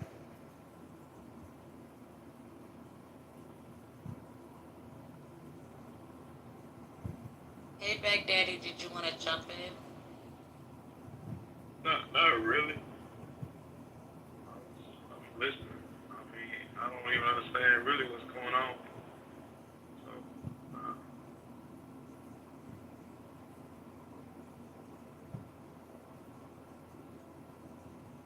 Sorry, you said you don't understand? no, I don't understand half of what nobody's saying.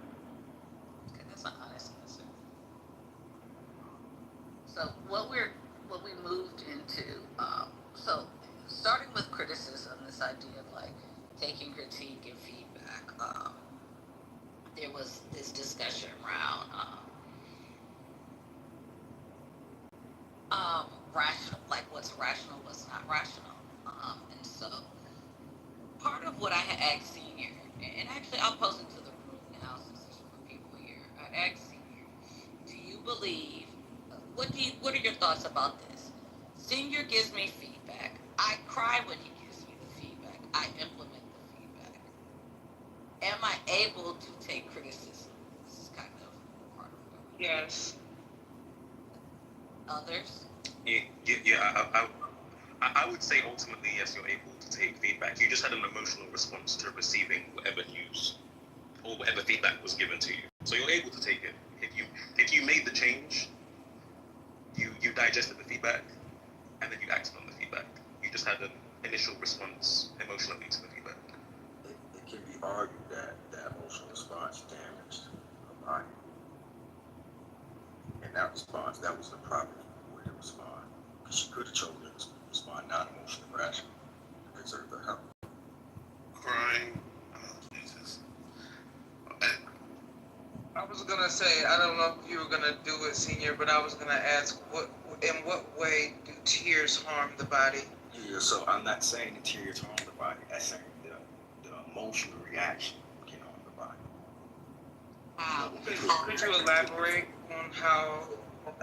Sure. So instead of remaining peaceful and optimizing the chances for success, because you know the mind is peaceful, it's rational. You know, when people get emotional, they start making decisions based on their feelings. They're irrational.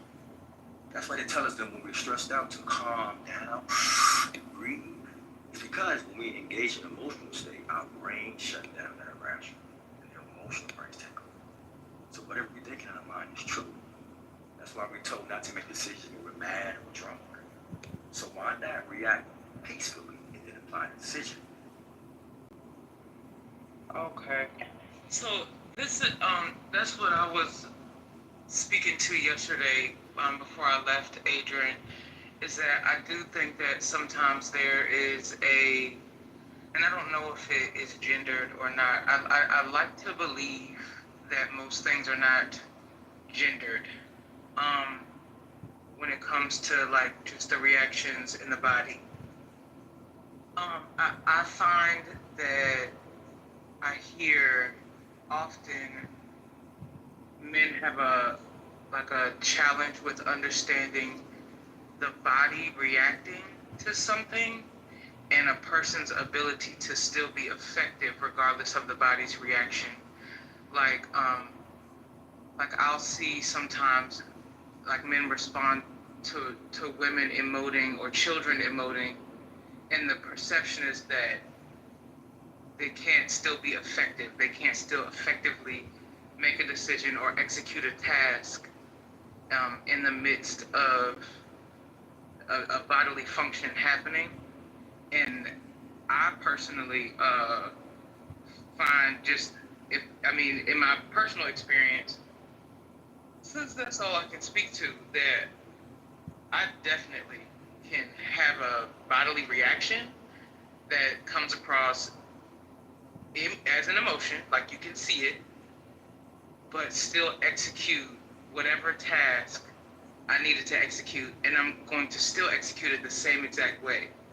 So I'm not, like I said, I prefer to not think that that is a gendered thing, but it is something that I find I hear more men speak to, like some sort of incapability to do that, and I'm confused about that because never has a tear or the way that like I felt about something had the power to stop me from still making the decision that needed to be made or still executing it the way that it needed to be executed. Now, that emoting can make the people around me uncomfortable, and that, quite frankly, ain't my business. It might not even be theirs, but I have observed it make other people uncomfortable, and then they perceive that a person is incapable, myself or whoever else is incapable of doing a thing because of their status in emoting. But yeah, I don't know. I just wanted to share that. Like I said, I don't want to think that it's a gender thing, but that's who I see. But I also see women able to emote and still do what is needed to be done of her. So I don't know. It's interesting though to hear that perspective. Bro, I just want to say super quickly because I know Delphine wanted to go next, just in response to like what you were saying. I will say, because I know what you're talking about, your experience, and we're speaking anecdotally. So just know that I'm speaking anecdotally too. This isn't a matter of fact or whatever the case is. But in my personal life experience, I will just say that I've noticed not only women that are self-aware have told me in certain situations or when we're having certain conversations that, hey, like, this is a bit much for me right now. I'm gonna have to calm down first before I can actually like really like have like a proper conversation about this, because my emotions are too overwhelming for me right now to actually like digest what you're saying. Because oftentimes I'm just speaking in logic and fact. My emotions are removed, not in terms of how like me being able to feel as a human being, but from the topic of discussion at hand. So I'm able to, whether it's a tense or heated situation or whatever the situation might be, still have my resolve and still be able to think cognitively in a way where my emotions aren't steering where, like, what I may or may not say, that type of thing. Obviously, you're kind of speaking for yourself and maybe some of the other women that you've dealt with. And the thing is, everyone isn't a monolith, right? So it's like, of course, there will be women that are able to have emotions and feel how they feel, maybe shed a tear, and still maybe they will make the same decision as they would have made should they not have felt that way or be crying. I'm not going to take that away from anyone because I don't know anyone better than they know themselves in that situation. But what I can say is I've come across multiple women where when their emotions become involved, either they have to step away from the conversation, or if they're very self-aware, they will let you know that that's how they're feeling, and they will tell you that they need to step away from the conversation and come back when cooler heads prevail. Or if they do stay, you will notice that the difference between the way the man is speaking and the way the woman is speaking is very different, where the woman will be more what's the way to properly describe that there'll be more energy exerted in the way that she's expressing herself, and the man might be a bit more stoic and even keeled and have like a lower tone of voice, be speaking a bit more calmly, regardless of and a woman might react more to what is being said rather than maybe listening and digesting what's really going on, because when your emotions are what they are, sometimes it does prevent you from really digesting even what's truly being said, more than what do you feel like is being said to you. Like, do you feel like this advice was disrespectful, even though maybe it wasn't, maybe it was just constructive, you know? Or do you feel like this was an attack? Maybe it wasn't an attack, maybe someone just cares. Like, so it's all of these different things to where the emotional response versus the logical response. So even to you as a woman, you might feel emotional, or you might be emotional in a certain situation and think that you're responding logically in your mind, but maybe to the person receiving the information that you're saying, and I'm not saying this is true about you, I'm just saying maybe to the person that's receiving the information that you're saying to them, it might be an emotional response to that individual, especially if you're speaking to a guy. So it just depends. So, but in answer to your question though, I will say in my personal anecdotal experience, I would say on average, so not for every woman and not for every man, right? But on average, it would appear to me that there is a dimorphism based on gender when it comes to how we handle our emotions. But that's just a biological and physiological reality. Like, it's not like we're more similar than we are not alike based on our DNA and based on the fact that we're both human beings. But there is a large separation in how we process information, both men and women under certain contexts. But it's just a fact. It's just a fact in terms of that part is a scientific study. But in general, what I'm saying is that in terms of my own experience. So I want to say that I think we're all emotionally equally. We just don't have the same interest of our emotions. So, for example, when women get more emotional in relationship situations, and men get more emotional in street stuff or guy on guy stuff, because they be ready to kill each other. That's the emotional response on Clubhouse over words. They never even met each other.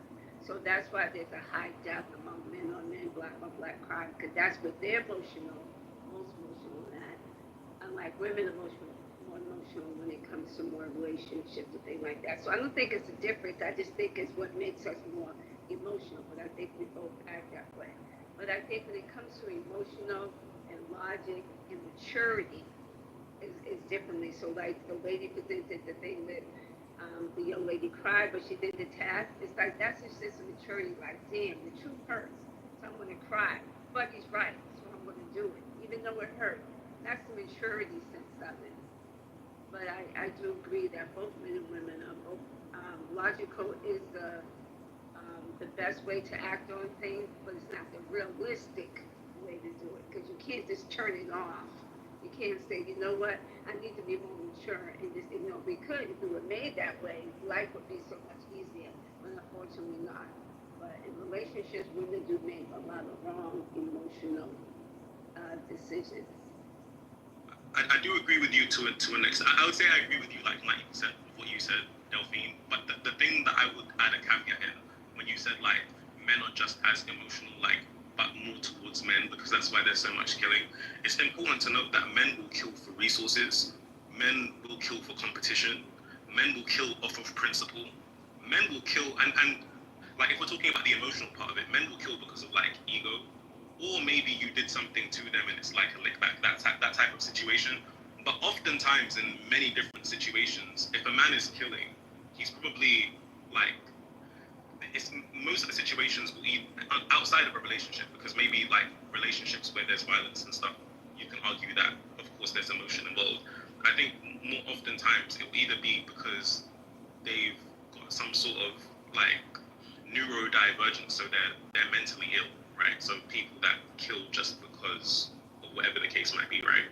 Or it's like, let's say it's like gang related and things of that nature. So that's resources, that's competition, that's principles.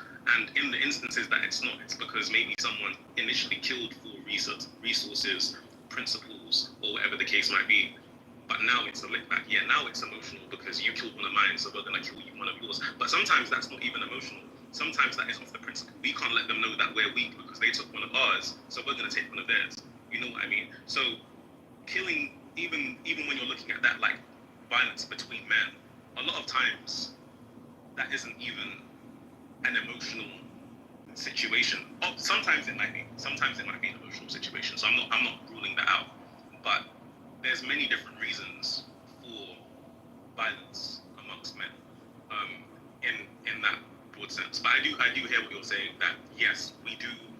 Men and women have emotions, so I'm not denying that. I'm just saying that we process it differently. So like when you're in a relationship and as a woman, you might be feeling a certain way and your emotions are showing a bit more. Some men wear their emotions on their sleeve as well. Like that, some men aren't really that stoic either. So I'm not saying, like I say, we're not monolith, but it might just be an instance that on average, right, it's said that women, it's not that men and women are emotional, but women feel a wider range of emotions. So if I don't know how many of you guys are like familiar with bits and bit rates and things of that nature, but if we say like a woman has a higher bit rate level of emotions, you have more granular data when it comes to feeling your emotions, whereas men, our bit rate for emotions is a lot lower. So we feel less emotions in terms of the variation of them, but we can feel happy, we can feel sad, but you might have like a big variance between your levels of happy and sad.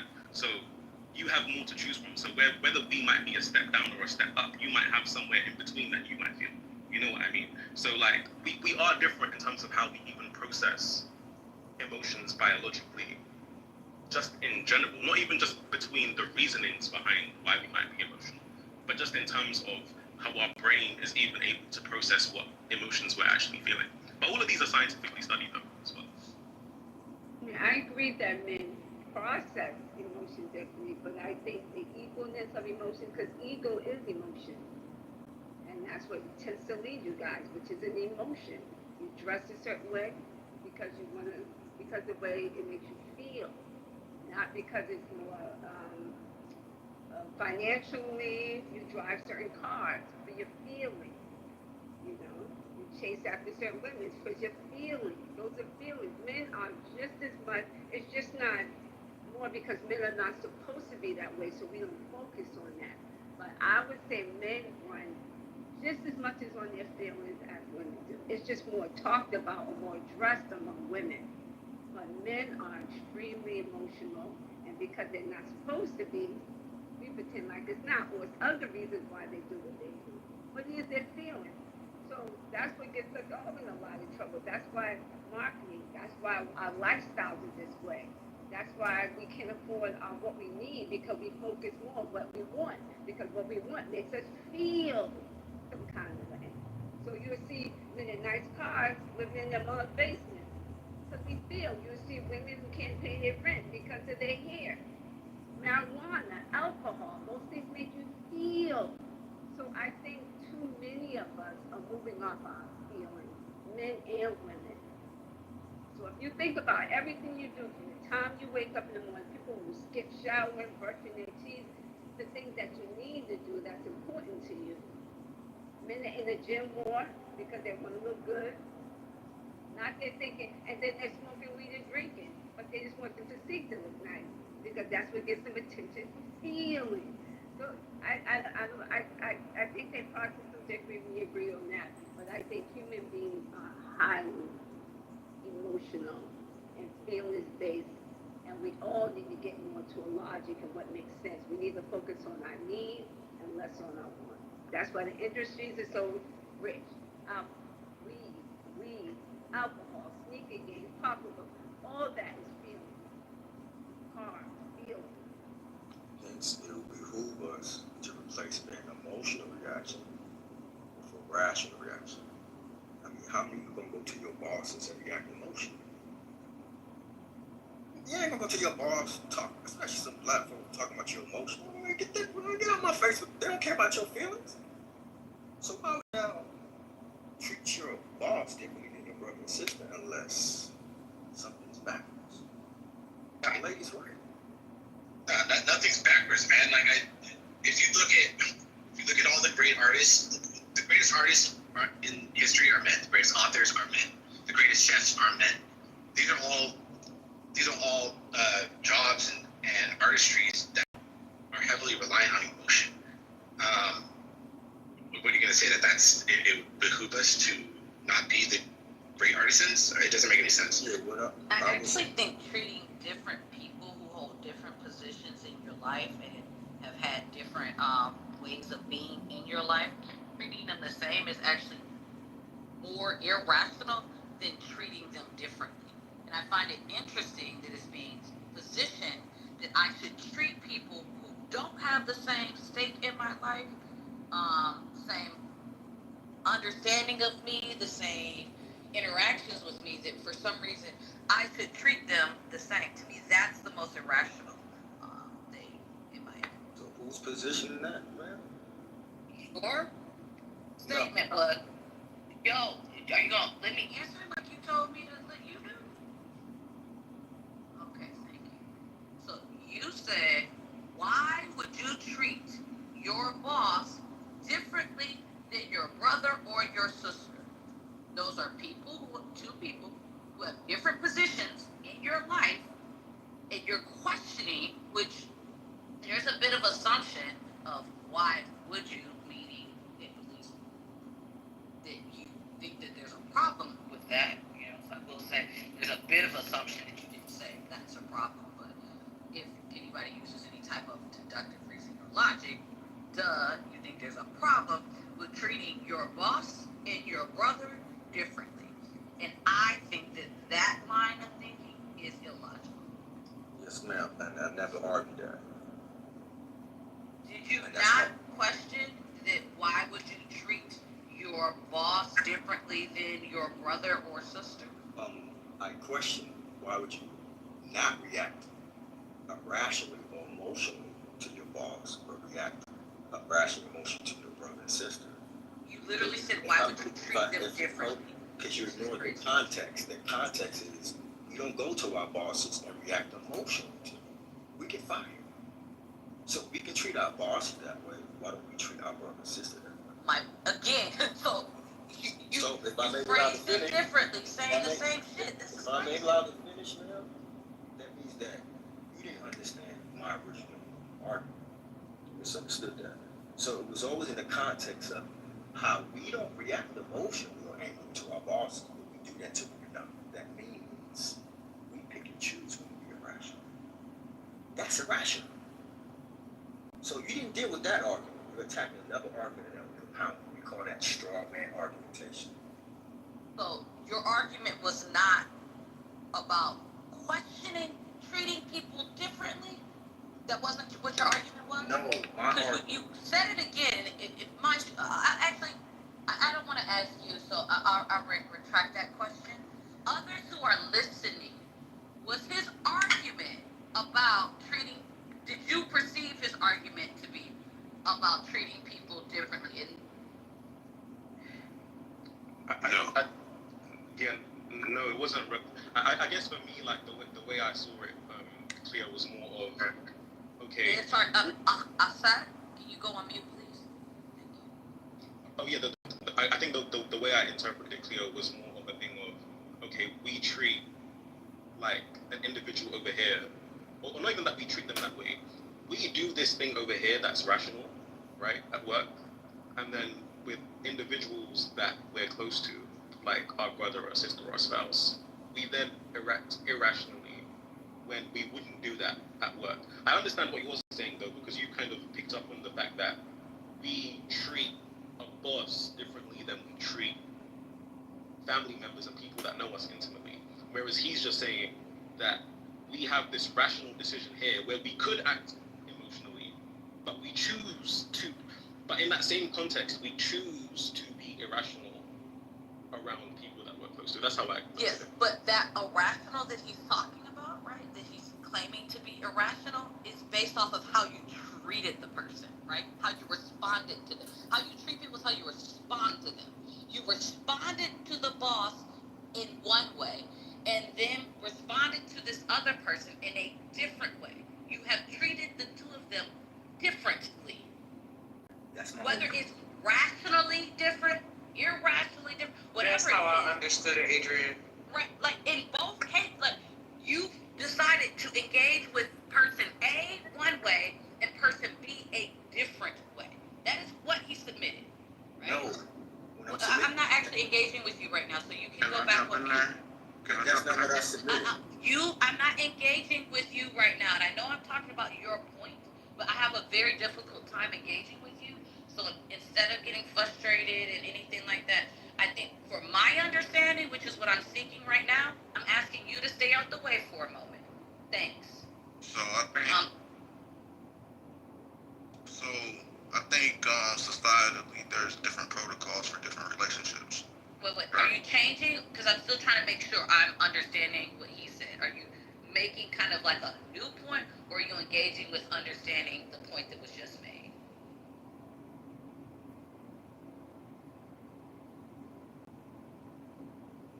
Hello? Which one are you doing? Because if it's on this one, cool. If not, I just want to... Yeah, it doesn't mean you can't speak. She's just trying to clear up a thought before she moves to the next thought. Right. Like, I'm happy to go to you next. Like, I don't want you to think I'm trying to silence your voice. I don't want to muddle in something new and add more confusion. Alpha frequency? Yeah, I mean, I think I'm speaking to the spirit of the conversation, so I'll wait till y'all iron. I appreciate you, again, not trying to be, like, silence you at all. All right, so here's what I was saying, is that he gave an example of engaging with person A in one way. Now, no matter what all the reasoning is, right? I'm not talking about the exact reason. I'm talking about the general thought that you engage with person A one way and person B a different way. And there seems to be a problem with that, right? That I disagree with. That it makes sense to deal with different people in the same manner. I actually think that's illogical. That's not my position. My position is that if you can be rational with your boss at all times, then you can be rational with everyone else at all times. You're rational with your boss because reacting emotion to your boss will get you fired. So there's a reason why we choose to be rational or not react emotionally in front of our bosses, because we know there's consequences for that. We don't treat our brother and sister that way because there's no practical consequences for that in our mind, even though at least there is. So why not teach people to be rational and peaceful at all times to everyone? So I just have a quick question to you. Hold on. You are submitting.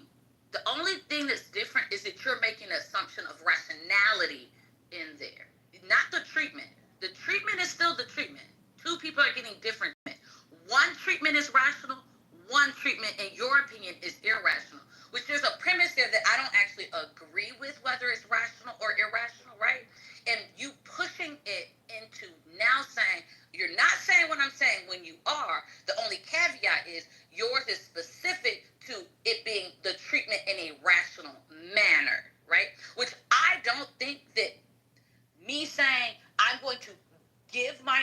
emotions to my family and people I care about, but withhold those from my boss makes me irrational. I actually think it's a very rational decision to understand one, people have emotions, right? Humans are designed with emotions. And I think understanding the most appropriate time to use those emotions, divulge those emotions, is a rational decision. And to call it irrational is the premise I disagree with, but the statement doesn't change. You are submitting that treating different people differently is not rational. And I don't agree with that. Yeah, that's not my submission. You don't even understand your submission. Cool. Go, Delphine. Delphine, you can go. Delphine, you can go. Delphine is going, not you. Yeah, disagree to disagree and move on. But my question to you is, when you say about the boss, you say the way you respond. So isn't responding in a fear manner? Fear is an emotional response as well. So if you respond to your boss in fear, that's because you're afraid. It's still emotions. And then you don't respond to your brother in fear because he's your brother, but it's still an emotional response. And not to say that people don't respond to their bosses with emotion, because fear is an emotion, and then them leaving or quitting is an emotion, them writing reports against their bosses are all emotional responses. So I do think people respond to their bosses emotionally, but fear is also one. So I disagree with your statement. That's not my statement. The statement is we're trained not to react emotionally to our boss because that's not rational. We don't tolerate that. But we bring that emotional stuff home to our people and act irrationally and wonder why we're backwards. That's a contradiction. Yeah, I mean, he's totally correct. So it's called a threat of imminent danger. Most of the times, the reason why men don't get into it with each other is because a nigga punching your fucking face. Message. Yeah, so sometimes even women have this with men. Women would antagonize good men that they know they're not gonna hurt them or beat them up or mollywop them. So this happens a lot in like regular domestic relationships, let alone family relationships. I.e., most people. This is just an unpopular opinion, I guess, in this room. Most people, they take a lot of shit from their manager, the supervisor, the boss at work. A lot of them niggas, a lot of those women, they eat a lot of shit at work. They bite their tongues. Some people even change their fucking vernacular at work, which is because they know they'll get fired and lose their financial backing. So if we're not going to be willing to admit that as adults, are we actually having a genuine conversation? But that's not what we're not willing to. I think, right. I think we can admit it. It's being said that men don't have that problem. Most of us don't. Most men do not have that problem. I told you the threat of imminent danger is what we live by, right? So I don't know ASR, right? But if I call him a pussy and I see him, he might want to punch me. I'm not gonna punch you, bro. Why is it? I'm confused. No, that's what I'm saying. I'm saying he might be willing to punch me in my mouth. So it might be, hey, we might have to fight. But calling someone out of their name to me is not what I'm thinking of as emoting. Like, exactly, because you're a woman, you don't get that. So that's what I'm saying. That's not emoting. That's disrespect, sir. That's not emoting. That is disrespect. So if I'm a grown man in public, I cannot just have an attitude with somebody and call it, oh, I'm just being a bitch. Because this person could take his anger out on me at any time. So men, we have to walk around knowing, hey, if I go there, this could lead to a fight or something bad happening. And the issue that I'm having is y'all have this idea of going there. And I personally don't know where that's coming from. I am aware that an emotion can happen and somebody is not taking something somewhere. Like, you do energy, correct? So energy is nor created. Actually, never mind. This is impossible. Yeah, so energy I'm looking at a feelings wheel, and I think we don't actually know what feelings are.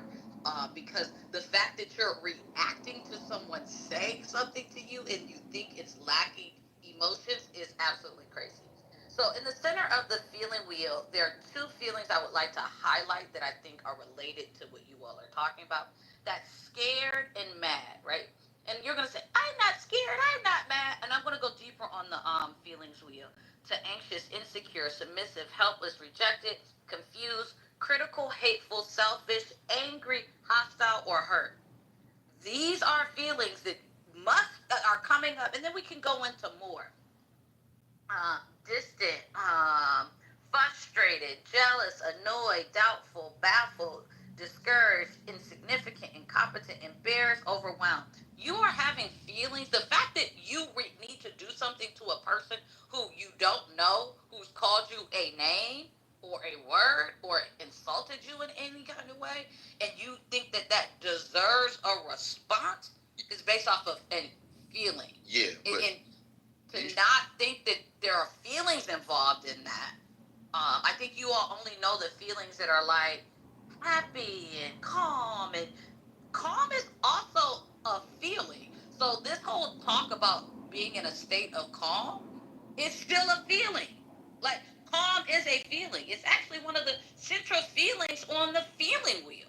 And so using it as a way to position against something also doesn't make sense. I think psychologists will say, and I don't quote me on this one, that at every point you're always in a feeling. It's just which feeling is present right now. This is Yeah, I guess maybe the unspoken thing is that people are talking about negative emotions, and maybe like some of the guys, or including myself, maybe we're not articulating the fact that we're highlighting the. And I'm not saying that I agree or disagree with you, by the way, Ms. Cleo. Thank you for bringing up the emotions field, by the way. I think that was a good thing to sort of highlight. Obviously, I guess we're more so speaking to the negative side of emotions as opposed to the positive side, because you're right. In at any given time, we are likely experiencing some form of emotion, if not emotion, just a state of mind. Because, for example, being at peace, I wouldn't say is necessarily an emotion, or being content. For example, right, I always tell people, or I will not even just tell them, I ask them, like even in a relationship, whatever the case is, would you rather be happy or content? Because happiness is a fleeting emotion, whereas being content is a longer lasting state of being, right? So it's like a lot of people focus on, I want to be happy, I want to, like, if you don't make me, first of all, your happiness needs to come from within. You being content needs to come from within, and then have somebody add that to you.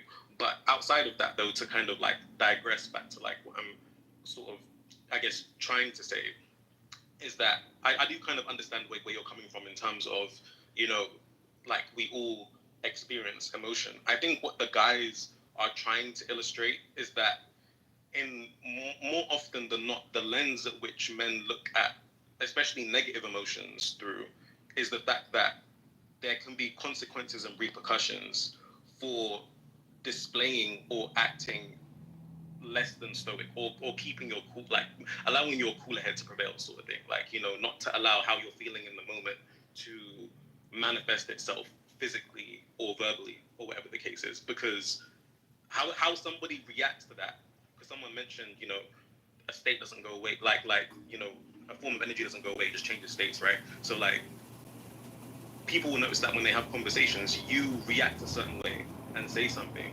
you might receive that energy back in kind, or it might be multiplied. You might have come with a little bit of energy, and someone comes back with some energy tenfold. And you can't tell someone how to react to something that you did, really. I mean, you can try it, right? But they're just reacting to external stimulus at that point, right? So I think it's a thing of, as men, because our metric, if we look at like our barometer, let's say, like the way that we're calibrated, if we look at what the most extreme circumstance can be, we know that this thing over here can happen if we allow our emotions to prevail. That's how we're raised, let's say. If we allow our emotions to prevail, we know that at the extreme end, this can be the result and the consequence. So our calibration is to understand our emotions, but then logically deal with the situation in a way that isn't so negative. And when I say emotions, I'm talking about our negative emotions here. I'm not talking about our positive ones. Whereas I think women are kind of more so raised to experience and feel and like demonstrate and articulate how they feel at all times. So I think it's also just a difference. Maybe not even just on how we are biologically. You can go next. Yeah, you can go next. I guess not just on how we are biologically, but maybe also part of it is to do with the dynamic of how we're raised as well. But yeah, go. Thank you. I just want to insert a thought into the conversation. Right, when I brought up the myth that men are logical and not emotional. I don't think we've examined that phrase, that cultural line deeply enough. You know, because men do feel deeply, right? But many, have been trained to hide, suppress, or reroute, our emotions, right? To be socially accepted. We use behaviors like aggression instead of sadness, violence instead of vulnerability, sex instead of affection, control instead of fear. So, the decisions that might appear like they're logical on the surface, there's plenty of emotion within it.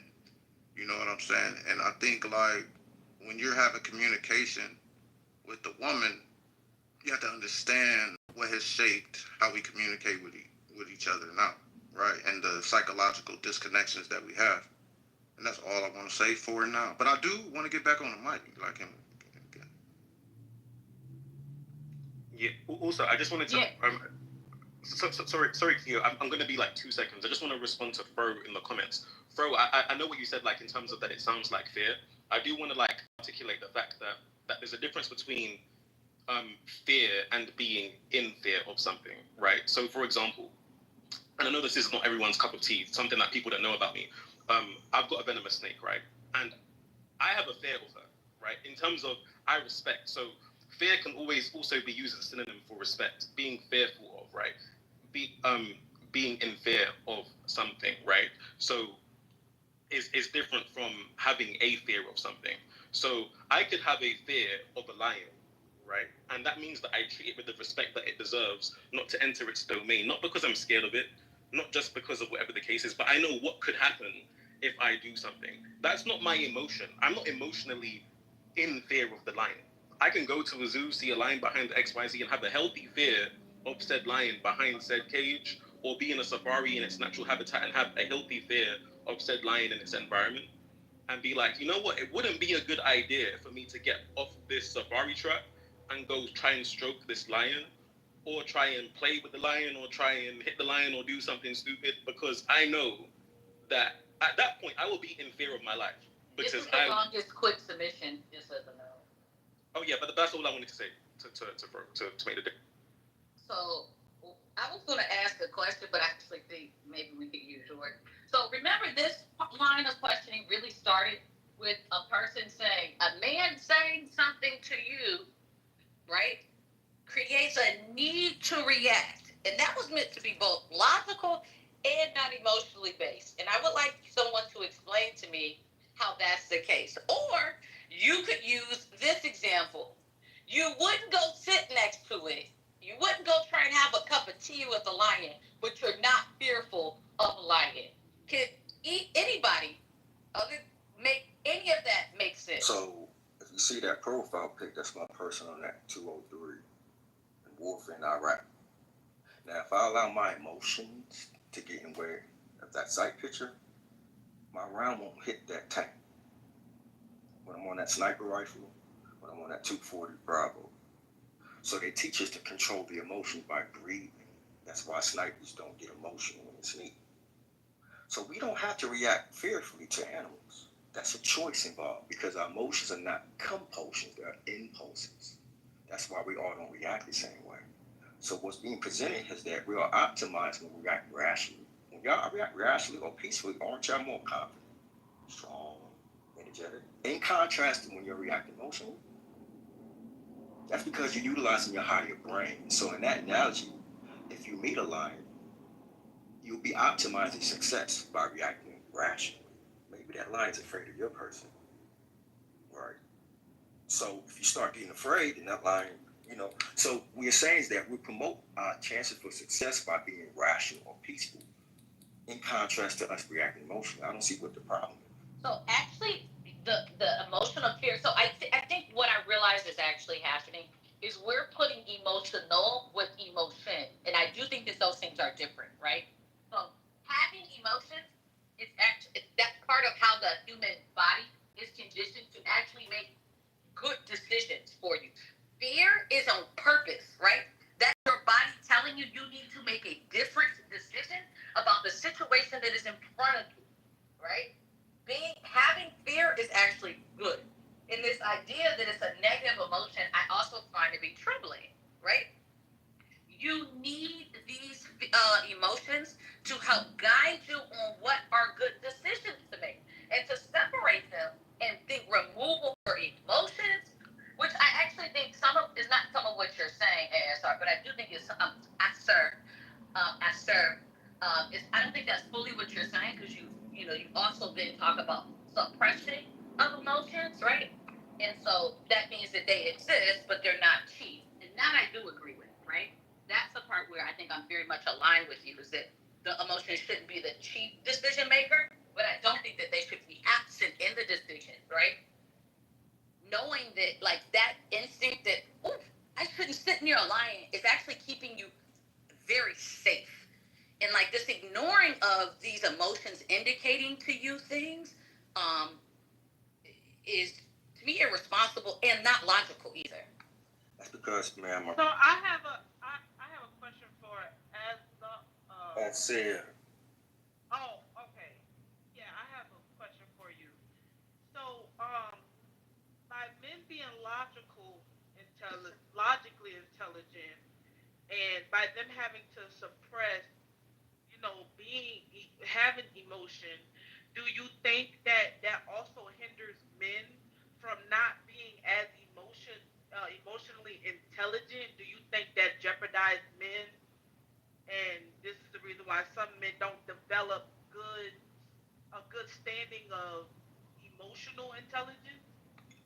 Appreciate the question, ma'am. So yeah, I don't even hold that petition right there about men being more logical and women being emotional. Men are emotional whenever they go to the bar and fight and go to war for no reason.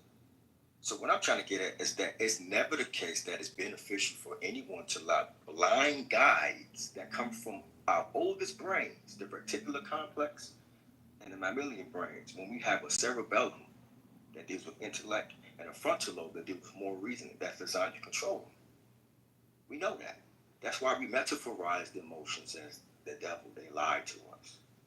So what I'm saying is that these emotions come independent of our will. So if they come independent of our will, why would we allow something that's blind like them to guide us, unless we're acting just like these people that enslaved our ancestors, barbarians? The whole point of a yoga or formal ethics is to control the emotions. So again, I never talked about suppression. I'm talking about controlling. When you control the emotion. No, but if you're like wait. Did he not, Stage? Did he not say, Stage? Finish? No. I never said depression or emotion. No. We not about to do this. So y'all gonna listen, and then I'll let go of the mic. Hopefully I can stop pressing it. Am I delusional in believing that I heard Sarah talk about suppression of emotions? Am I delusional? Nope. Yes, you are. I never mentioned anything suppression. Wow. No, you did. You just I know I did. that. Look at my profile pic. I said you got to be on top of them. That's controlling. I ain't gonna lie. You said suppress, bro. And he said it more than once. This is. You're not telling the truth. Look at my profile. Yo, I'm about to end this. We got replays. Yeah, I never mentioned about to end this room over this shit. Someone is lying right now. It's not ASR. Control it. Look at my profile pic. If you're saying that y'all have to control the emotion, then how do you even know what emotional intelligence is if you're always controlling it? If you don't know what that is. You didn't allow me to finish answering the question. As I was answering, someone got off with the emotions. I'm not sure did. So that's a contradiction. I surely got off with my emotions. I'm not gonna say I did. I'm gonna definitely May I answer the lady's question? No, fucking no. I'm actually no longer going. We're not going. Now you know what the emotions are doing. Yeah. I told you telling me that don't mean shit to me. I told you I emotionally responded, and I don't give two shits. What we're not gonna do is center you as a liar. I'm not gonna do that. You lying to us. I didn't lie. What lie?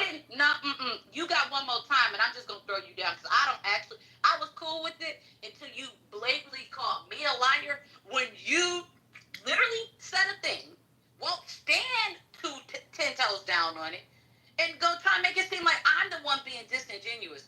Fuck that. No more questions. Sorry, sis. I know you want to ask him a question. We're not asking him that question. We can go back to emotions and what everybody want to talk about, but fuck that. No. Yeah, ASR, just to hold us both. Come on now, can I respect? No, you might. ASR, though you might not remember, I think you were talking about your training, and you were saying we are trained to suppress our emotions. I don't know if that's not what you said, but I think that might be what they're I said we are trained to control the emotions at all times. That is suppressing the Hold on, that's not suppressing. He literally said suppress. We're not doing this. I just told y'all, motherfuckers, we're not doing this. If you look at the profile pic, that represents. We're not. No. Anybody else can share on something else. We're not going back to him lying to us. I'm not. You won't allow me to make a statement. No, you're right. I won't. You're right. Yeah, I'm glad you realize that. Yes, I told you I'm not letting you make a statement. So then you're lying. Why is this hard to understand? No, you're not. I'm not lying. There you go. I'm not doing this. I'm not gonna sit up here and be gaslight. That shit's not happening. Y'all can continue. Renee, yeah, I feel like. Go ahead, Renee. I was trying to think. Yeah, I do feel like in order to articulate your emotions, you have to deal and practice and develop your emotional intelligence. But if you keep on, if you're trying to control the emotion or trying to suppress, that's not actually giving you self-development skills to actually self-improve your emotional intelligence. I feel like this is the reason why some men have selective outrage. Like is this the reason why y'all really don't? Yeah, I don't. Yeah, that was just no, sis, you're not delusional. That's why I had asked that question because I was trying to see if I was hearing the same thing. So I am. Renee, what I was saying to the question that you kind of reiterated and that you were asking him, and I don't want to speak for women. I'll let the other guys like Senior and everyone else maybe speak for themselves. But what I would say for me is that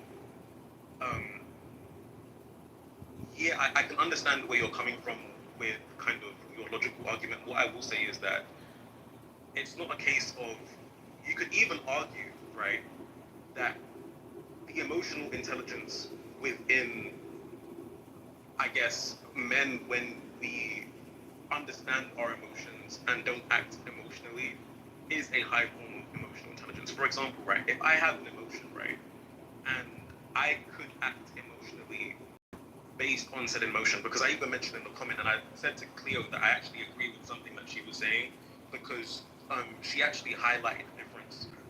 And this is why language is so important as well, like when we're having these discussions, because that's why I love languages like Arabic, because there's just so much variance in the way you're able to articulate them, even though I can't speak it myself. But it's the fact that there's a difference between having an emotion and being emotional, right? Like acting on said emotion or displaying said emotion. And that doesn't mean that you can't have an emotion and articulate yourself. You can, and men do, right? But it's about... No, but what I'm saying is, my point is, suppressing your emotions is not understanding. You're never going to understand your emotions if you suppress something. This is the reason why therapists and psychology people, this is the reason why they try to crack anything you're suppressing so you can deal with the story, like, in the front center. Like, how are you supposed to understand yourself if you are suppressing yourself or controlling yourself from feeling some kind of way? So that's why I'm saying language matters. So in the sense of based in this context, right? Because I do agree with you. Like, a therapist will say, stop suppressing your emotions. Like, you need to go through it, feel it, experience it, understand what you're feeling, right? So I don't know. Wait, hold on. Let me just wrap up what I'm saying. Right, I'm saying I agree with what you're saying there, Renee. So that's why I'm saying that's why I made the display between what Miss Cleo said, because I think language is very important. So let's even say whether I don't know if you're gonna come back up, but whether he said controlling or suppressing, let's say that they're synonyms for the same thing, just for the sake of this argument. It'll be a thing where maybe in that context, it's specifically related to, you know, the army and the military and the fear and tanks and X, Y, and Z, so that you're not letting that fear override your decision making and your judgment or what have you, right? So that's that context. Because also as well, if we're going to say that we're able to be in different situations and move differently, then that makes sense as well. You know, you're going to act accordingly based on the context that you're currently within, right? So I think ultimately, I do agree with you that emotions shouldn't be suppressed, but they should be understood, right? And then the emotional intelligence of men, and this is where the language comes in. Someone might say control, and someone might say suppress in terms of how they're trying to articulate and express it, but maybe that's not really the right word that they should be using. But the emotional, I suppose, intelligence for a man would come in to where you're experiencing said emotion, but you're not being emotional based on that emotion. But I know that's not what you're speaking to, Renee. I know you're speaking to directly suppressing the emotion, and on that point, I agree with you. Yeah, because that's all I'm saying. Because that will become a lack in certain departments in your lifestyle, your love life, social life, friendship life, you know, around, you know, acquaintance, you know, that will be something that that person within that individual will lack in. That will cause a conflict. So, you know, I feel like women and men are wired differently. This is why I feel like some men don't have a connection with women and they have that emotional disconnect because they don't have that self-development skill of actually coming down to their senses and being well, articulating their emotions. Because yeah, and the more you control it or suppress it, yeah, it's you will never have an emotional space with the other person.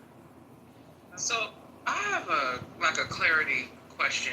I was able to hear Tristan explain something about experiencing an emotion and the difference between experiencing it and acting in it. Is there a belief amongst men that women are incapable of experiencing an emotion and not acting in the emotion that is experienced? No, women do it all the time. I just think, you know, when we're having these, and I love having these conversations because it allows us both to, at least in some way, take something back from something and understand each other a bit better. Because I think the more that men and women do this, the better it is. I just want to lay that out there. And I think, Fro, you asked a really good question. I would say no, like it's not a case that women don't do that. I think women do this every single day. And also as well, it could be argued as well, by the way. I just want to put this caveat out there because I think these two things work parallel to each other. Like when I mentioned like that women experience a higher range of emotions, because of this, I would argue that women do it more often than men do. I think it's actually easier to be a man and control your emotion output just because we experience less of them. I think it's more difficult to be a woman and try to control how you outwardly express your emotions. So I think women actually probably on average do this more than men do. I think women are probably, if we experience the emotions that, like the range of emotions that women experience, I think men would struggle because we have our outbursts. Well, we are more alike than we are dissimilar, but on average, women display their emotions outwardly more than men do. So it's just a relative to and not a women can't do, if that makes I have sense. a question with that. Is it that women display their emotions more outwardly than men?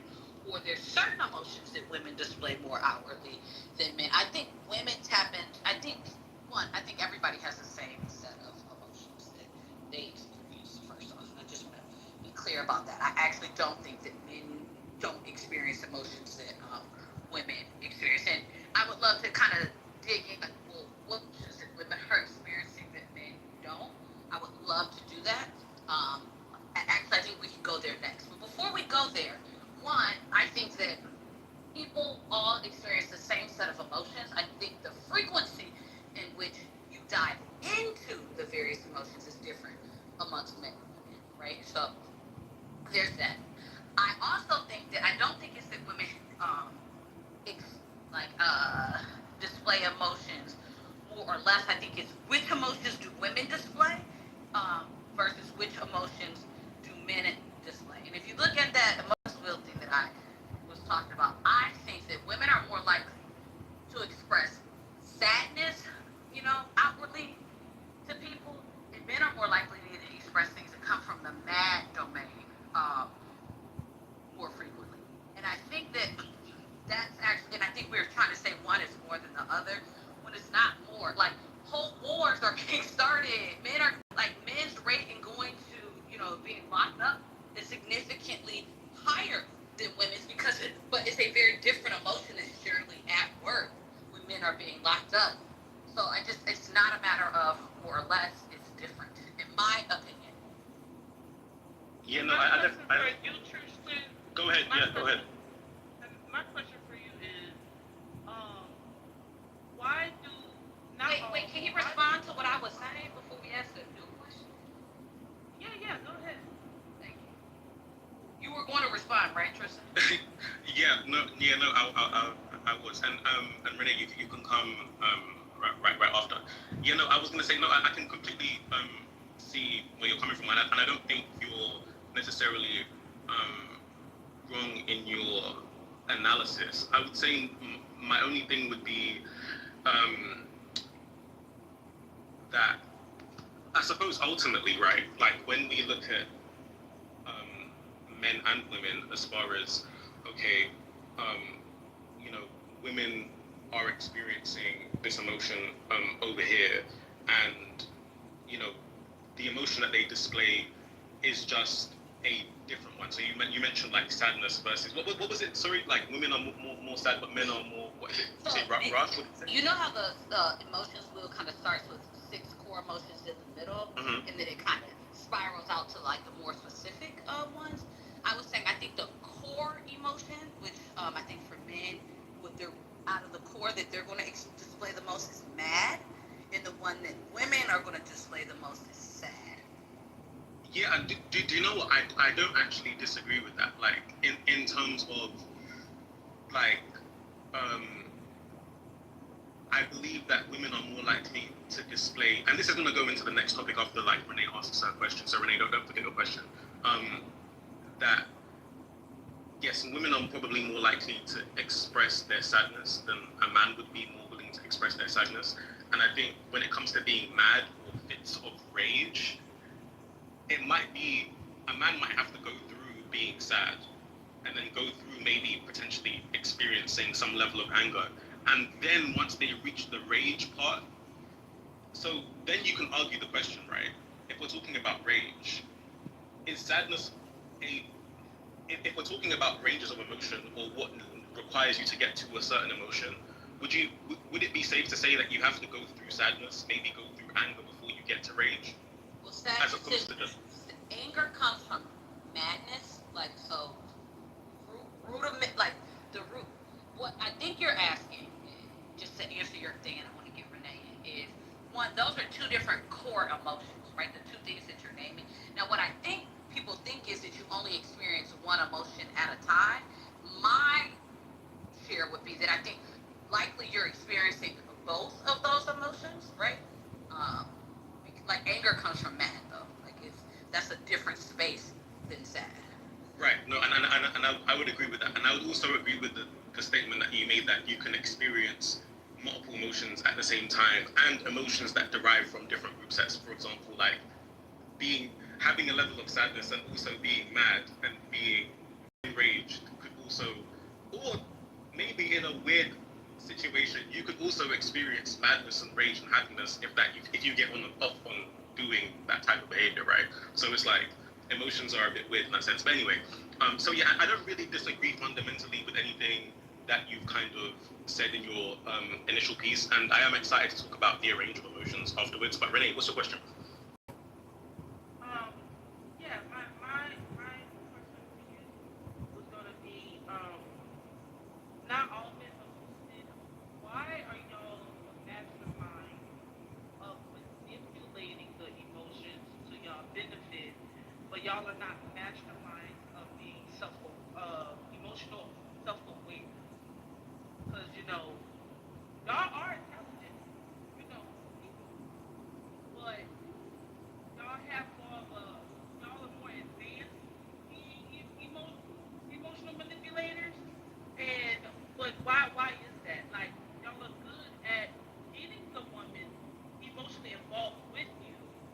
why y'all don't use that as a positive, more in a positive light to be more self-aware within y'all emotions for yourselves?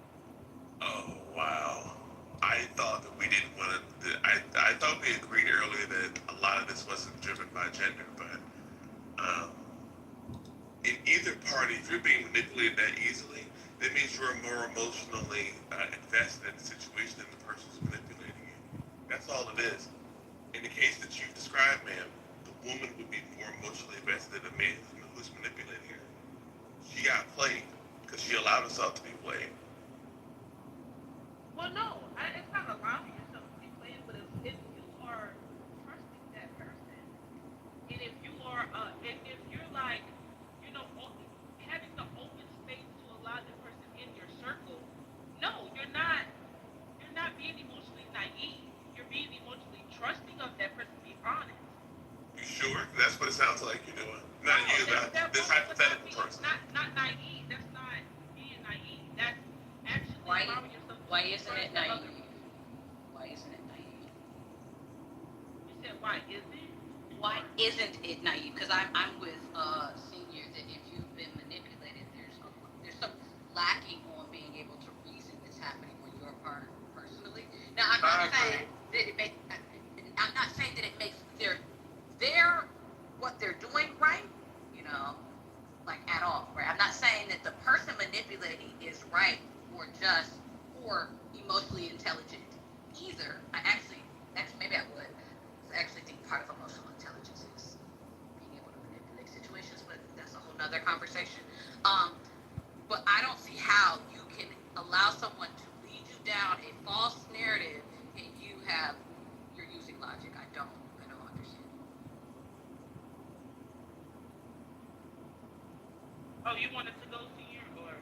No, I'm allowing you to answer the question. Oh, okay. I'm sorry. Me personally, I feel like that person is not emotionally being naive. Especially if that person is allowing another person to come in their inner circle and just, being trusting of that person to be honest.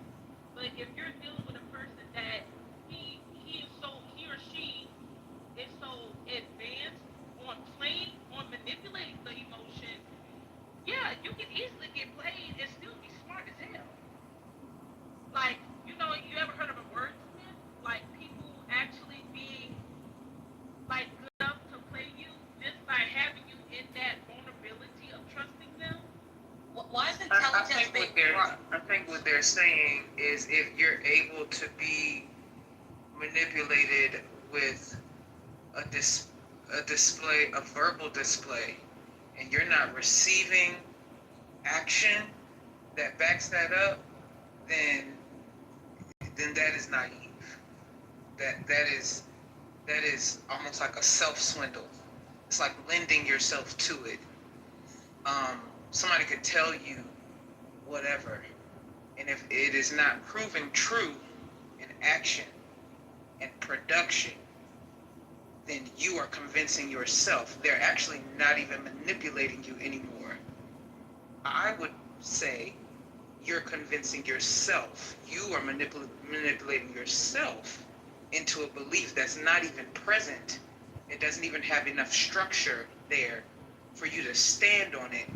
But it's like jumping on lily pads, and you're doing it on purpose because they're not showing you any structure under what you're saying you're being told, or it would be solid if they were telling and showing.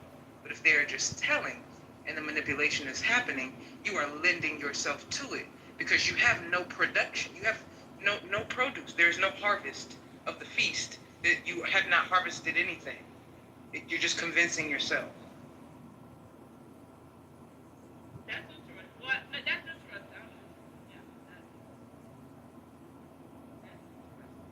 Yeah, I have a garden, and if I plant beans and tomatoes and peppers in that garden, and I go out there and I make myself a salad, and the garden is telling me it's a garden, but it's no salad in that garden for me to make a salad out of. The garden ain't the fool. I'm the nutbag. It's me. Because there is no produce in the garden. It's actually just grass. And I have allowed the grass to tell me that it is lettuce and tomatoes and peppers, and now I got it in a bowl, and I'm mad at the grass because it tastes like grass. And that don't make sense, because the grass being grass. Okay, well, yeah, I just had a different perspective on it because being a emotional manipulator, you don't necessarily, it don't have to be always be word vocal bound, but if that person is showing you a pattern, if I'm okay, let's say with that garden, if I'm giving you a vocal pattern and an action pattern that, oh, okay, well this garden is lovely. You are allowing me to enter your garden. I've got you comfortable.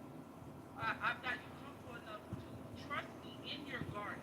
Are you harvesting from that garden? I'm showing you by action and words that yes, I'm into your garden. I got you into a cocoon of you trust me in your garden by action and by word. Yeah. Not just by my words, But are you chilling in the garden, or are you getting actual produce out of the garden? I'm watering the garden. You're watering it. Are you getting produce out of the garden? You watered. What grew? What grew? Yes, your produce, your trust, our connection. Yes, I'm getting your produce. Okay, what produce is someone who's manipulating actually giving the person? Give me something. What does it look like? Yeah, like they've manipulated you. How is it that there's cabbage and there's no cabbage? That's what I'm trying to understand. Because if you're harvesting and you're growing crops, I'm getting food out of it. But when did that food actually grow? Trusting. When you allowed me to enter your garden, that's when I got access to it. So you opened up your garden without any reason to do so. Like I think mine. Yeah, it sounds hopeful. I'm saying her garden. I was portraying that if I was the manipulator, when I first got access to it, she had to open her garden. Exactly. But I had to give her the illusion. Yeah, I'm supporting her harvest. Yes. So Renee, would retaliate? If she retaliates, that's basically gaslighting somebody. Like I'm calling her emotionally naive because I gave her an illusion. Like, no, that's gaslighting. So Renee, I respectfully, I understand your perspective. I just have a different intake. But what's your question, Tristan? you know, I was just gonna ask you, would your analogy more so be the case that okay, like because I'm trying to, I think I'm sort of feeling out where you're kind of coming from. So are you more so saying, let's say we stick in this metaphor of a garden, right? They've shown you this garden, you've seen that there's produce there, you're watering the garden, this, that, and things are growing, X, Y, and Z. And you're waiting for this harvest to come to term, right? Things are growing, things are flourishing, things are looking beautiful, they're looking on the up and up. But what you don't realize is that what's growing, though it looks beautiful and ripe on the outside, is actually rotten on the inside. Like the fruit, the actual fruit that's growing, though it looks a certain way on the outside, the inside, the substance of the fruit on the inside is what's rotten. So it will take for you to then try and pull from said fruit and take a bite to realize that it's a facade. Would that be a more accurate description of what analogy to what you're trying to do? No, that's what I was trying to put it to make sense. So I was confused. The other, I was just saying that if I'm an emotional manipulator, right, and I got her to the vulnerability state of mind, and just by action, also by action, like I'm getting her soil for the garden. I'm actually buying tools for the garden. I'm letting her know that okay, I'm with you with this harvesting. I'm actually watering your garden. I'm giving you certain tools to grow to get your garden to grow more bigger with you. And I'm giving you words of affirmation that your garden is beautiful, right? But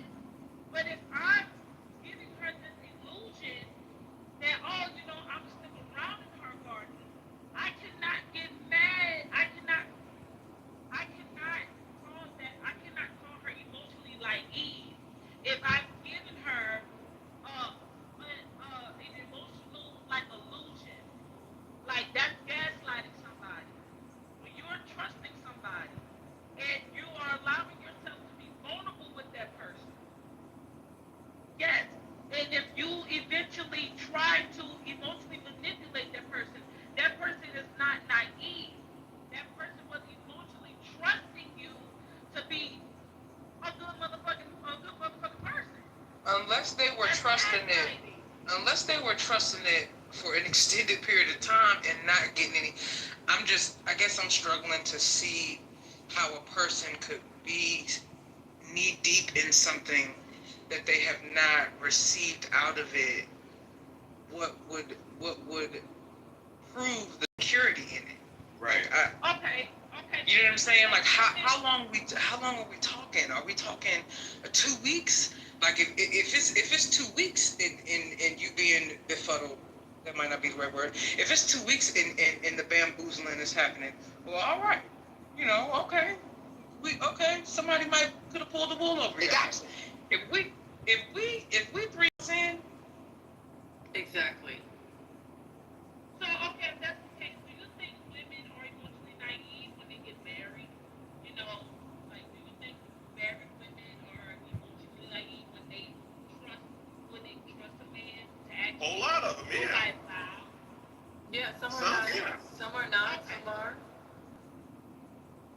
I mean, if she trusts him to hold his vows, and then he is showing that's not her fault. not though. It's not her fault, but for her to continue to believe as though he is producing cabbage, and he showed her that that's not what it is, it would behoove her to stop tricking herself, because at that point, she doing it to herself. And also, it's on her. It's incumbent upon her to do her own research. To like what Fro and the Miss Cleo said, he has to show. Yeah, there has to be action. There's something about him that he's doing that makes her want to commit as well. It's a two-way street. And I just want to take a moment for the words behoove and incumbent, because they're synonyms for me. No. I wasn't saying anything substantial. I was just saying I just wanted to take a moment for the words behoove and incumbent. It's the synonyms for me. Shout out to Faye and Fro. Right, no, that's why I was wondering. It's in her best interest, is what I'm saying, Renee. Pretty much. Oh, okay, this is new to me.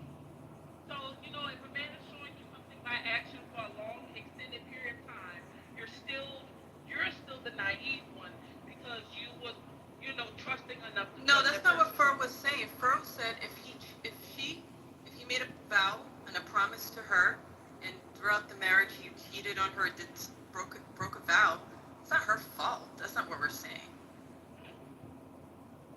Yeah, it's like so. I think it's two things. But if she's naive, then technically. Well, what if he was a philandering hoe before she married him? If she was naive, she turned a blind eye. That's what we're talking about. They don't do that quite. Oh, men don't do that? That's what you're saying? No, the manipulators don't do that. They don't show their poker face in the beginning. I mean, of course they have to, upkeep the pattern on what you want. I mean, how can he perform for so long?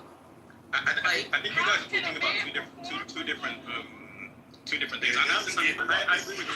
This is getting a little pointed. Yeah, like just to wrap it up, like I think you guys talking. I just realized you guys are talking about two slightly different things, and you're both correct with what you're both saying. I think so. Like Faye and Fro are talking about a situation where, okay, cool.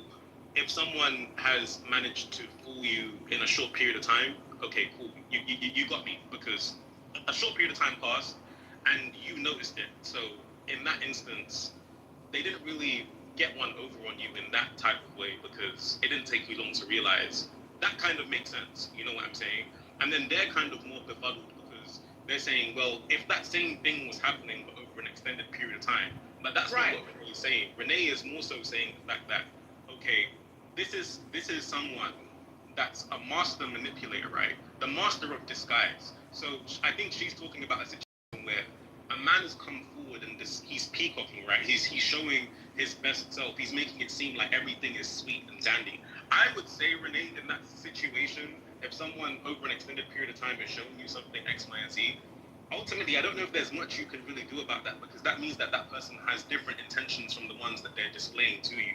So that's, like, I don't know what you can do about that other than, for example, like you're talking to men right now, like have a conversation with men and see what our perspective might be on men that do that, and maybe why they do it. But like, That's what I was trying to explain. That's what I was trying to explain. Because if a person thinks they can be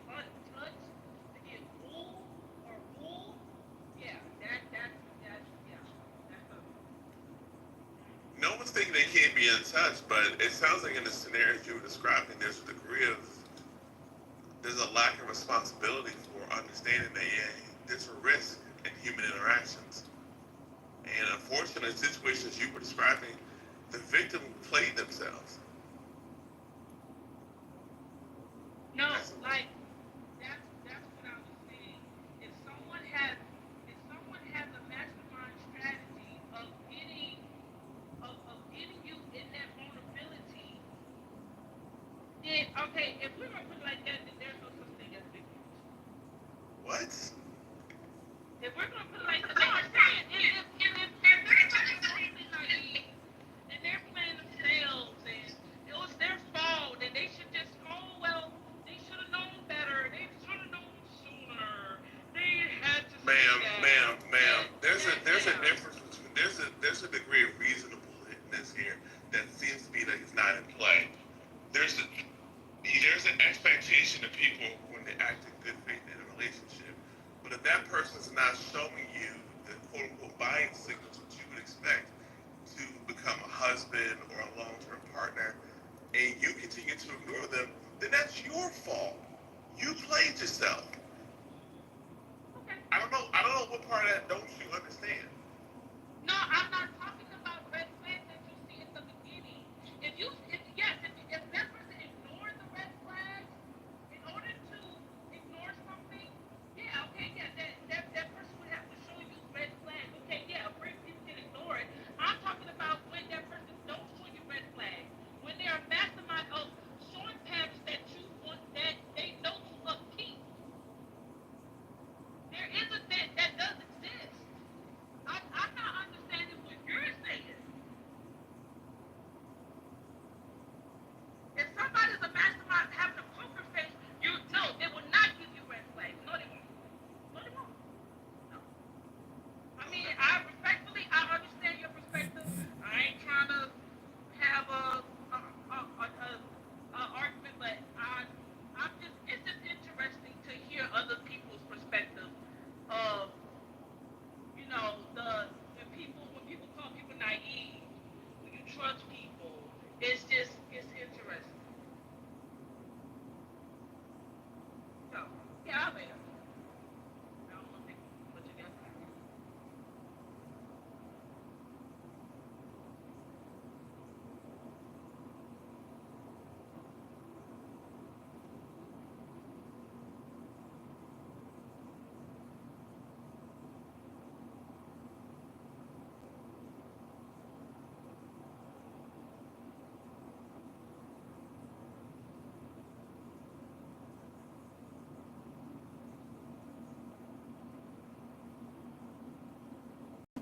Where did Tia go? I think she wanted to talk about something else, but she's not here. I think she was on the phone or something. All this salad talk is making me hungry. Yeah, what's on the menu? Like, that's actually a good shout. Like, it's Saturday. I'm having to get some oxtails. I'll be real. I might have to hit that Jamaican spot around the corner for me. That's good. Yup.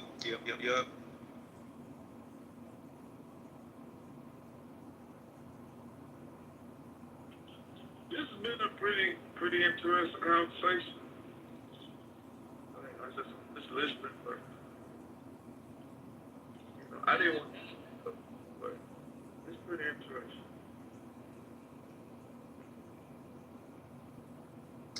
It's been a really good discourse, man. Like I think it's important for us to have these conversations. It's important for us to understand each other and hear where everyone's coming from and stuff like that. I think it's important.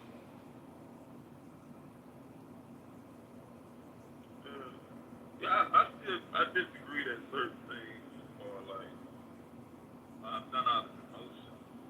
I don't even know who was speaking because I wasn't really looking, but they were saying like men killing each other. I don't think that's done out of emotion. I think that's done out of rational competition, protection. You trying to protect your side, you trying to compete with their side. They rationalize killing because a lot of the killing be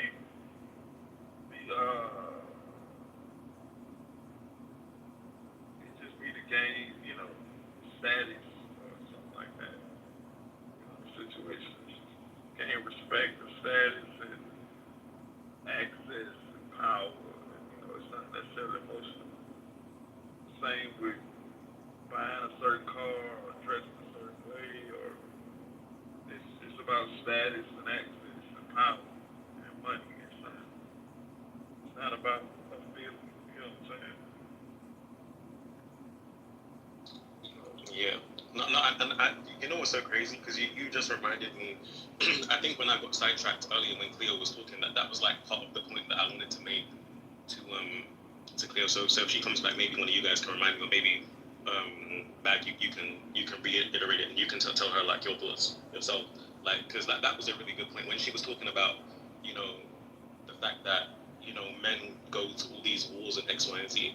A lot of that isn't an emotional decision. Like these political decisions to decide to declare war on someone else is usually based on resources. It's based on you wanting to be ahead of another country, or it's based on defending, you know, your sovereign, like places like. What Baghdadi said, Tristan, you know, a lot of these like gang violence, there's like past trauma, the way they were abused during childhood, neglect. So these are emotional. I don't understand how that's not part of an emotion. It's emotionally based. It's about status. So they're stoic when they kill. They're not necessarily mad at the person they killed or mad at their side. It's just they want to be able to say they're a killer or they have rank or status. And so I killed a couple ops. They might not even know the person personally that they killed. So it has nothing to do with emotion. They don't even know him. I just know him on the other side. If I kill him, my rank and my status go up. I'm not talking about the motivation of the killing. I'm just saying where it's the deep-rooted psychology behind it. I mean, a lot of defense lawyers, they get psychologists to take the stand to show where it stems from. Yeah, but how can killing someone I don't even know be an emotional killer? I think she's talking to like how people end up in gangs to begin with, like if there's like past traumas and stuff like that. Like, cause if that's what you're talking. Yeah, I mean they all go hand in hand. Gang violence, killings included, joining the gang. It's not. It's just it's other reason. And like buying a car or be dressed a certain way. That's for rank and status and access to power. That's not. Me with these certain cars give me access to more women. This outfit is gonna give me, get me into VIP. Get me here, get me there. It's about status and access and power. It's not about emotion. I'm gonna feel the same. They're gonna feel pride. They're gonna have pride, right? They're gonna gain resources. So that's a form of emotion. But I'm saying the shirt that say Gucci and the shirt that don't have no logo on it, I'm gonna feel the same way. They're feeding into but the something. shirt that say it's gonna give me more access to certain women and certain rooms because other people are gonna view me on the Okay, something is lacking, and they're filling that void. Is what I'm trying to say. They're getting access to women. They're getting access to rooms. People seeing them as a certain way, and they're opening doors. So people wear those brands and they drive those cars and they move in those circles because it gives them access to money, power, resources. It's not about feeling. They'll feel the same way in a like I'm gonna feel the same way in a Honda as I do in a Mercedes. But a Mercedes is different treatment. Does that treatment elicit a feeling? Oh, Cleo, you're back. We were looking for you. Sorry. No, he's disregarding that. I keep saying. Oh, you missed me, Tristan. I feel honored. He wanted to go back to emotion, but I just understand there's still a void you're trying to meet. It's self-esteem. You're trying. You know what I'm saying? That's still an emotion. No, it's just gonna make her open her legs quicker. It's like so. Do you like her legs being opened? It's gonna save me time. She's still gonna open her legs up. I didn't, and that's not what I asked. I said, do you like her legs being opened? Do I like it? Yeah, I enjoy the legs. Exactly. in What I'm saying is, if the don't open up in the Honda too, it just might take me a week. But in the Bentley, the legs will open up in 10 minutes.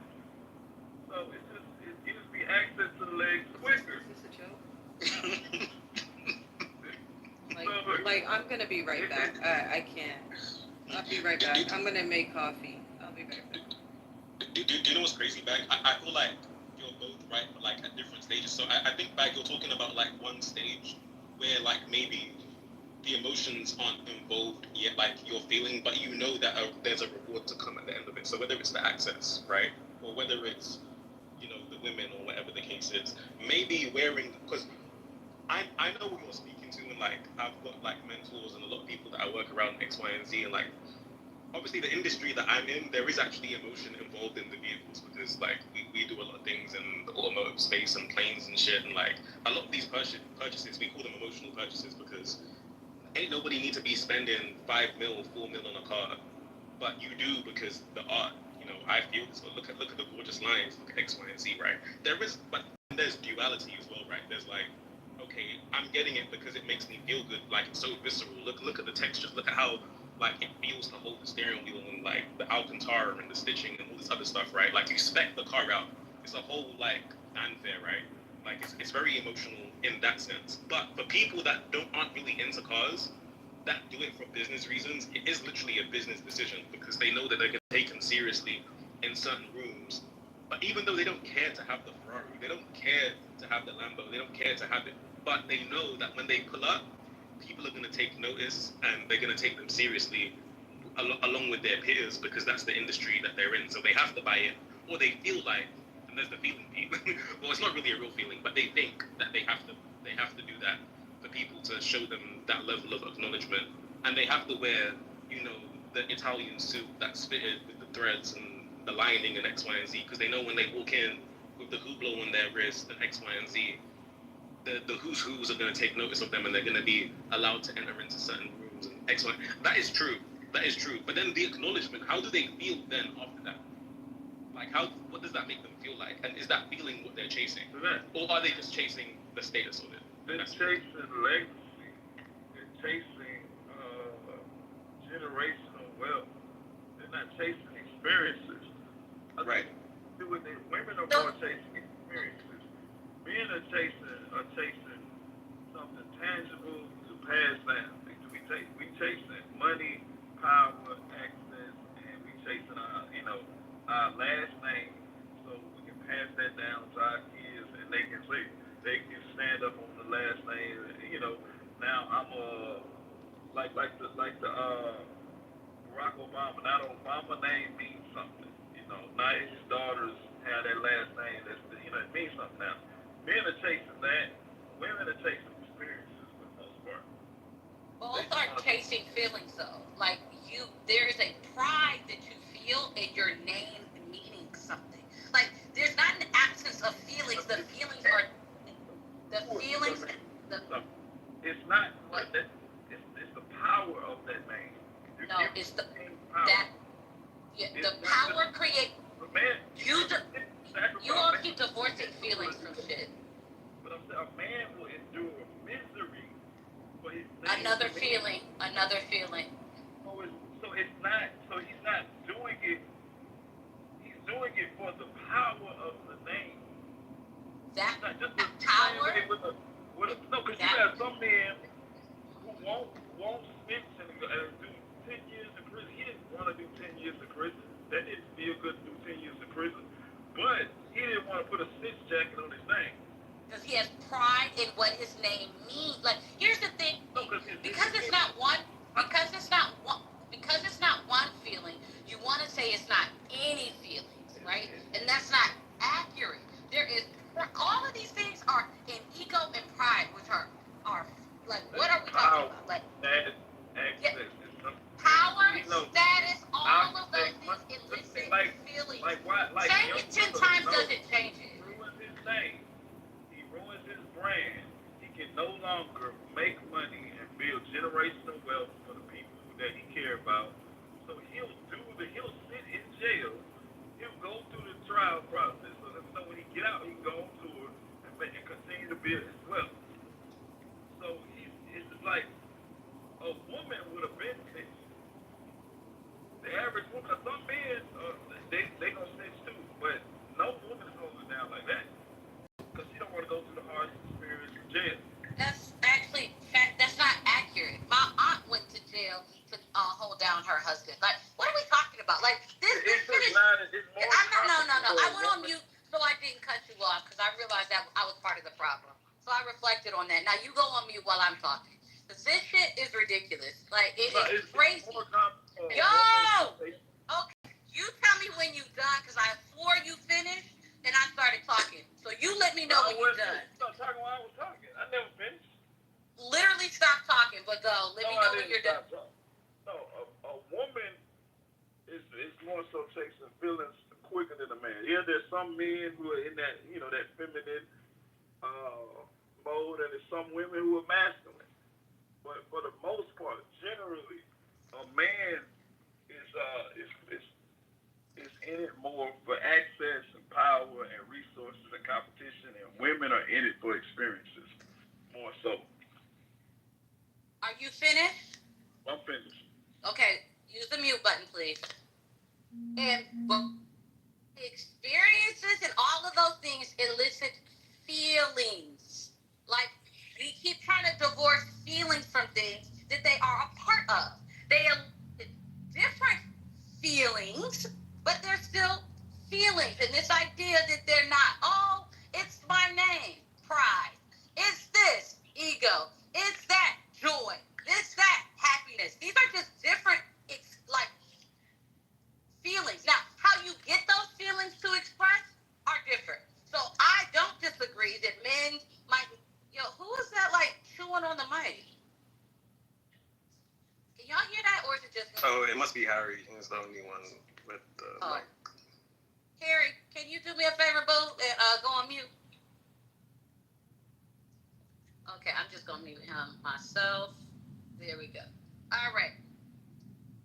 So these are all feelings, right? And I do think that maybe women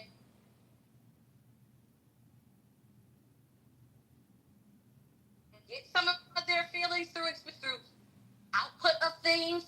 I don't necessarily disagree, but having sex with a woman is an experience, so that shit don't really fully add up to me because that is an experience. Having a woman next to you who makes your status elevate, that's an experience as well. So I think human beings thrive off of experiences. Human beings are designed to use emotions, and this want that men have to act like they don't act in human ways, I find to be one of the most delusional. I would just like to let the record show that I don't agree with maybe 50% of what Bag said, but Bag I do agree, but that means I also agree with 50% of what you said, by the way, bro. But there's 50% of what you said, and I agree with everything that Cleo just that Cleo just said. Just for the record, just so the record shows, so that we can get some duality as far as men are concerned up here. You know what I'm saying? But yeah, so it's definitely interesting to hear the different perspectives. But what I will say is that ultimately, I think now we're getting down to the science of human behavior. At this point in the conversation, because it's why do we do anything at all, right? And I kind of touched on this a bit earlier in the conversation. Ultimately, there is a feeling at the end of why we do anything. Even if the feeling isn't in the moment, even if the feeling isn't right there right now, at the end of the result, at least the reward will be said feeling.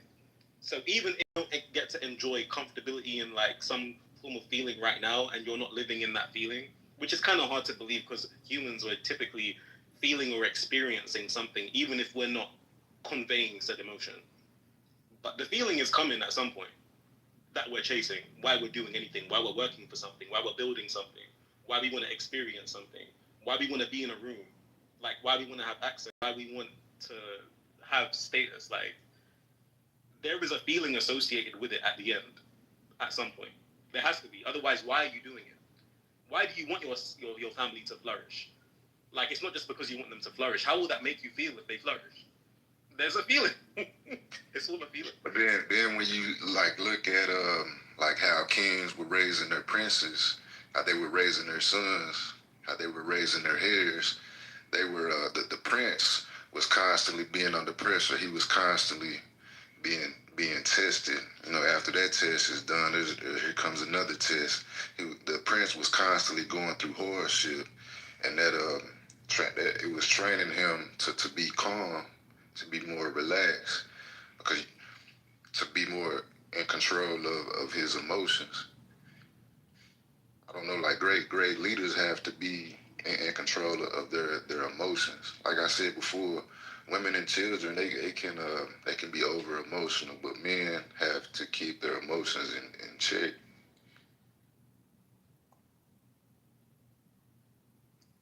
I will agree that in many different circumstances, knowing how to not allow your emotions to rule you, which you shouldn't, because your emotions are guidance. They aren't. They're like a compass of some sorts, of a barometer from which you can take some form of analysis to end up in whatever result you want to make. So I do agree that a great leader isn't going to let their emotions rule them, because decisions need to be made that where your emotions could not only affect you but affect the people from whom depend on you to lead, right? Like whether it's a nation, whether it's a household, whether it's a company, right? Whatever the case is, like as a company, you might have a bad day and you might be like, bro, fuck these motherfuckers, I want to sell all these stocks.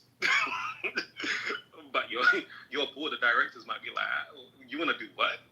We ain't letting you sell these stocks, like, and you gotta like be like, all right, cool, I can't sell these stocks, like I've got to make the rational decision, you know what I'm saying? So, but I do kind of think that there does need to be an acknowledgement from men to acknowledge the fact that yes, we have these emotions, but the way that we not only process them, but the way that we decide to utilize or not utilize those emotions in various decision making is what we need to acknowledge. Not the fact that we don't have the emotion, because that's not correct. It's not that we don't have it, and it's not that we're not experiencing it. It's just that the way that we utilize our emotions are just different in many instances. That's it. That's it. Yeah, Bull, if you're open to sharing, and you can definitely tell me no. You went to jail or prison before, correct? No, man. What made you assume that? No, I think I've confused you with somebody. I think there's another Bold who comes in here, so that's why I asked. I wasn't assuming there's someone who's talked about this before, so I think I just confused you. Never mind then.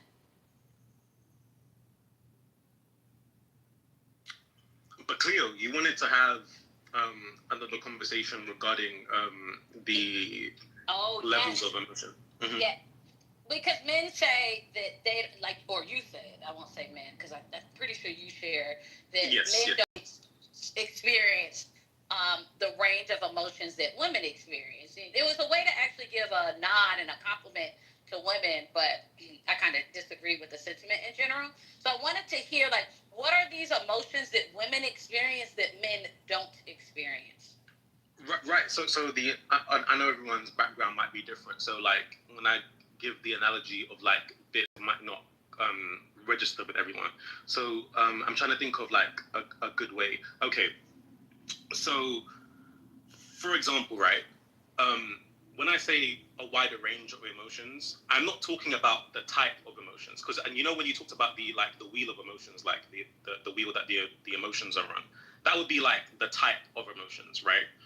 But when I'm talking about the range of emotions, now we would pick like a specific type, right? So if we talk about happiness, right, women will feel a wider range of happiness, like within the realm of being happy, right? Women will feel a wider range of sadness. Women will feel a wider range of most emotions, maybe not all. It might not be like a linear one-to-one for every single emotion, but if we just look at it holistically now, in general, women tend to feel a wider range of emotions just in general. And not only do women feel a wider range of emotions, but they feel them more frequently than men do, right? So the data link to their mind of them feeling said emotion is more prevalent. Women are more oftentimes thinking about how they feel at any given moment. there's a conscious download of how they're feeling. Do you mind pausing right there on that point right there? Yeah, go ahead. All right. So you said women are more often thinking about their feelings. I actually don't disagree with that. Does that mean that they're feeling them more or less frequently? I mean, based on the studies and like the peer-reviewed stuff that I've heard, and that I've heard, psychologists and stuff speak about, I believe that is believed. I don't know if it's been updated and it's changed since. So, like, if someone wants to fact check me, more than welcome to do so. I'm not opposed to being wrong. But from what I do understand, it's a case that women do experience emotions more frequently, and that is why it's not like they're consciously choosing to feel their emotions more frequently. It's just a matter of their reality. But if you're thinking about something more, how is it not conscious? So when I'm using thinking loosely, as though like more so like a thing of like, like if you wake up and you feel a way, it's not that you're just thinking about feeling that way. That's just how you feel. So maybe thinking isn't the right word, but experiencing would be the right word. They're experiencing it more frequently. So not that I don't want to say that they're thinking. That would be the wrong adjective. Thinking is a verb, but yeah. Oh, verb. Sorry. Yeah. Correction. Sorry, that was my teacher brain. No, it's cool. I tried not to say it out loud. Get me right, miss. I'm trying to get the grade. trying to get the grade. Okay, so I personally, and I thought psychologist. I'm driving, so I won't be able to support this as soon.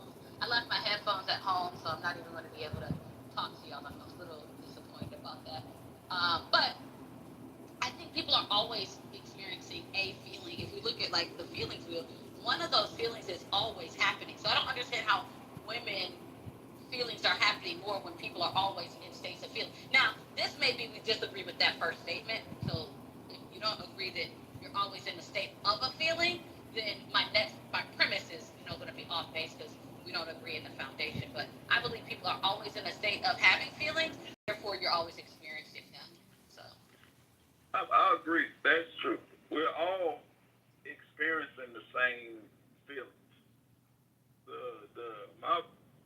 My disagreement is that men are motivated or chasing a feeling, right? I don't think men's feelings matter to them as much as women's feelings, and that's why men don't move so much. Like a man will go into a situation where he's afraid because he's ignoring his fear, or he'll put up with misery because he's ignoring his unhappiness, because his goal is not his happiness or his feeling safe or whatever. His goal is competition, competing with other men and money, power, status, and legacy. So if I gotta be afraid for a second, but it's gonna level me up in power, status, resource, access, legacy, or if I gotta. Do you believe pride is a feeling? I just need to understand that to understand your submission. Do you believe pride is a feeling? I think pride is a feeling. Yes or no? Yes or pride, no? I just because he'll do something that he's not proud of. But that's not what I'm not asking. That I want to know. I'm trying to make sure. I'm trying to track some of what you're saying, and it really rests in me understanding what. Men and women have all the same feelings, but men are less. Sir, I didn't ask any of that. I'm asking you a very specific question. Straight men don't answer straight. Shit. Is pride a feeling? Yay, nay. That's it. It sounds like a feeling. Okay, keep going. But the man is not doing it for his pride, because he will ignore. I didn't ask that. Just keep going with what you were going to say already. Don't get distracted. He'll do something he's not proud of. So what I'm saying is he's not okay. He has all the same feelings: fear, happiness, pride, anxiety, all the same stuff. But that's not his motivation. I heard you scream that in my ear already. But the woman's motivation is more so what's going to make me feel the way I want to feel. I think that's completely ridiculous. I think there's too many ways we can show that men do actually operate on feelings. So I can't speak for every man, but just with my experience, when I was young, I lost my father, right? And then I ended up losing my brother to suicide. And then like when I was young, like years ago, like 10 years ago, I experienced homelessness. So like it was like constantly like being tested and having to showcase resilience in certain situations.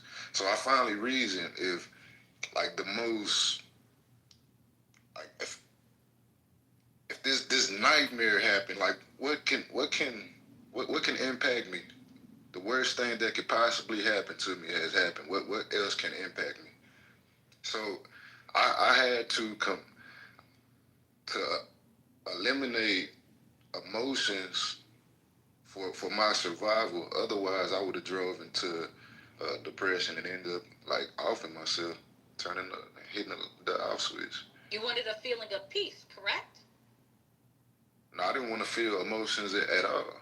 That doesn't actually exist. You wanted to feel numb. Numb? Yeah. Like just calm. Calm is an emotion, though. That's my point. This is what I'm saying. Calm, peaceful is actually a synonym for that, but okay, we can go with calm. Calm is an emotion, and wanting calmness is still being motivated by feelings. Human beings operate off of. It says not showing or feeling nervousness, anger, or other strong emotions. Yes, it's still an emotion. Still an emotion. That's what she said. But here's the funny. By the way. Yeah. Here's the thing. Use other feelings intentionally to show you the feelings it's not. Not to say it is not a feeling. It's to say it's not those feelings. It's absolutely those things. Yeah. Mm-hmm. It is a feel. Calm is a feeling, and this is where men get really confused. And we start talking about negative and positive feelings.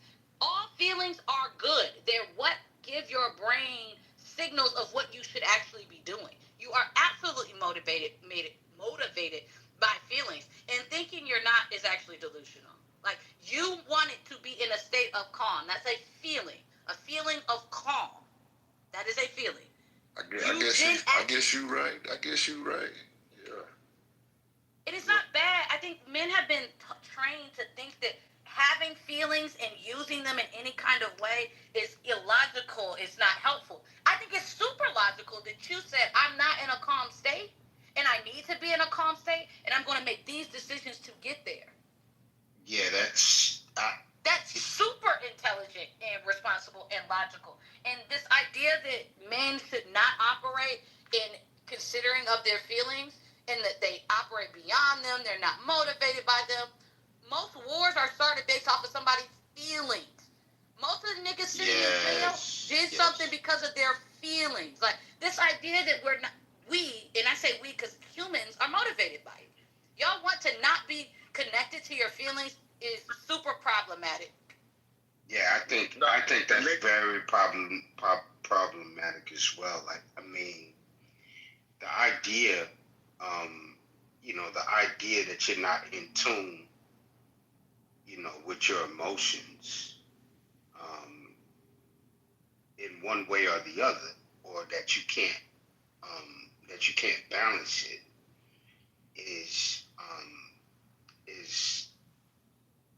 like she said, it's just very problematic because like you have to be. I mean, everybody's going to feel a certain type of. What benefit is it for you to be in tune with your emotions? How does that benefit you? Well, that's what I was just about to get to, and that's a great question. The benefit is that everybody feels emotions, right?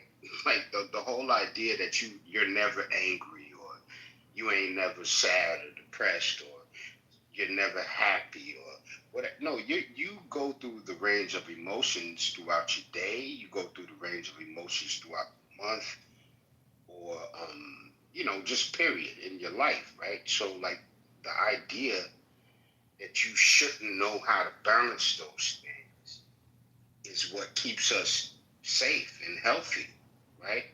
Like, let me give you an example. Baghdaddy. Let me give you an example. Think about the people who, make themselves unhealthy and they there's this idea of emotionally eating and shit, right? So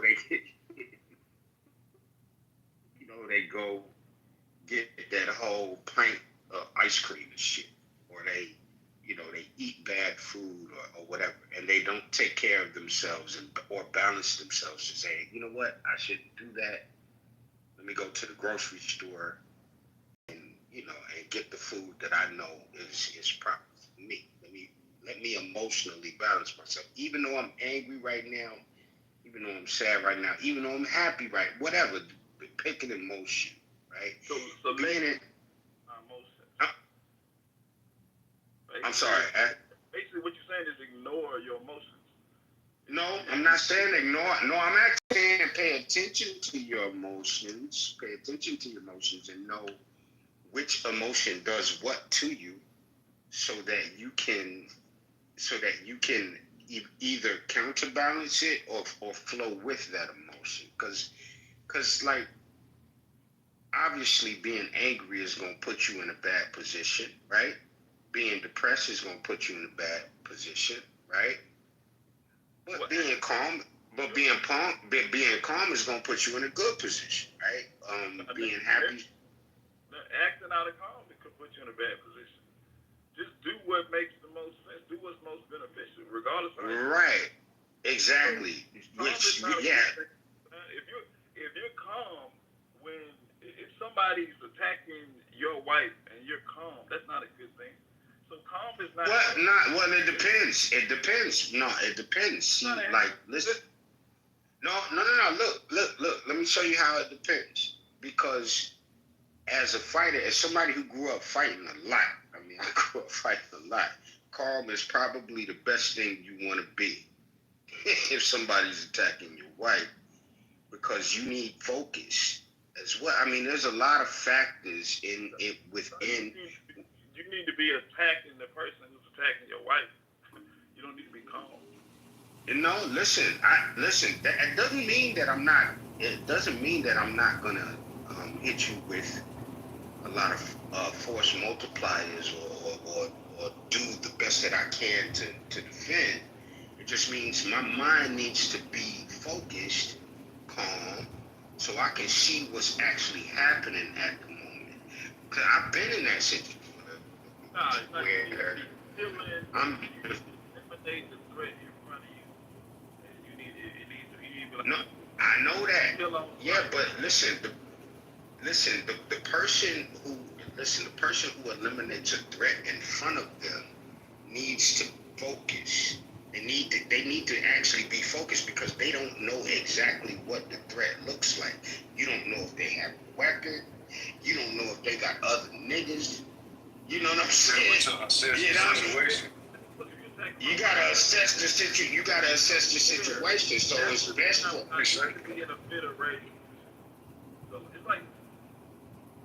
Right, but a fit of rage has put a lot of niggas. But bang. Attacking my child in front of me. I don't need to be calmly analyzing the situation. No. I'm not saying. See, I think you missing. No, I think you missing the point. No, I think you missing the point. Can y'all do one mic at a time? One mic at a time. Yeah. I'm sorry, bro. Hey, bro. Good to see you. Hey. No, I think you're missing the point. What I'm saying, I'm not saying that you don't go savage on me. That's not what I'm saying. I'm saying that two things can be true at the same time, right? Like, you can, like, there's a thing, like, if you listen to a lot of athletes, right? They go into this mode where, like, the world slows down, right? They can just see shit happening, like, we can't see it. They just get into this mode. It don't mean that how they acting, in their particular sport, that they not going savage.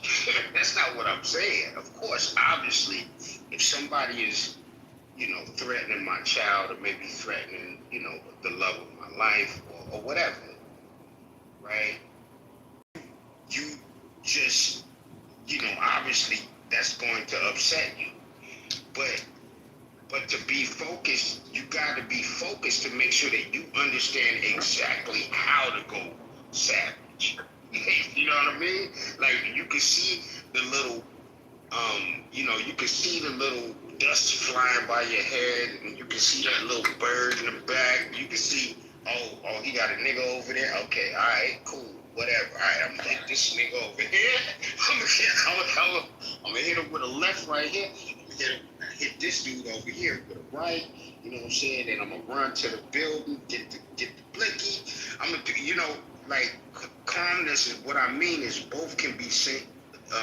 Both can happen at the same time, right? The point that the love was making is that these are all emotionally driven, and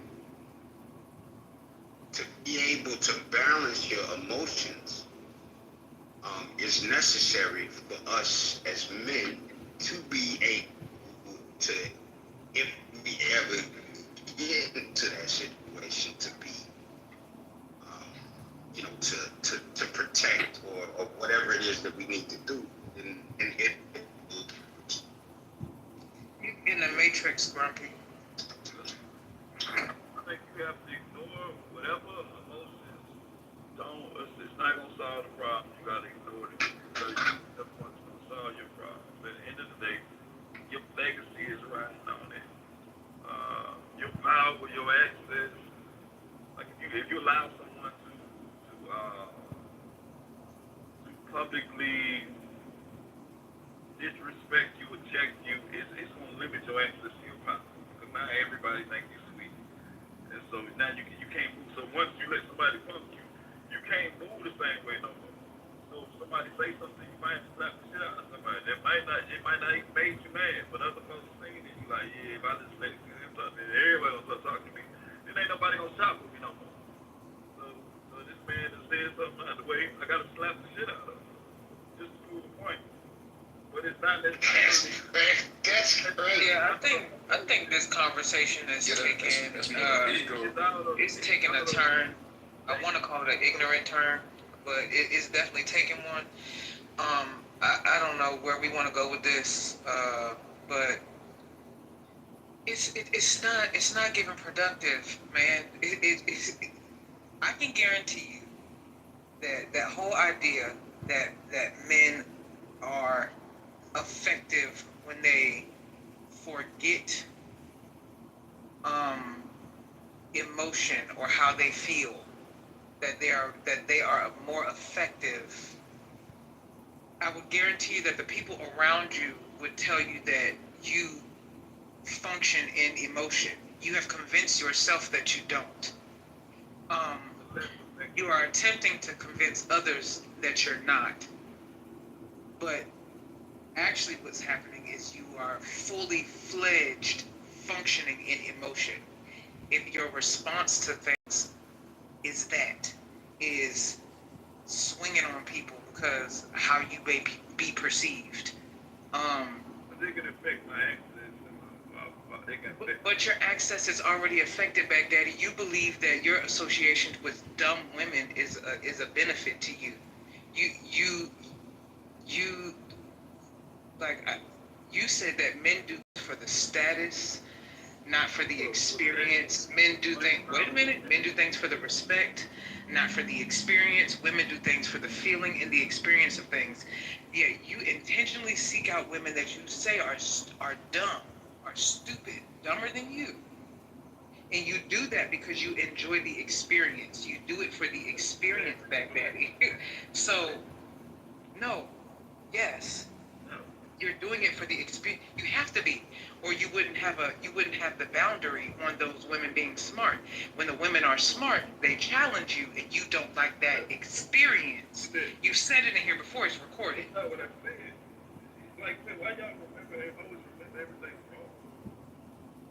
Do you realize it's recorded? Oh God. Y'all remember just a mistake? No, do you realize it's recorded? I know what I said. It's like if you play recording, it's not completely said.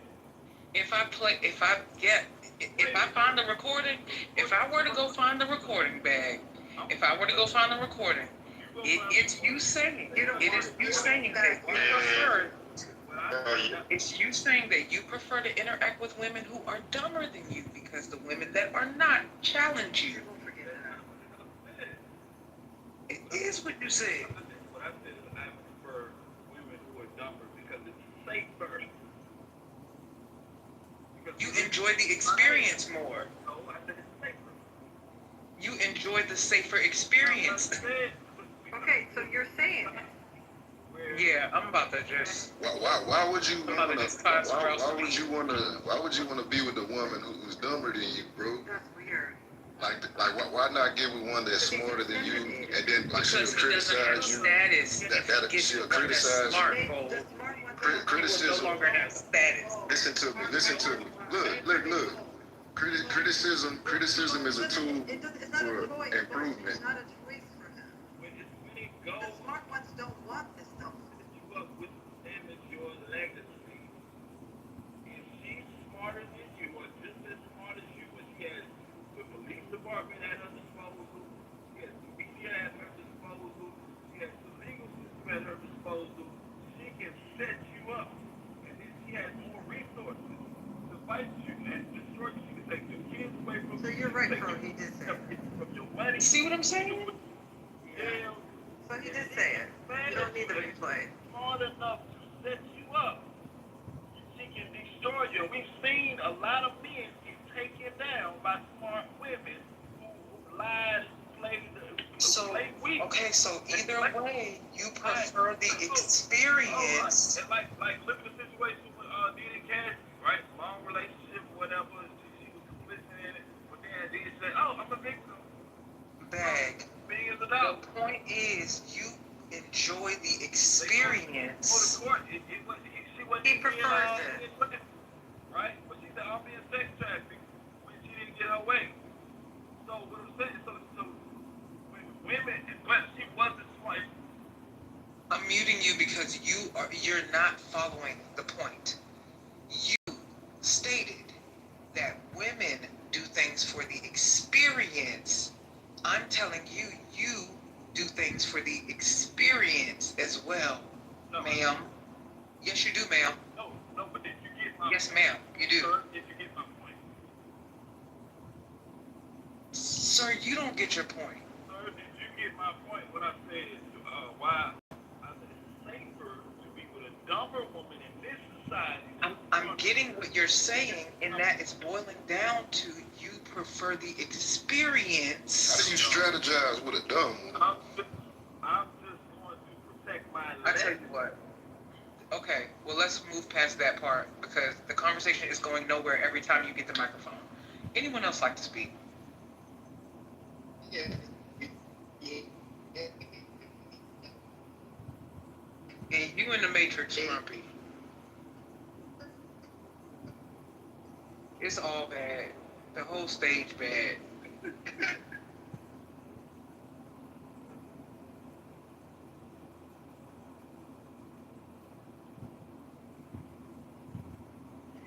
Now I feel like this could actually be a good conversation, but the reality is, man, listen, anybody, and I mean anybody, could set you. But the reality is, behave and have a good alibi, and you should be good, man. You know what I'm saying? Like, just behave, act right. You don't have to go get somebody that puts you in a bad position. Get who you love. Get what you want, what you desire, and have a good alibi at all times. He wants somebody who can put him in the position that he puts himself in. That's what that's about. That's about, I'm going to do what I want to do. I don't want you to be able to. I don't want you to be able to show proof that I have done what I want to do. So the girl in his PTR is dumber than him? No. Never mind. I'm going on mute because I was about to say something. Sorry, I was just asking. Baghdadi, the girl in the PTR is dumber than you? I'm asking you a question. Is it going to be here dumber than you? Every nigga I know who married a woman who was so intelligent, when it went wrong, she got everything. Nigga, what? How many men you know in that situation? A couple. And what was everything that she got? Everything she wanted. $50. She How many? Right, about 55. $5,000. When the woman was made dumb with sex, was able to show this report, show this. How many people you know in that situation, Bag? When women make dumb mistakes, they tell dumb lies. Like it don't. Are you going to answer any of the questions, or are you just going to keep going? This to prove she lies. That this was, but when she's smart, everything. I'm about to do what Adrian would do and just take his microphone away. Was calculated because she knows she's setting you up for. Sorry, I can't. Yeah, he was killing my brain cells. Girl, it was hurting me. I just needed a breather. I don't know why we entertained shit. That was dumb. No, I think we entertained it because, listen, unfortunately. He's not answering questions. She's just running. She asked the question, how many men do you know? Right, but that's the mentality. The girl here, dumber than you. Like, no questions answered. Yeah, but unfortunately, Faye, that's like the mentality of a lot of If she went back daddy, she's definitely dumb. I mean, it's just unfortunate. It's unfortunate that we have people out here, men specifically, that they think this way. Like they don't. He denied it at first. He was saying, no, I never did, and then he ran on and supported why he said it. Like. Yeah, that was kind of weird. Good man. You gotta clutch your purse there.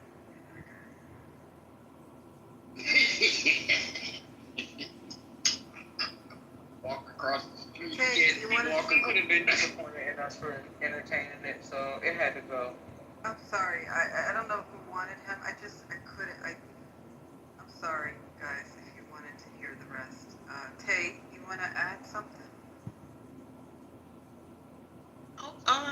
I guess I was trying to figure out what the main topic was before you started talking. I guess. Yeah. Well, earlier the topic was just yesterday somebody brought up women not being able to handle criticism, and today it was men, and so now we're just discussing both. Yeah. Thank you so much.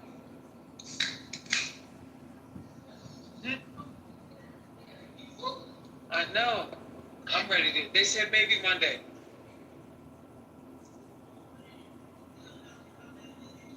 Yo, it's hilarious. I'm throwing up. Oh, God. I told the nurse yesterday, but I don't know if she marked it. It's coming through my staples. And it's a lot. You okay, Fro? Oh, my bad. I didn't realize that I was off mute. I'm talking to my nurse. No, you good. I was about to say something. No, you good.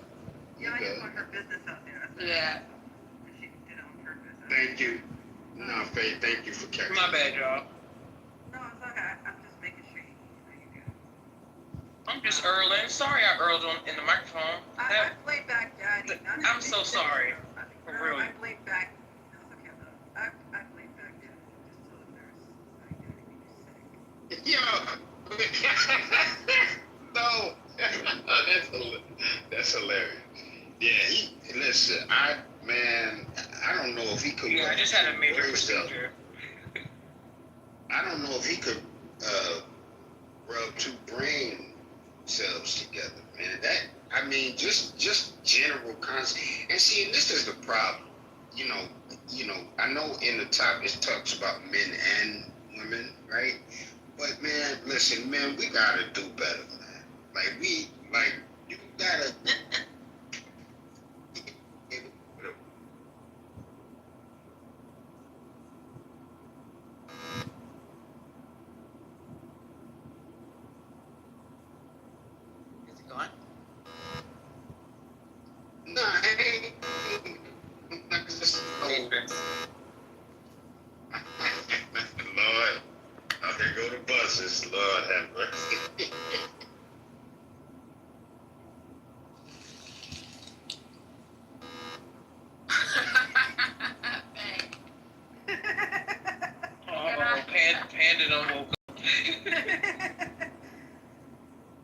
Immediately no. Immediately no. Yeah. That's jacked up. That it's Grumpy is repulsing Panda, not the fact that I got sick in the microphone. But they have this show. Oh my god. Girl, nothing about you is bad. Oh my god, nauseating. Hopefully I can go home one day, y'all. That's what we're rooting for. So if you pray, do that. Do that thing. Monday. Alright, okay, I'll pray for Monday, love. Maybe even sooner. Already know. Yes. Is Grumpy gone? No, unfortunately, he's still here. Unfortunately. Wow. I'll take Grumpy over Bag though. I'm gonna be honest. God. That's how bad Baghdaddy is. Oh my god. That's a horrible. That's bad. That is bad. Oh. So as far as criticism, I feel like I could take criticism as long as the person is gonna help me. Like as long as if I'm like, you know what, we're gonna do this together.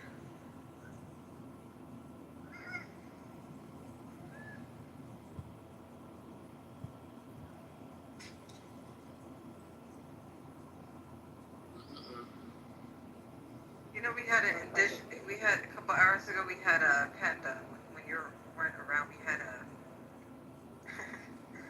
an indigenous black American who was in this room, and he said he's Choclaw.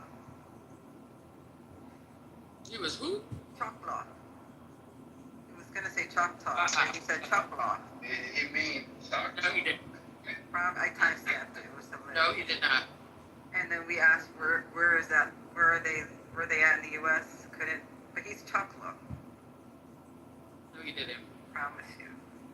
Who was with me? I'm trying to remember. Oh, Imani has to do the recap. It was dope. Oh my gosh. And that's the thing that I don't think that the guy understands. Like, they gonna chop this up, bro.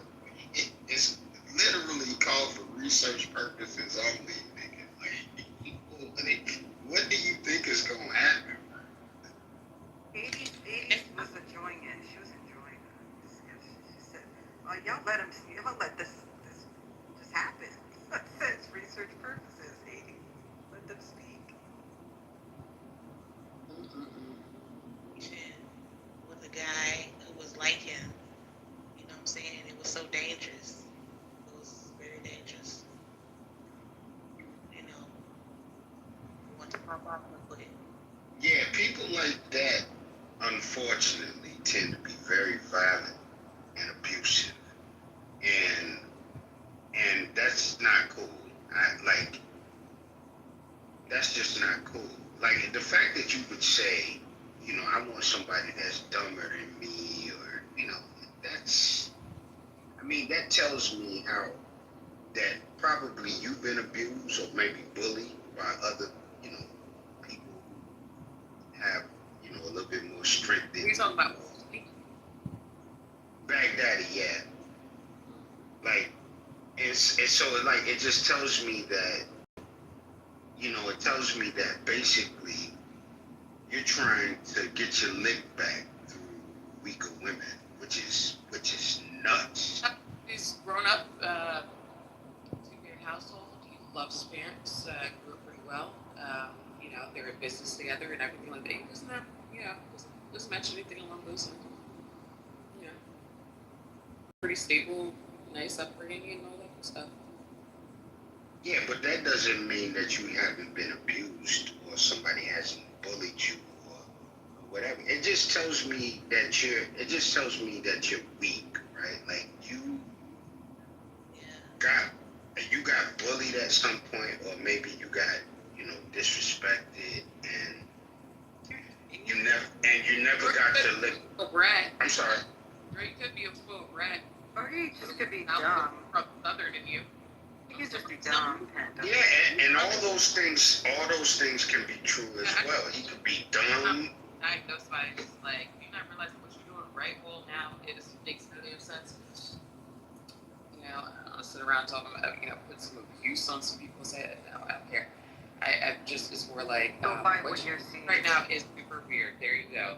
That's all. Yeah, no, I wasn't. Listen, I'm just obviously, Panda. I'm just speculating, but it's just like no, I'm just speculating. Obviously, I didn't. Oh my God. I wasn't saying it. I wasn't saying it to like put that jacket on.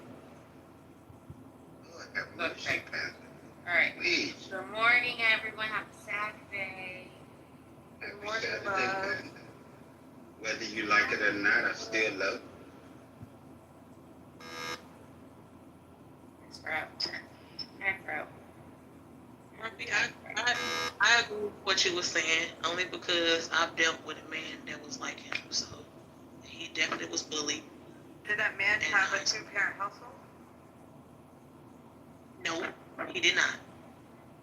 He didn't. He had no father. The mother was present, but the father was outside of the household. That daddy had both.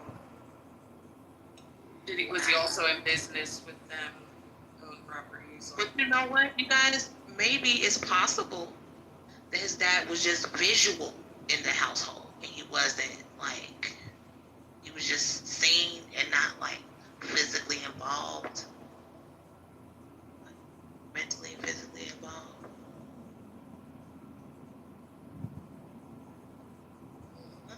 Matters too, right? Yeah, that's the option. I don't know. That's I'm what not a therapist. I'm not a therapist. I just know that when I see something right now, right here, and something's all going on, it is abnormal, then that's just abnormal, and that's it, and that's what we're talking about. I agree. I agree. You're right. You're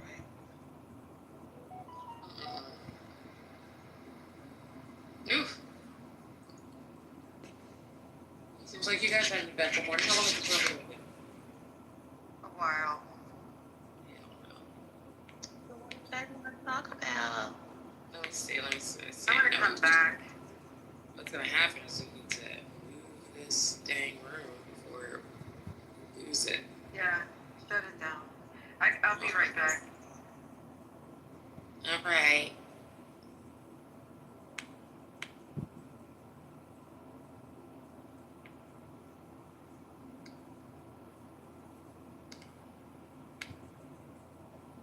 It's been 8 hours.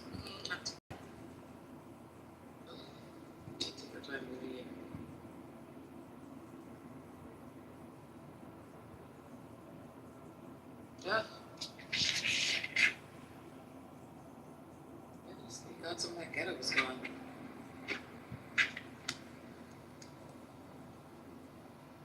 Yeah, Grumpy ain't here. Okay, we're good. We're back business people. Hi, Elias. Hey, man. Great morning. Good morning.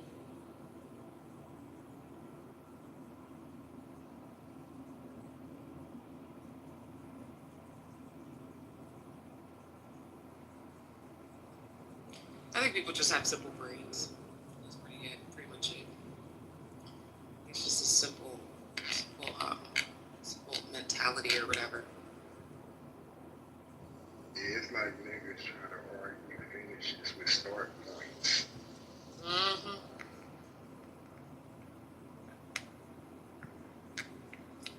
I think it's just some weird way that, like, you know, I think that, like, when you add a little bit of something that's like a touch idea of it in that relationship, right?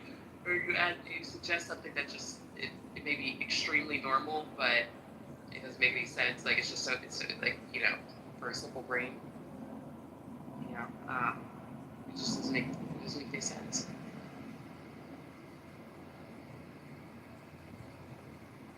Like, you just think about it, like with a mother, right, or a child. It's like, mother should challenge the child. You know what I mean?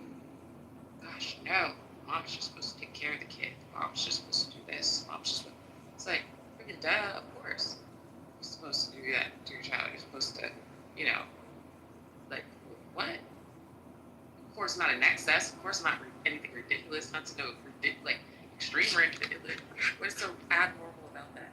But I guess people are just a touch slower than usual. And certain things happen, and I think that's all it is. So people don't want to acknowledge stubbornness. No, I think it's hard if you're a little slow and a little stupid to realize that you're stupid. I mean, you know, like, not gonna get it. Can't get it at all. Yeah, I should have heard. Where's Bowl? Bowl? What's up? What's up, Panda? How are you? Never been better. You? Same. What are you doing? Reading Aristotle. Oh, you're next.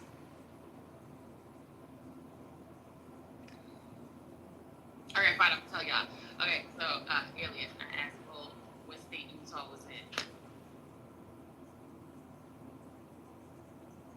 Yeah, I think I gotta go for that, yeah. Apparently it's in Nevada. Sorry, I keep up my thing. I'm dead. Oh my goodness.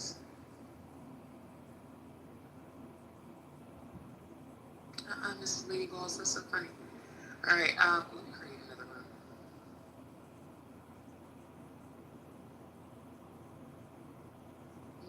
What is it gonna be titled?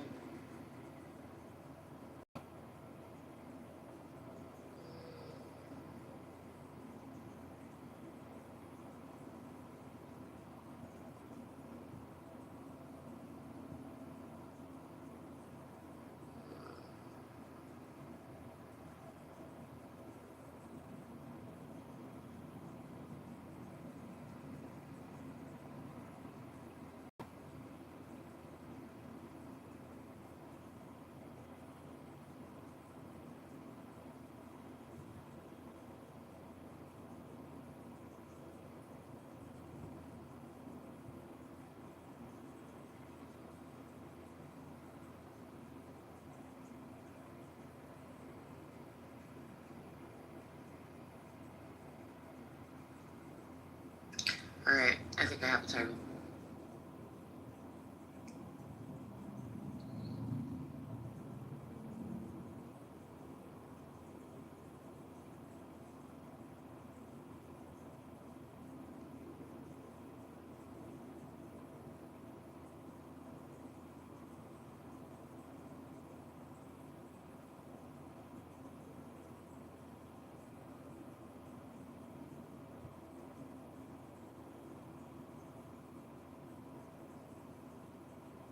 Let's see.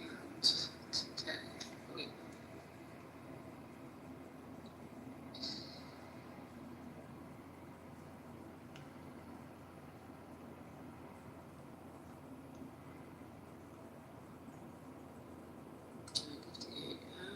Alright. Let's see. Let's get ready to move this.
Are we silent? You know, I was thinking like 7 minutes ago. I was like, I wonder what Flo writing down. So I'm saying he might not be writing. But I knew I wasn't writing. I'm actually like waiting for them to try to approve this nausea patch because I can't stop fucking Erlin. I'm so sick of it at this point. Like I'm on my own damn nerves. I done used the whole sleeve of the sick bags. Like I'm over myself. And it's nothing I'm doing. It's just the after effects of major surgery, I guess. I don't know. But no, I ain't wrote nothing down over here. I'm eyeballing this word search. I'm about to occupy my mind with.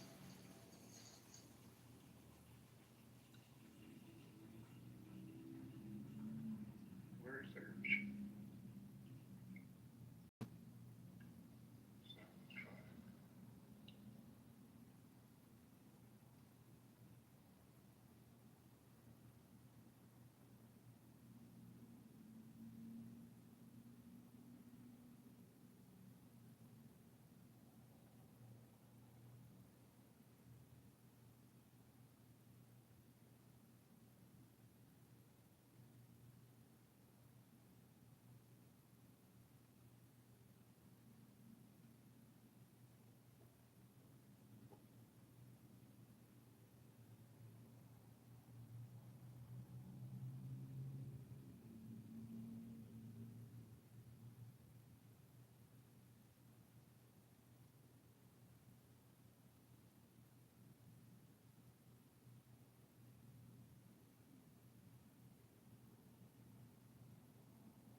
What was that word Bro said was an adjective?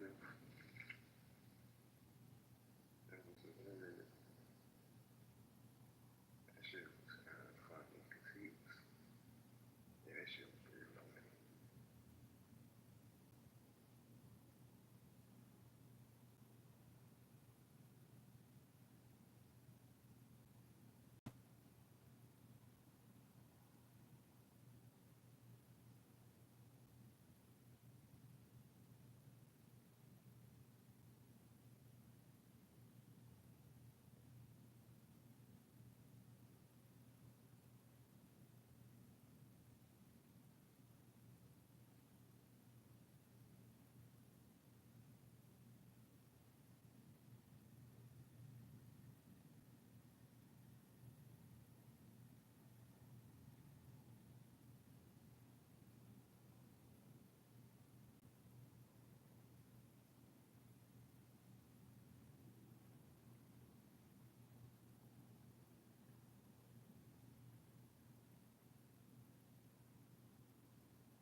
Johnny.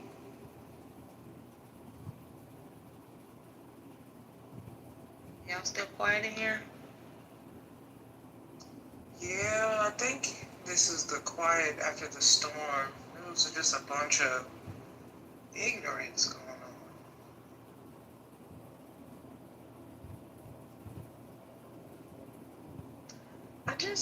I personally am always shocked at how adamant certain groups of men will be to deny emoting, or how they will deny other people's experience of their emotions. Like, do those men realize that denying that you have existed or experienced emotion does not stop the people around you from experiencing you in your full emotion?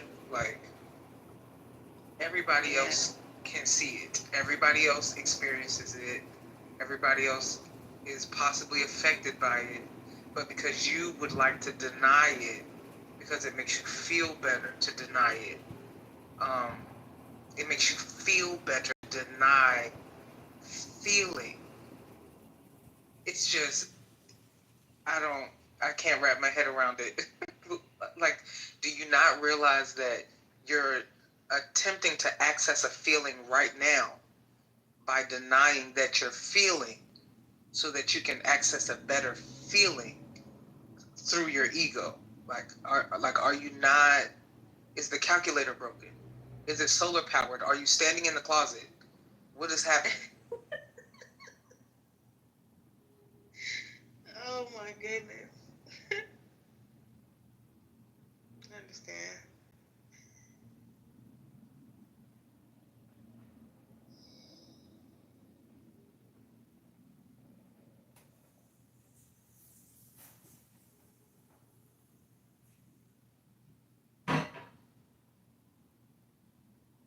Criticism. Okay, so short story. I have been getting criticism about, I guess, my living situation. So I moved here to Arkansas, and I'm not a good, I'm a good person as far as like personality wise, but I have flaws, and I get criticized all the time about my flaws, and I don't know.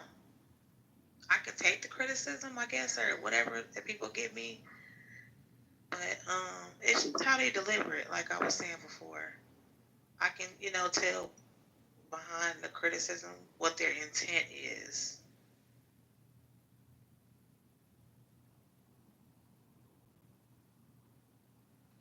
And I respect that, because we were talking earlier and someone stated something about men not responding in emotion when they're criticized or told something. And I'm trying to figure out, when does that happen? Like, tell a man he looked like he skipped leg day. Tell a man, you know what I'm saying? Tell a man he could hold a quarter under his titty. Tell a man he anything, like critique anything, and they will react emotionally. They do not like how that feels. They do not, and it almost is not even based in how you do it. It's almost just based in the fact that you did it. And those are like beta males. I don't like that narrative either. You could tell a man, you could tell a man the statistics of sexual pleasure for women, and they'll get defensive. And you wasn't even talking about him. You talking about the world, and they will literally get defensive about the fact that most women do not reach climax. Like, I just don't know where they're getting the idea that they take criticism seamlessly. just not sure where it's coming from. But I also don't want to know what it feels like to have to pretend all of my life like something is not real. And everybody else can see that it is real. Yesterday, they were putting me under scrutiny, and they were, I guess, making fun of my intelligence because I don't know a lot of general facts, but I welcomed it. I didn't yell, I didn't argue, I didn't like go back and forth. I'm like, cool. I don't really care because I can't do anything with that information. Right. I don't know. Like it was an alpha male in one of these groups, and he was the head of the group, and he felt because I was challenging him, we was having not a debate, but he was disagreeing, I was disagreeing, and he was like, really rude, and then this woman chimed in and was like, why females don't just shut the fuck up, and this his group. That's crazy. I'm like, huh? That's crazy. I know, right? I'm like, come on now, we having a discussion, like, so I can't disagree with the person that's in the head of the group. I never cussed him out. I'm talking like how I, talk now. I just didn't agree with what he was saying, and they didn't kick me out because I left. They didn't have to kick me out. I knew eventually they would have, but I just left them on my own because I'm like, I thought this was a group where we can, openly discuss things and people not get to the point where they're controlling the group and telling you what you should and shouldn't do. You get what I'm saying? So I just left. I was like, Bold. Why'd you sit up here and just tell that bold-faced lie? Can you elaborate on what you mean and where I may have been wrong? Okay, you told the truth. We were definitely making fun of your intelligence. And then you said that you can't use any of the questioning or the thing. We sat here and told you -1 plus -1 equals what? And then you said, okay, well, how do you use that? And then Panda described to you about your bank account and buying the Apple. So don't sit here and tell that bold-faced lie like we were just giving you some fucking questions out the blue. We were giving you practical questions. Appreciate you. Yeah, I mean, like, questions like where is the equator and I just got back. What's going on? Utah. He lying, saying that we was asking him questions and he can't use the information. He lying, Panda. Okay, listen to me. Can I say something? I'm saying y'all were asking me questions that I should know, right? But at the same time, I mean, it was mainly Donnie. He was calling me a dumbass. And I was like, okay, cool. Like, I'll embrace it. So I'm just saying I didn't break under pressure, and I welcome the criticism. I mean, I'm just trying to stick to the topic of the room. I'm just saying it's cool. Like, it didn't bother me. It didn't make me emotional. Like, it was cool. Like, he wanted to call me a dumbass. If that's what makes him feel like a man, cool, Donnie. Now, what makes me feel like a man is understanding -1 plus -1. But I will say that in terms of the criticism, and I'm just busting your balls, no hard feelings. That's fine. That's cool. What I will say is you did respond well to all of the criticism. You didn't change your voice tone or inflection, like you were even killed. So I will say that you specifically, I've seen that you can handle criticism, but as a whole, I think men and women, black, white, purple, or green, have an extremely hard time. But then I helped you get your hands onto some. All of you people that you're not nice. You're like, fine, every day. See, but I helped you get your hands on some invaluable information as well, like that app creating thing. Like was that you? I picked old boy's brain and I got you the information. I picked old boy's brain and I got you the information. Was that you? I said, I asked him. I said, "Hey, bro, like, what is a big idea that you have that you wouldn't?" You did ask share? that question. You started that off. I appreciate you. Yeah, Thank but you. if you know Friendly, he's gonna mention what he's working on. It doesn't matter if you're sitting around talking about ducks. He's gonna mention it. That literally happened last time. That's how I was able to get my PN. If you judge a fish by its ability to climb a tree, it will spend the rest of his life thinking it's done. What did he say? If you judge a fish by its ability to climb a tree, it'll spend the rest of its life thinking it's dumb or done. I think he said dumb. Makes the most sense. Dumb. To the panel. He said dumb. Wait, I'm a Pisces. I'm taking offense. Hey, Pisces, February 21st. All right, I have a new room that's called "The World Needs Stupid People." But I have to step away. That's a good one. I think so too.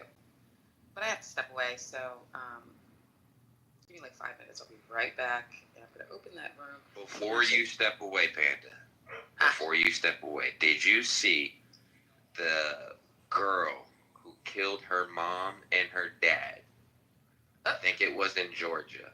And she went on TikTok crying about it? And she fucking went to the funeral and gave a eulogy. Yes, I did hear about that. Did you see that shit? She got arrested like She got arrested after the funeral.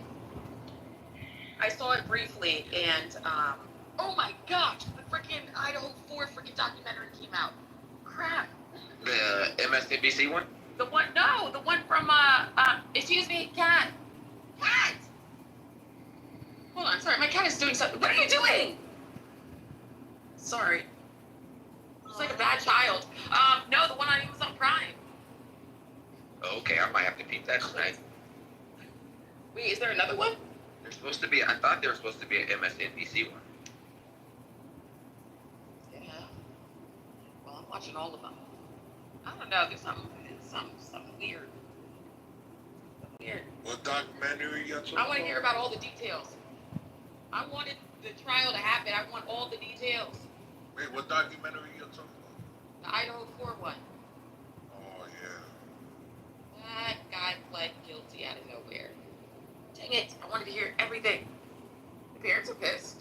I mean, I get it. Like, I get it. It's just like, gosh. Up until that day, they say he was claiming his innocence and everything. And then, like, they ran out of strategy.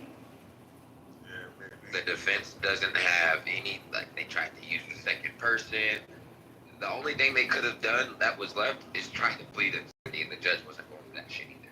Nah, that Ann Taylor girl was present for the trial of her life. She was so ready to be one of the most famous trial attorney defense attorneys ever.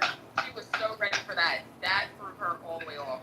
Well, she had a slam dunk. There, at least in my opinion, with the judge. Now that I'm gonna reserve this until I watch the documentary. Never mind. I want to hear what she has to say. Ann Taylor has been. Can you stop?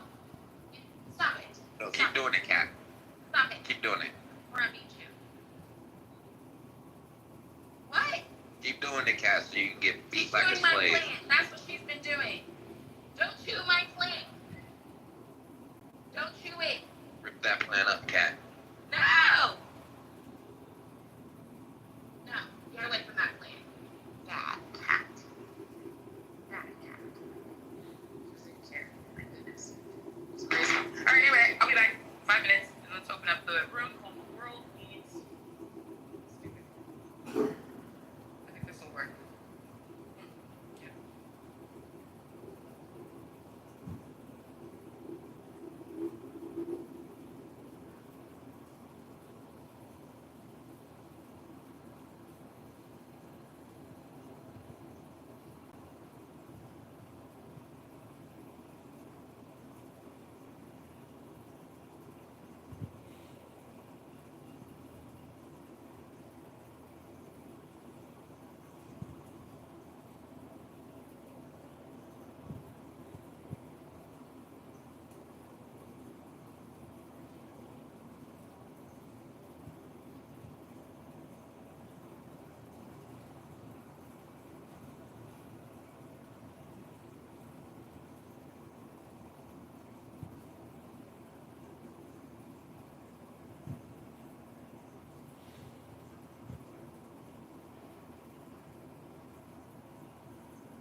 stable coins are pretty big.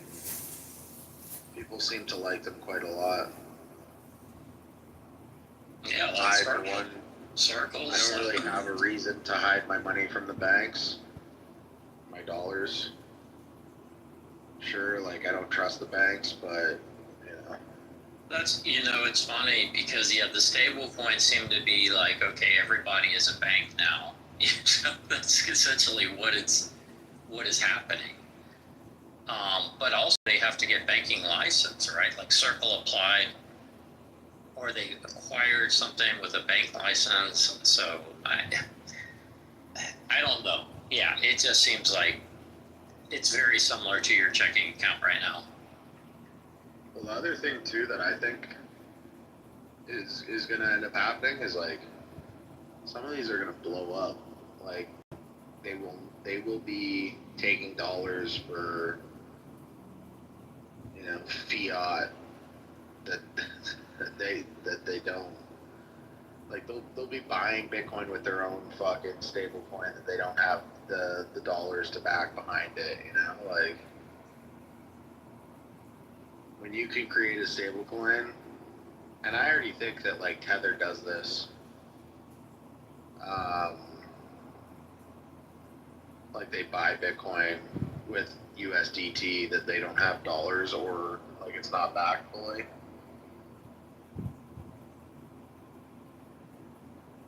I don't really care though. Yeah. Well, you mean, so if Tether's say 140 billion, you think of that 140 I think they like might have reserves for like 100 billion, or like 120. But how many treasuries do you think they're holding of underlying that 140 billion? You think it's 1-to-1 on treasuries? No. Wow. Yeah, that's what I mean. I think that they're like, just like people say, like,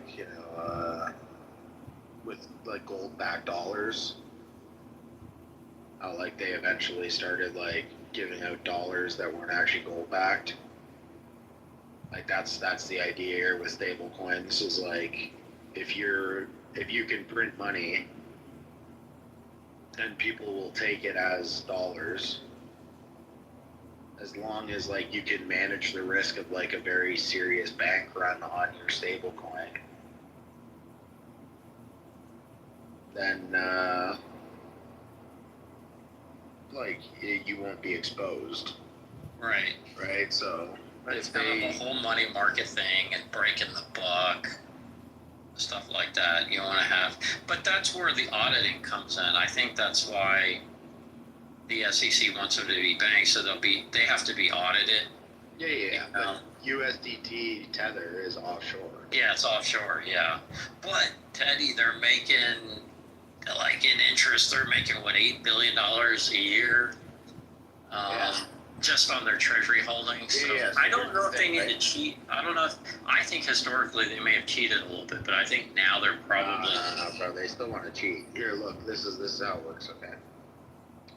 Because I know the gambling business, the other side, not as the gambler, but as the house, right? So as the house makes money, they have like an expectation for a certain amount of money that they're going to be able to make, and then like they'll take your deposits and they'll spend your deposits before you even have lost the money, right?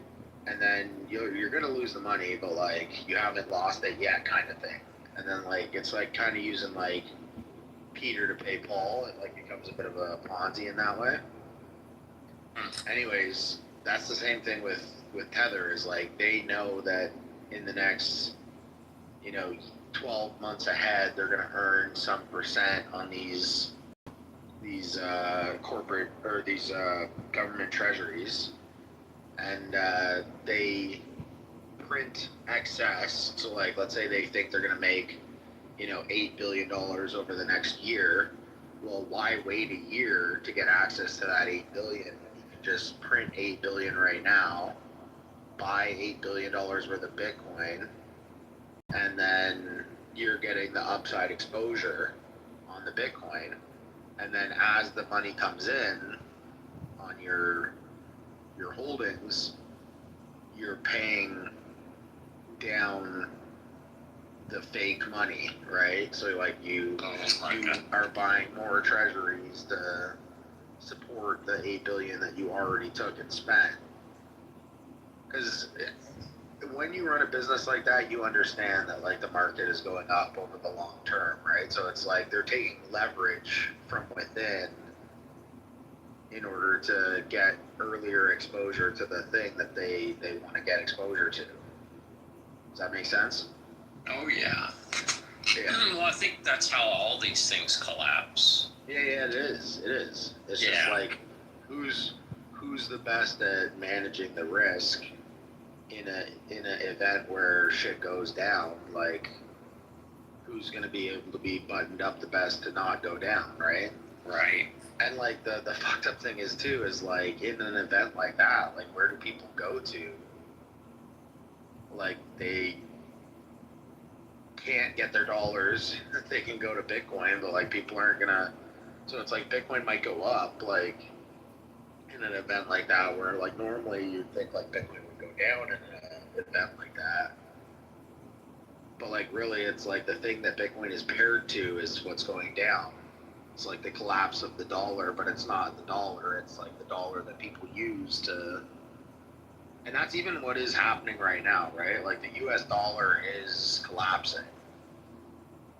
We've seen the US dollar to Canadian pair. I don't know if you guys pay attention to Forex much, but it was at like $1.47 all-time high for one Canadian to one US. And right now it's like $1.34. So like, what is that? A 10% roughly, drawdown on the value of the US dollar to Canadian dollars. Like Bitcoin should be up, 10% in a similar time horizon as that. So if the US dollar dominance continues to fall compared to other fiat currencies globally, like I think Bitcoin will continue to run in that situation as well. And so Mars left, but to go back to the question about tariffs that he kind of brought up, like tariffs have been negatively impacting the US dollar dominance. So like the US dollar is getting weaker as far as global purchasing power is concerned. And like Bitcoin is priced in US dollars. It's a little bit of a weird situation. Like right now, 118,000 per Bitcoin USD is like much higher than the 109 that we hit earlier in the year. And in Canadian dollar terms, it's only like 4,000 or 5,000 more than the previous all-time high. So like because of that US dollar to Canadian dollar parity change, Bitcoin isn't up as much in some of these other fiat currencies that are getting stronger as the US dollar loses its power. And I'm not saying it's not like still the world reserve currency, because it definitely is, but as far as value to other things goes, it's dropping quite a lot. So if these US denominated assets aren't going up and the US dollar is going down in value, like that's not good for those assets. It's really bad for those assets. It's like American houses. Like the real estate market could be doing well in like your perception. It's doing well because the house prices aren't crashing. But like if the US dollar goes down to like parity with the Canadian dollar, then like those houses did crash. They crashed by like 30-40% in global purchasing power relative to what that dollar would have bought you otherwise. fiat currencies are an interesting thing that a lot of people don't think about when they're thinking about like what their investments are worth. Like even MicroStrategy shares are priced in U.S. dollars. Like the all-time high on MicroStrategy, even if it gets back to its all-time high, like the destruction of the value of the U.S. dollar since that period of time, it's like it's like people say inflation adjusted. In this case, they need to say debasement adjusted because the U.S. dollar is being debased, and I think that's happening a lot with the spending bill proposal as well. People are kind of pricing, other countries are kind of pricing in the expectation for what the U.S. dollar is going to be worth if the government is just going to print away its currency relative to other currencies. But it does seem like a bit of a house of cards and like kind of musical chairs here with fiat currencies. What do people run to? And I think the answer, in my opinion, is probably going to be like hard assets, like real estate and Bitcoin and probably gold.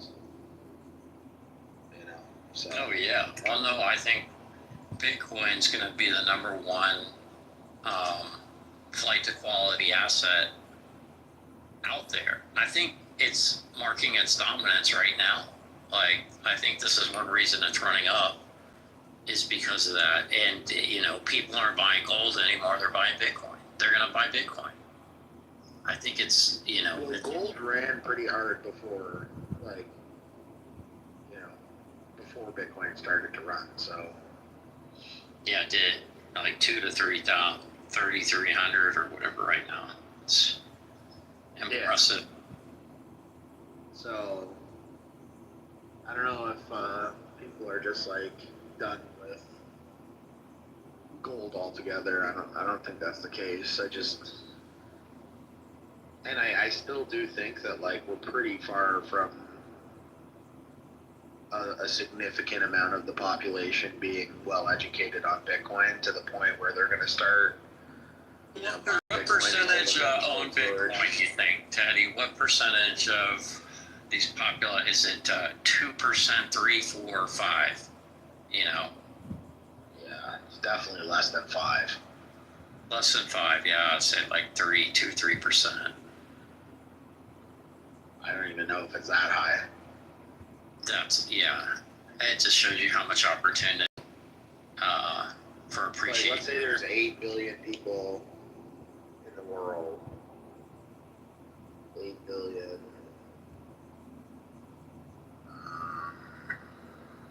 People. And 2% of that. That'd be 160 million? Is that right? 1,000. I think so. Yeah.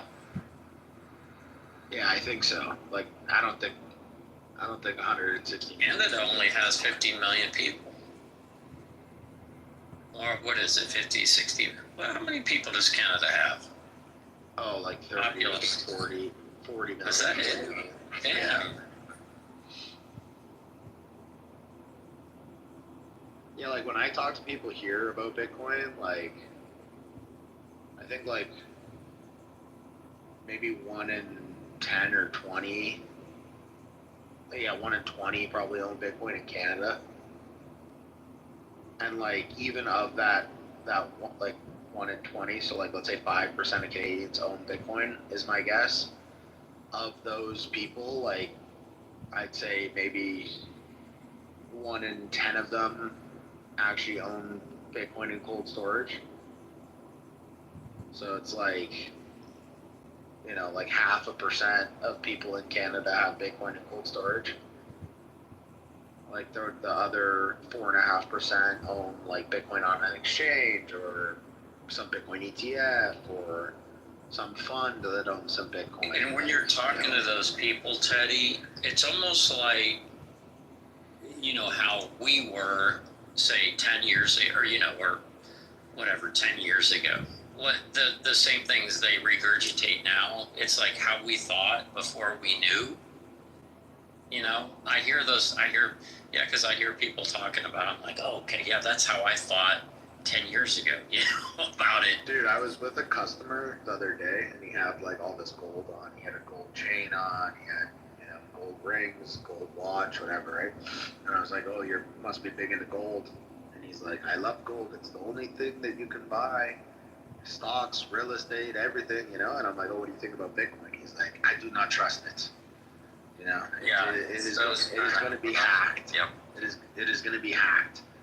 And then he goes on to tell me later that like he was a developer for Ledger, like, you know, whatever, 8 years ago or some shit like that. And I was like, oh yeah, you know, guy thinks he understands Bitcoin because he worked for a hardware wallet company doing their fucking UX or some shit. Like, yeah, we had a guy. People, they're not gonna put the effort in to actually learn,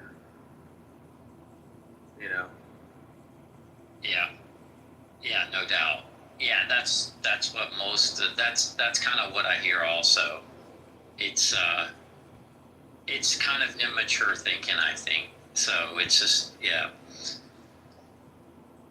I think those kind of people will come around, but it's going to take years. Like,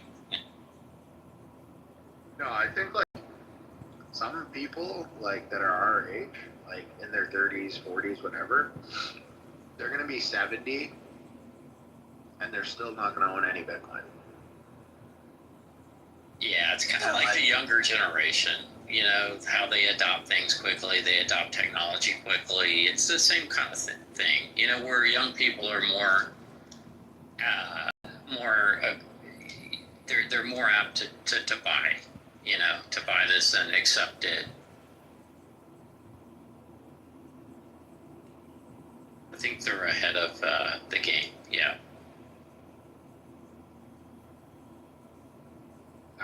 I even mean young people. There's going to be 20-year-olds in 30 years that don't have Bitcoin. They're going to be 50. They're not going to have any Bitcoin. It's so funny, you know, what we're seeing is a lot of the people who kind of do like Bitcoin but didn't own it, they're getting upset. And they're coming here lashing out. And they're going on Spaces and lashing out. Like, I don't know if you see that as well. Bitcoin Tina? Yeah, like Bitcoin Tina. And there was a Dan in here the other day, and he's like, they come in and they pretend to be like, you know, but and you can tell deep seas they're really kind of mad at themselves. And they're not happy that they weren't in it, able to celebrate. Like, they're kind of frustrated. And then they lash out, like, verbally. Yeah. And then people mistake it for, like, something else, you know, like, what's your problem, dude? You know, but in reality, they're just kind of lashing out.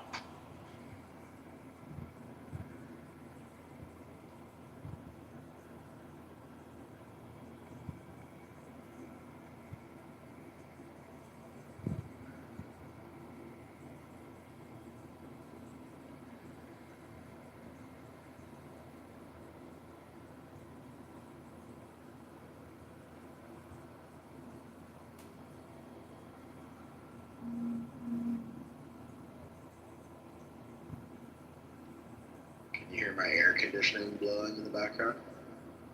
Yeah, what you got, man? Central Air, or is that a mini split? No, I'm in my car right now. My two oldest kids are in swimming lessons, and my youngest is sleeping in the car, so I stayed in the car while my wife took the older ones into swimming lessons. So cool. It's fucking hot here, though, right now, dude. Is this unusual for Canada? Because everyone's talking about hot. I wouldn't know because it's just always hot where I live. In Texas. It's less hot in Texas than before. I don't know. That thing is moving up the North Pole. Yeah, it is. Moving the ice caps, killing everything and everyone. Oh wait, the ice caps are growing. Never mind. Yeah, it's 30 32 right now where I am, Celsius. But like the humidity here, it like feels hotter. And then also like the UV is like super high here. So like you really feel it on your fucking skin. It's not just like you feel warm, but like you feel like you're fucking burning. And like I'm fucking too white. I do burn. You got any fishing shirts? Put them on. 50 UPF protection. Gotta rub that coconut oil on you. Gotta put that coconut oil. Hey, Daddy. And Andrew as well. Yo. You guys taking a look at this UK deal, Tau Alpha? I have no idea. Have you seen it? I have not seen it. I don't know what it is, but tell me more. I don't know. Teddy, have you seen it yet? No. It's like a too good to be true, kind of feels like a scam deal. The thing is trading at €7 or whatever the hell they trade over in the London Stock Exchange, pounds, I guess. And the deal's at £1. Like the private placement's at 1. Is it free trading or is there a 4-month It's free trading. Well, the private placement's locked up. I don't know how long, but I didn't get all the details. I just keep hearing about it. I never talked to them directly yet, but I've heard through multiple people that are doing it that it's like up 7x already. It's not even close. Like, how is that possible? Well, Brad, I mean, it doesn't mean it's up 7x. You have to take the agreement, understand the implications, the resulting market structure for shares, lockups, and everything. Like, you know, even if you buy it at $1, by the time it's available to you, like, saying it's up 7x is really nonsensical. That is not a way to look at these deals. You know, there could be like a massive amount of dilution to the shareholder base. Yeah. What Andrew's trying to say to you. By the time the lockup is done, the share price will likely be closer to $1 than it is to 7. Oh, so it's like a SPAC, D-SPAC thing where... That's I what it's don't know. I don't know. I've never heard of it, Brad. I don't know the term. This one isn't really a SPAC. It's on the London Stock Exchange, and it's a takeover. So they took over an existing public company, and now they're like vending in Bitcoin through another company or something. I don't know all the details. Well, It's just been... Yeah, that's like what Naka did, right? You go out, you find the mailing business, you buy it for the ticker. You're already public, you skipped all those things.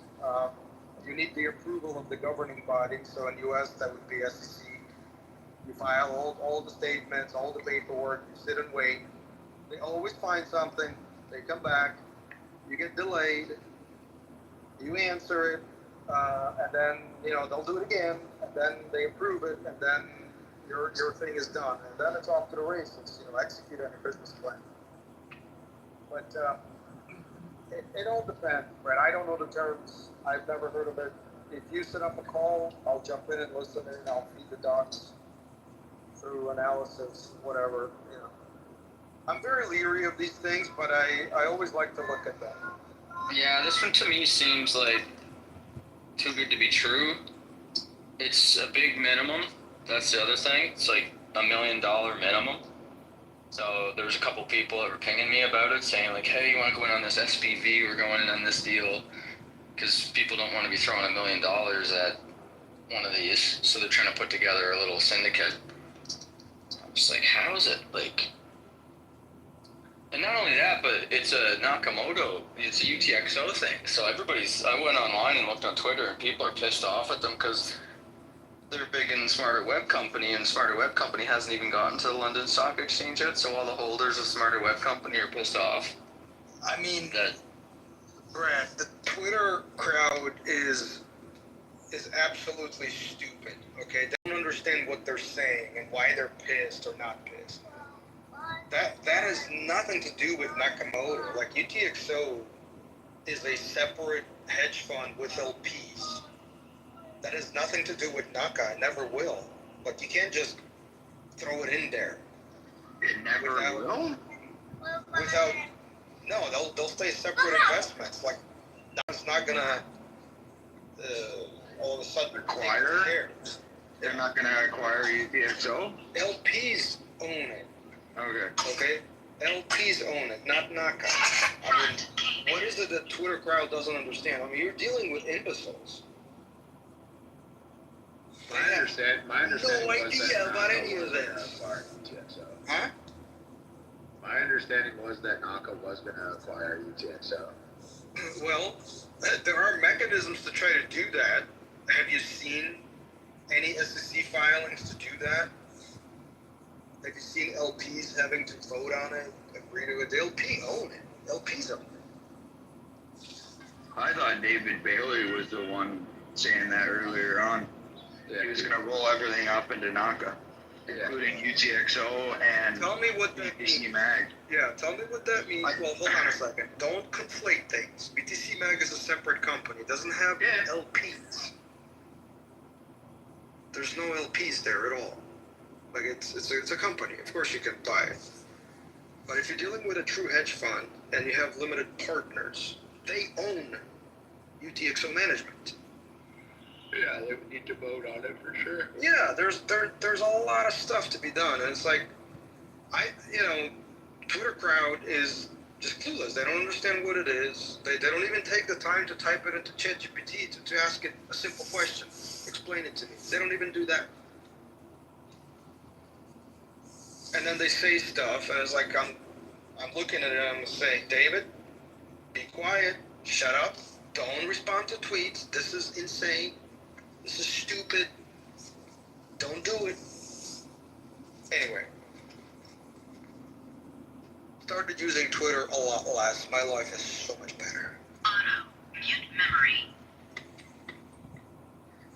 But Brett, if you do anything with that call or whatever, I'll look at it. I'll give you my 2 cents on it. I think I'm gonna do a call with them today. I don't know if the time is running out on it. Listen, whenever anybody tells you the time is running out, let it run out. Number one, okay? Yeah. Well, they told me that a week ago, and I just let it go. And then whatever. Time never runs out. Okay. Until ChatGPT tells me that it is possible. JP Morgan acquired Bridgewater. That there is situations. It's not something that's impossible to do, which is what I thought. It's not impossible. Of course not. But the structure is such that you don't just... Naka doesn't decide that. No. David Bailey said that was his hope and intent. Right? Exactly. But the Twitter crowd believes that is what is happening. And then they infer from it, you're hurting one thing versus the other one. This is insane. These people are dumb.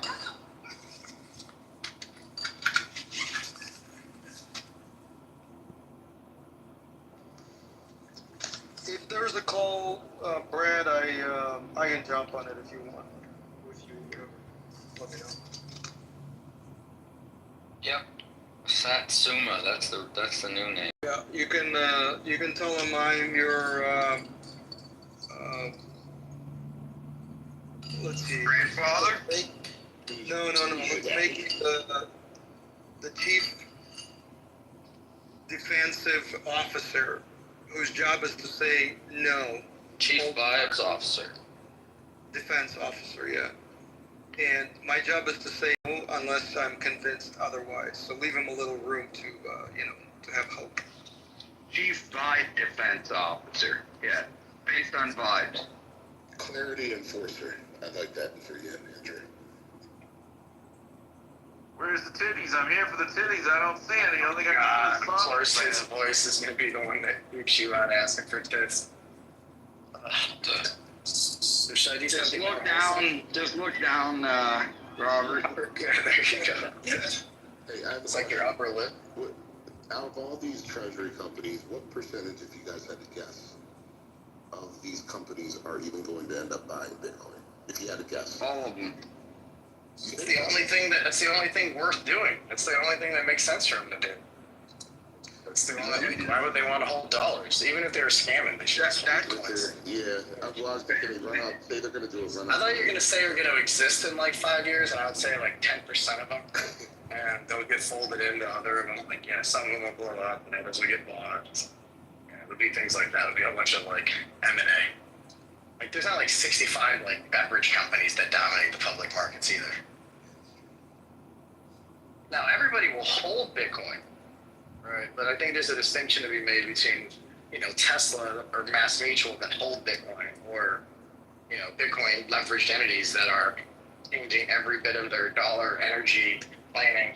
You know, there's no R&D, you know, budgets for your leveraged Bitcoin entities. They're just buying Bitcoin, right? And they're leveraging to buy Bitcoin. I think that's different. And of those, most of those won't exist now.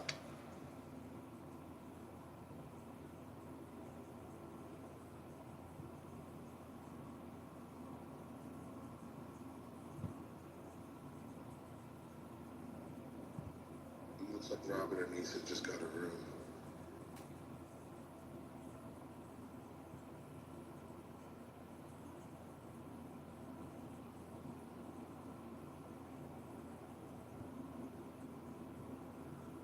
Even Alchemist has a room going today. Dave, my son just told me my muscles look big without me asking. What did you say? You have completely indoctrinated him. Oh, That's take what I take it would. back. Take it back. He said, I see your muscles. My bad. I heard it because they're big. Okay. I want you to know. Are you down in body fat, John? I'm actually slightly up since we last talked. I might be like 11%, 12%. I've been eating like a ravenous so male. You're bulking? No, I just. You know what it is, Brad? When I was in Vietnam, I was working such off hours. I think my clock and my hormones were just completely off. And I think what happened is, like, one, I was like, it's so damn hot and you're moving around so damn much that you just can't eat enough. But like, I'm almost up to like I was like 176 to 178 yesterday. And I haven't been above 175 for a lot. What do you usually sit at? Right, well, I mean, when you and I first met, I was at like 185 to 195. But like, we just first met in Vegas like a month ago. That is true. You know what's funny though? And I told Brad this when I met him. I was like, Jesus, dude, it didn't really feel like this. It felt like we had known each other before. Yeah, for such a, like, I know, it felt like it had happened. Like, but anyway, it is true. That's the first time we actually physically been in the same room. But yeah, I mean, I've been sitting at like 170 pretty much since probably the last like year, probably closer to 2 years now. It's pretty much just like my back started to go no bueno, and I just cut the weight since then. But anyway, I mean, I look about the same. Like, I can see my abs, like I can see a lot of definition, but I'm heavier for sure. And anyway, my son just told me that. And I want you to know, if like the hottest chick on the planet were to come into the room and be like, man, you have lots of money, that would not, I tell you, the dopamine receptors would not have gone off as much as when my son said it. That was a very satisfying. I relate. Like, when I was like 3 years ago or 4 years ago, well, actually it was like 5 years ago, when I was on a keto kick, me and my daughter play Overwatch. Well, we used to play Overwatch all the time. She was like playing in the competitive league, and there's this character Doomfist, who's just like totally jacked black guy with like a rocket fist. That's all his weapon is, just his fist.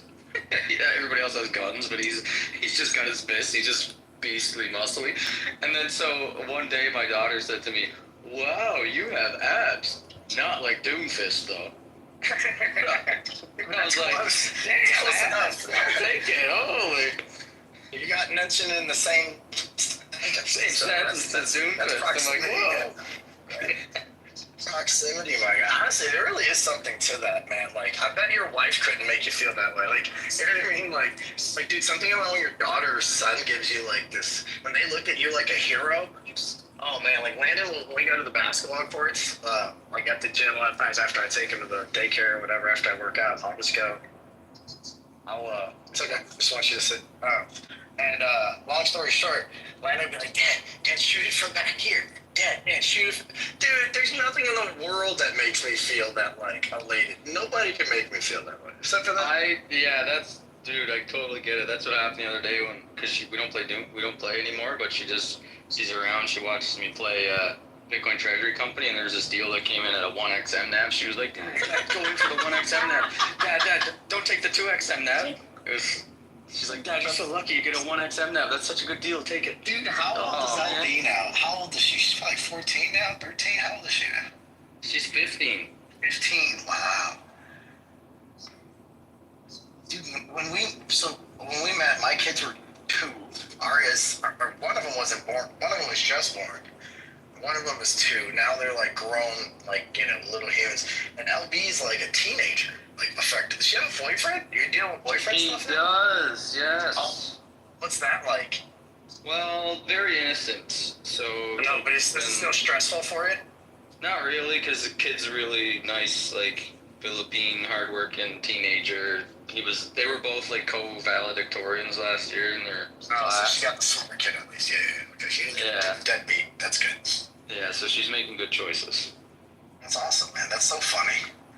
That's so funny. But it is odd. Yeah, I know that, like, I'm already starting to see, like, I'm having moments with my daughter that are, like, scary for me, you know, and, like, she's like a girl's, I know she's listening to this right now, too, so I have to be semi-cautious, but she's a girl's girl, man, and, like, she'll be in the mirror, like, she's like her father, she'll stare in the mirror for, like, way too long, and she'll just be posing and changing outfits, and, like, doing photo shoots, and I, like, turn around 30 minutes, and, like, I come back in a room, and she's got makeup on, and it's way too coordinated already, and I'm like, oh, my God, my life is gonna, I'm like, whatever's left of my hair is going too gray, and then, like, but on the other hand, she's also, like, stupendously precocious. I was telling, I don't know if I sent this to you, or if I posted this on, I think I posted this on Instagram, you might have saw it. So just, like, she'll save her money. She's, like, so good about saving her money. She doesn't spend.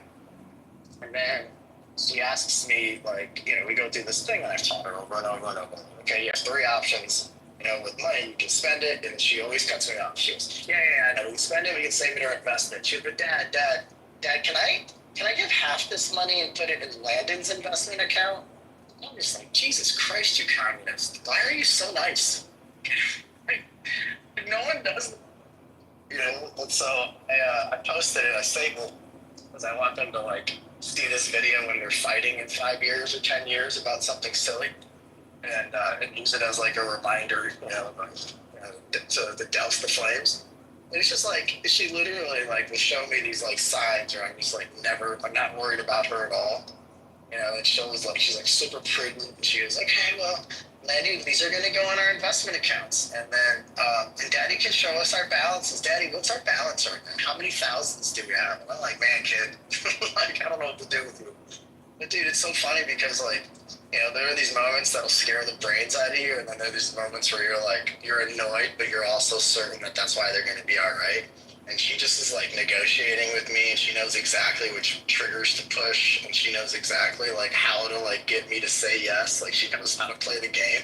And I'm so annoyed, but I'm like, damn, she's gonna be just fine. Like, that's the part where I'm, you know, reassured by.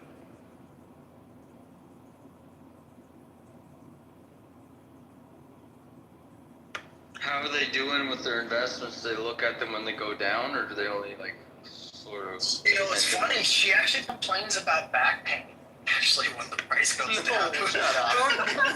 It's crazy, dude. And I was just like, dude, we gotta center this. You know what's funny is, I don't know if they would know. You know what I mean? Like, you got me there, man. I was like, for a split second, I was like, oh, that's so funny. So do I. I was talking to them. I mentioned this the other day, actually, because I was like, I knew the price was going to pop this week. I never make price predictions, right? Like, I never, oh my God, we're going to be 130 or 100 band, and Mayor multiple plus the RSTI, my favorite rapper. It's like, dude, I never like that. I swear to God, I never do those. But I can always feel when something's about to move. I don't make these bets. I never go and, like, lever up or anything like that. I've never made a move on it yet. But I knew this. Like, guys, we're going to be at, like, 115, 120 this week. It's just, like, it's so in my bones. And pretty much it's probably, like, middle of the last, actually 2 bear markets ago, so like 2018 bear market, like I pretty much could always wake up and sort of know if we were up or down. I don't know how. My brain just knew it. My body just knew it. So I remember when you first kind of would tell me like, yeah, my back hurts. You know, like whenever I had back pains, I wasn't on Twitter. I didn't like participate in your guys' autistic debauchery back then. I mean, I would sort of use like the framework burner and like I would like check on Bitcoin stuff, but like I wasn't like immersed. But I remember like when I first heard about you talking about your back pain indicator, I was like, dude, me too. It's not back pain. It's like this frizz in my body, and I just know. And it's still that way. Like, I remember feeling this way at 21. A bunch of people, you guys were all thinking we're going to 100K by winter. And I bet Joe and Hoddle and Shapiro with whatever he had back then. And a bunch of others, like, I was like, dude, no, this is the top. We're not going to 100K. It just feels like the top. And I never know how I know, but I do know. And like this also felt like it this week. It felt like it, you know, when we were at, you know, probably like pre-ETF. I just always can tell when we're about to shift. I'm just too much of a little fill in the blank to actually like go place a big levered bet on it. Well, that's what I'm doing with these treasury companies. Like I mean, I guess in that way I have to. I mean, I've put a lot of money in. I mean, I made this sort of public, but I'm going to increase my position, and I've already have in MetaPlanet, and I'm going to take a substantial position, at least for my portfolio, in MetaPlanet. I'm going to be doing that over the next 2 to 3 months. There are very few things that I hold, like, you know, 7-figure positions in, and MetaPlanet's going to be one of the things that I do.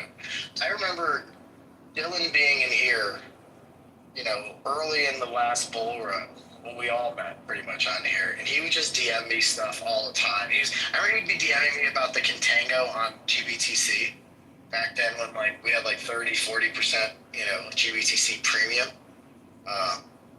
And like I'm just so bullish on that kid. I remember when I was on Ben's podcast, BTC Sessions podcast, and it was the "Why Are We So?" I don't know if he's still doing that one or if he's changed it, but the title used to be "Why Are We So Bullish?" Why are we bullish?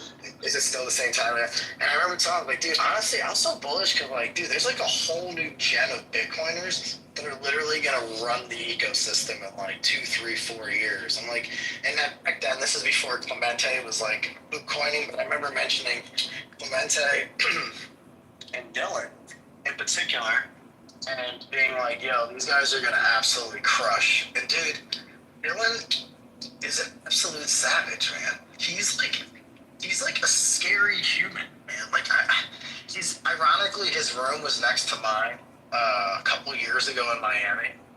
And I don't know what hot chick he pulled that night, but I high-fived him on the hallway on the way home. Like, nice job, buddy. But dude, he's just, I mean, one, I do think they have a GBTC head start and basically moat and tax, arbitrage sort of GBTC advantage in what they're doing right now. But that won't last forever. There'll be other things that come online and there'll be other ways to get it. But I'm so confident in Dylan. I'm going to take a large position relative to my portfolio for MetaPlanet. And there's very few things that I own like that. There's Bitcoin, there's MSTR, and there's now MetaPlanet. Everything else, I mean, I still own Amazon and Apple from like back in the day that I just held for years. But there's almost nothing that I want to hold individually. Otherwise, like I just sold the index. MetaPlanet, because of Dylan, is massive. Like I'm so bullish on it. I'm almost as bullish on MetaPlanet as I am like Bitcoin and whole.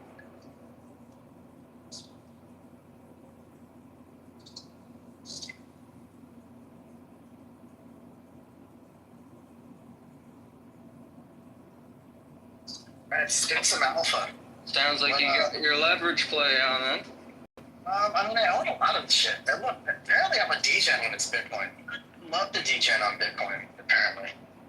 And I didn't have to do these weird wallets with ordinals. And pretend that ordinal number 6,466,912 is going to be valuable, just like we thought. Listen, I do think, right, I do think these things have to become real companies or they're not sustainable. I don't think like, I got a bunch of Hog P, Adam X thing that I'm pretty sure you've been involved with, right? But I'm looking at this CEO and I'm like, okay, like, do I think that he's going to lead a deca-billion-dollar market cap company? Probably not. But I also think that these things are going to be, there's a gold rush and he's probably going to do well and it's probably going to pump as soon as the friction of having to buy this thing, over the phone is gone, right? But I think many of these things are going to have to become real companies. They're going to have to be similar. They're going to have to be profitable. They're going to have to be substantiatable. I don't think you're just going to be able to exist as a levered Bitcoin entity without. Yeah, but how long though? It's not going to be. Yeah, I don't know. That question's uncertain to me. I also think that question could be nullified if, like, for instance, you're right. If, like, you're right about the Saylor cycle sort of thesis, and that we never sort of ever come down in any, material way, like 20%. It's like, you're probably seeing it already, man. Some of the terms I'm hearing on the convertible debt that's being issued is borderline suicide.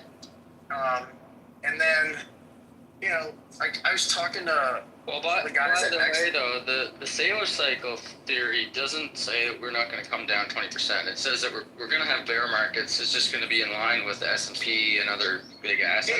Yeah. No, I hear you. We won't have the 80% pullback since. I think that's 20% or something like that in the last big bear pullback. But Bitcoin could go like 25% down and still be in the Saylor cycle. Yeah, I hear you, but even in that circumstance, if Saylor's right about there being 700 LBs by this time next March, April, whatever, then a 25% pullback will absolutely cripple a number. Well, I even ran the math on the Saylor cycle, and at 50% drawdown, we're still in the Saylor cycle. We could still be in the Saylor cycle at a 50% drawdown. Yeah, but I don't know that precludes people. Like, that's independent of, like, the type of structure, debt, and, whatever, like, entry points are for particular companies, right? If you enter, you get into some really onerous convertible debt agreement to raise money because you have to, because, like, how else are you differentiated? And even David said this the other day on the space. So, by the way, like, I don't think the space goes away. I'm just saying there's going to be significant winners and there's going to be significant losers, and I think everyone thinks that you could just spin this thing up, throw some money at a ticker, and it's like 2016 or whatever, and every shitcoin's pumping like 1,000% every month, right? Like that's not what's happening here. Like, if you go look at the tickers over a month candle, the only thing that's really up right now in the last month, from what I can see, is Semler and, God, I think AST maybe. Even AST, I think, is down over the month. It really just pumped in Jeff's news the other day. But the short of it is, at some point, you got to substantiate these things. At some point, you got to be able to, like, have real company. And I think, what David was saying even the other day is, the fundraising is becoming more difficult unless you have a differentiatable narrative. Like, you can't just go have a shell, say you're doing, a Bitcoin entity, and money pours in. There's plenty of that. There's plenty of options for that. There's plenty of competition for that capital. And so I think, there's four ways to kind of attack it, right? We talked about tax arbitrage, UT arbitrage, real good, strong operating companies that are really levered long on Bitcoin, and or you have a really, really strong management team that can just go out and raise a ton of money. And there's just not a lot of people that can do that. There's not 700 companies that can do that. So I do think that even if you're in that Saylor cycle, Brad, if you have 25% pullbacks and you can't go raise any more money, your stock's going to dump. And Michael Saylor and David, Bailey and Vivek and any of these strong fundraisers, probably Pomp and Jason, perhaps even Semler, right? Like some of these top giants that probably have like, $50, $100 million or $50 to $100 billion market cap collectively in the next year, 2 or 3.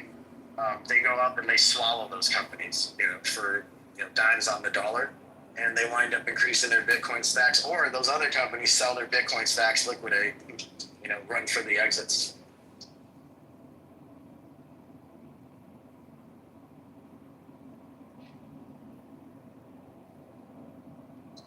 Yeah. By the way, if you think it's 25%, I tend to agree with you. Like, if you I don't think we're going to see it's 50% pullbacks. No, but I'm saying in the worst case, we'll see 50%, and everything will still be fine. So when we modeled out the framework model, we modeled out an 80% pullback. That's the way to do it. You should be assuming an 80%. Yeah, so we modeled, and we don't we think that captures 99% of probability sets, right? But I don't actually think. I think what's more likely is, and I don't think these can even be that sustained, because money printer, right? The reality is politically there's not will to have a 30% pullback in the S&P 500, right, for 5 years. Politically that doesn't happen.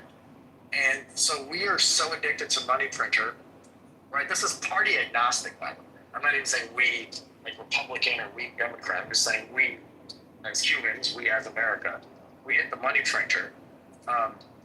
And that, basically, Bitcoin gets to ride along that barnacle, or has a barnacle on that. So it's just to me, even if you get a 30% pullback, I don't think it's sustained for 5 years. It's at worst, maybe you get a year before you sit and you hear money printer and stimulus and all the things that basically turn the markets.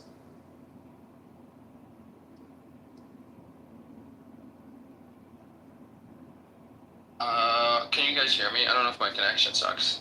No, we can. Did you guys see that? Did you see that tweet yesterday, the day before, from this guy Dan Emmon, I think his name is, where he sold all his Bitcoin to give his daughter open heart surgery? No. He sold 300 Bitcoin. Wait. It's 300 Bitcoin. What kind of open heart surgery she had? 10 years ago or something. Oh, okay, never mind. Sorry, it was 10 years ago. Yeah, so he was an early Bitcoiner, and then he sold all of his Bitcoin because his daughter needed open heart surgery, and then he just never got back in because he was price recency bias and all that stuff. So is he raising money, or people giving him money or something, or is it an empathy push?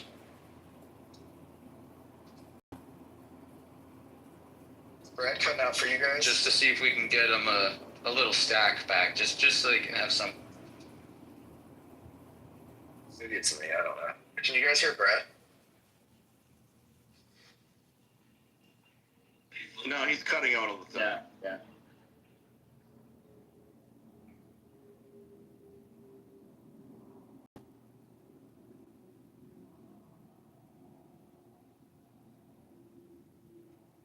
Is this any better? I think so. Yeah, I forgot. I was on my Bhutan VPN. Forgot to turn that off. Just trying to get my Bhutan UBI, but didn't work.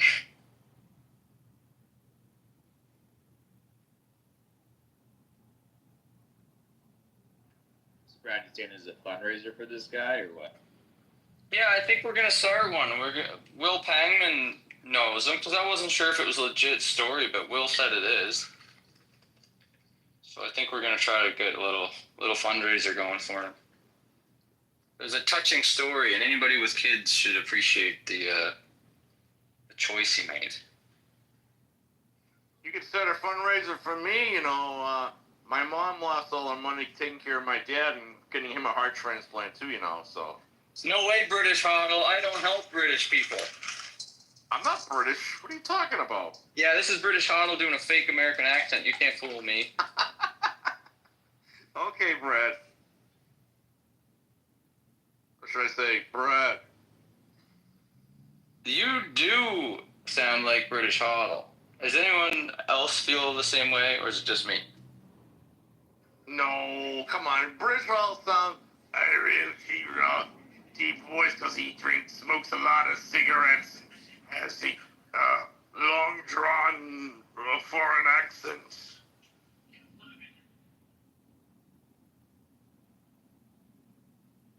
No, when you were forcing it, it didn't sound like him. But when you weren't, it'd be a dead ringer. I'm surprised no one else up here had anything to say. The whole fucking stage is asleep, apparently. Do a British accent. Do a British accent? I don't really have a British accent. Tell me how bullish on MicroStrategy you are. I'm so bullish on MicroStrategy, MSTY. Oh, it's perfect. How much yield can I get? Dude, you don't have the depth of his voice. Practice more. You need to smoke cigars. You have to smoke more cigars for that, yeah. He's pretty close, so... I don't know. I'm not convinced. I'm not either. He just needs to get the accent down. No, I don't Dude, think it's so. there. It's like, you're like 90% there. Is it because I'm laying down on a couch right now talking to you? Maybe your Adam's apple's compressed and you're getting the perfect tone. Yeah, maybe that's what it is then. I don't know. Wait, stand up and talk. Brad, can you hear me now? It's that. It's the. You don't sound like him anymore. You gotta go lay back down. All right, I'll lay back down. Yeah, that's what it is. When your Adam's apple's a little compressed, you just got the perfect British Hoddle voice. Okay, Brad, I'll let you think that all you want then. All right. You gotta come back with like a good British accent though. Talk about watches and things like that. Yeah, if you don't have a good watch, then you're fucking poor. Yo, did you guys see that tweet? It's like, who'd you want to sit next to on a plane? Yeah, from Finn. Oh yeah, God. Was it? Oh man, of course. I know the first one. I saw that too. I think it started with someone else, and then Finn remade it with Dennis Porter on there. Is that the one you're talking about? Yeah. I picked 5 and 9. That is British Hoddle and David Bailey. Yeah, and I said I would buy. I told Finn, he almost got it perfect. I would buy 2 seats. Yeah, people are answering 1, but what I answered was I would buy 2 seats, and then I would rearrange it and put David Bailey with British together, and let him get after the whole world. Figure it out. I gotta sit on the other side of Dave Rooster so I have fish in front of me so when he's falling asleep on the plane, I can whack him so he doesn't go into the diabetes coma. You guys are wrong. I'm sitting beside John just to make sure he's not wearing a vest or something. We can put John in the same row with us, Dave. Then we're gonna have a good time. I am also not sitting beside you, Robert. Oh, come on. It'll be fine, Dave. We can play some cards or something back there. Oh my God! This was so good until that. Hey, British. He's not even here. I told you. Even John thought I was British. I swear to God. I see. I'm a talent scout. Oh my God, Brad! I got picked up by a stewardess the other day on my flight back. I thought you said you were 175 pounds. How was she? She was Japanese. She must have weighed 105 or something. She was a sumo wrestler. Yeah, touche. She's from Mississauga. She's Canadian from Mississauga. Okay, and she wrote me a note, Brad. She wrote me a handwritten note and then gave me her WhatsApp number. I was like, "You're from Mississauga?" I was like, "Do you know my friend's date?" No, I didn't say that, but in the back of my head, I was like, "I'm gonna be there next week, hanging out with my buddies, Dave and Christian, and Dan." Which, by the way, I feel like we should invite Brad. Dave, why don't we invite Brad? Yeah, because he's too rich for us. No, Mississauga. Oh man, that's too much of a drive. No, I'm not going to Mississauga. I'm going to be in Toronto. Hey, how long is the flight between Montreal and Toronto, and how often? 2 hours? Quite often. It's like an hour, and it's quite often. Is it really just an hour? Yeah, I think Porter will do that, Andrew. A what? Porter Airlines. I think they have quite a few. back and forth. Porter's like the Southwest Airlines. Is it like a normal airplane or is it like a? No, it's a prop. It's a two prop. No, they're the Porter, the ones that go between Canada with Porter. Are they full size 747 or 737? No, they're just they're not propeller planes. They used to be. Well, the one I take from Chicago to Toronto, the one I'll be taking Tuesday, the ones that land in Billy Bishop have to be. Yeah, these ones don't. The ones that go between Canadian cities. Oh, so they go to the Pearson Airport then, probably the airports? Okay. At least you should check because maybe. Well, I like flying into Billy Bishop. It's so convenient going right into downtown, and I just stay downtown. I've never done it before. Do you have to take a boat or something? No, this is why I don't know. There is a ferry, and I don't know if this tunnel is newer or within the last decade. But you just walk through. You just walk underneath. They have an underground tunnel. You go down this really deep elevator. Yeah, you walk out. It's dude, it's the most convenient airport that I've ever been in because it's that's crazy. I didn't know that. I thought you had to take a boat to get to the. Well, Christian was telling me the same. He sent me the ferry schedule. I was like, dude, I don't want a schedule. I just want to walk down the elevator, walk 5 minutes across the tunnel, and then you walk up there and the Ubers are waiting for you. It's perfect. Yeah, it's great. And you come out and you're downtown already. You don't have to take the 30 minutes in the traffic back and forth to Pearson.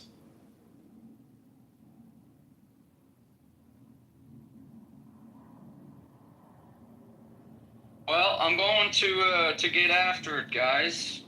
Hey, but Brad, before you go, if you're around next Wednesday night, Christian, Dan, and Dave and I are going to grab dinner somewhere downtown Toronto. Of course, you're welcome to join. I appreciate the offer. Actually, next week I'm going to be my crazy jacked fitness coach guy. Crazy jacked Arab friend is coming into Toronto. That's my point. No, I'm just kidding. You're obviously always welcome. Never obligated. Always welcome. But yeah, man. You guys should come down Tuesday, Wednesday. You should come down Tuesday. Come down to where I am. Get a workout in with me. I'm filming a bunch of stuff with Christian on Tuesday, but maybe Wednesday. If you guys are working out Wednesday, I would be down to come. Wednesday morning, afternoon, or something like that before dinner. Okay. Yep. But anyway, go ahead. I was just going to say, Andrew, I'm going to talk to these guys in a few minutes, actually, just to get a first sort of pass on it. And then if I'm not actually talking to the team, I'm talking to one of the guys, one of the Bitcoin guys they're bringing on, just to get his take on it. And then if we set up another call, I'll let you know when we can do a call with them. I want in. BB Sailor's got some monies. Basically, it's up to Andrew.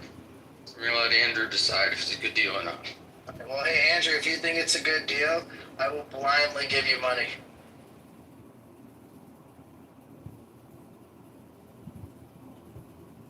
Bring it in cash, put to the boat next week.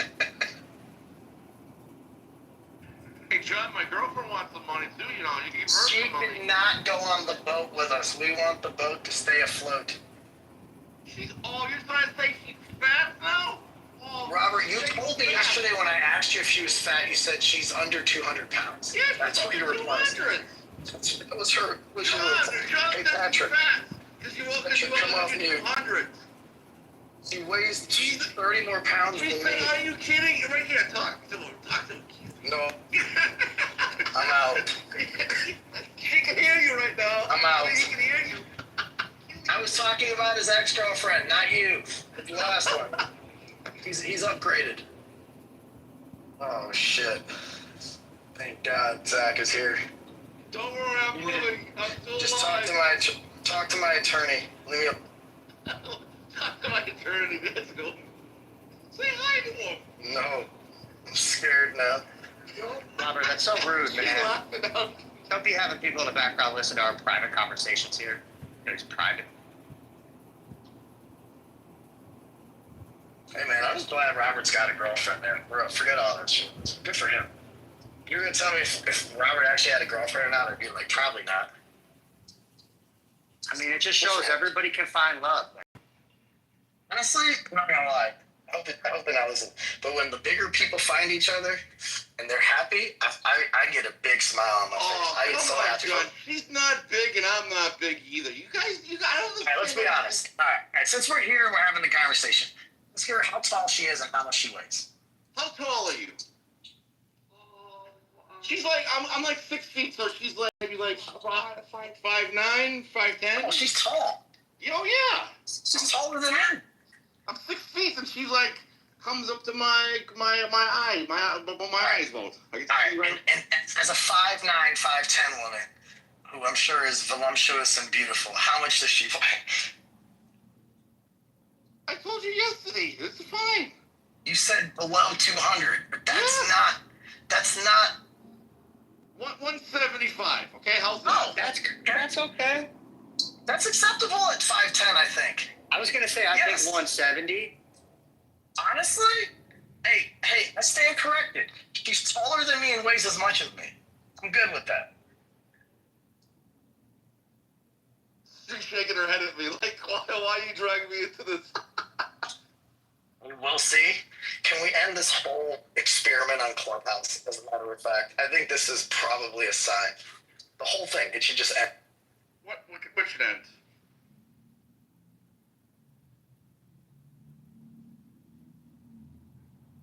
It's a top signal? No, I don't think it's a top signal.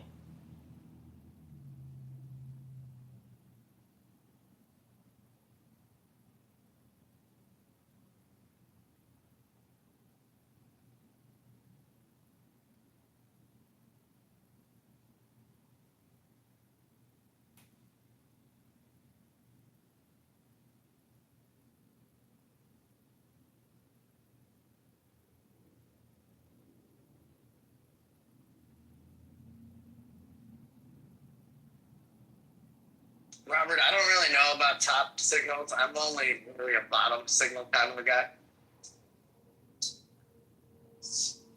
I'm telling you, man, you get up here on the top sometimes too. I mean, they really like when you're on top.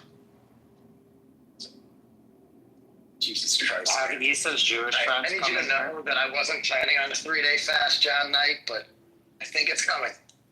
I think we're gonna have a 3-day fast. Hey, by the way, for those of you who always, when I do my 3-day fasts, like a dozen of you always, oh yeah, you should tell me I'm not to do. Landon, this side, buddy. This side, this door. I was like, yeah, I'd join you. I wish you would have told me. Of course, ain't nobody gonna do it with me. I know. Maybe like Andrew would do it, probably. But he's probably already done his, you know. John, like, I don't know how you fast and work out, bro. Wait, which fast? I two a day. I 2 a day while fasting. I fast until like 3 o'clock, and then I have to eat or I'm a stab. So, John, which fast are you talking about? I'm gonna do I do a 72-hour one every quarter, and I'm doing one right now. Oh, those are perfect, yeah. So I'm just saying, people always tell me when I do it and I talk about it here, people always like, "But you so bad, you have to do it." So anyway, I'm preparing to do one.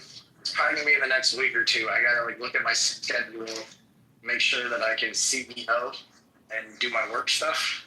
Hold on, all right, oops, go on, come on, son. Hey, tell me when you figure out the dates. I'll see how it lines up with me. Maybe I'll do. I'm gonna do it. Well, I'm probably not gonna do it next week when you guys are here. I'm thinking I'm gonna do it like when the kids, like basically I'll do it when I get the kids back the following week. Hey, Landon, hey, gentlemen, please hold the door. Yeah, we'll figure it out. Thank you, gentlemen. Anyway, so yeah, I'm probably like the third or fourth week, the third or last week of July. It's probably when I'll do it. And, I'm probably going to do like 72 to like 80 hours, something like, not like 4 days. I'm sorry. I'll be the gentleman today, okay? You can be the lady. I'll hold the doors. Okay? Cool? All right. Dude, my son has been like on this mix where he'll do this stuff, but then he'll complain about it. Like, I had this video, I got to send it to you, Andrew, where like he pushes his sister's chair in. And I'm like really proud, so I go to record it because I want him to like, see it later. But then he turns on me and he goes, "You gentlemen, everyone, I'm still not the word. He's saying dog with hold on a second.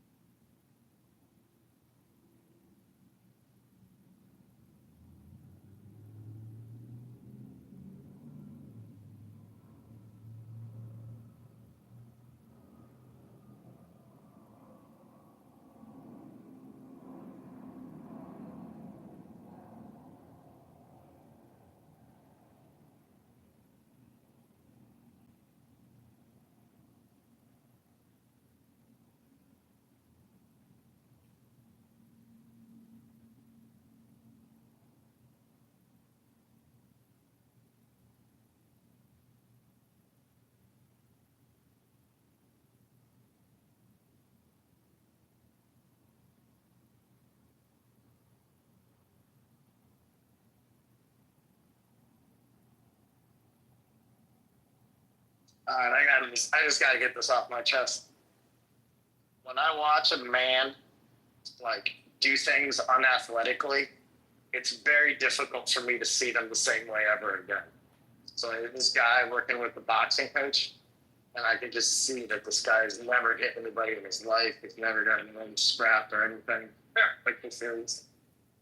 And long story short, I will never be able to look at this man the same ever again. Never again. Just it's over.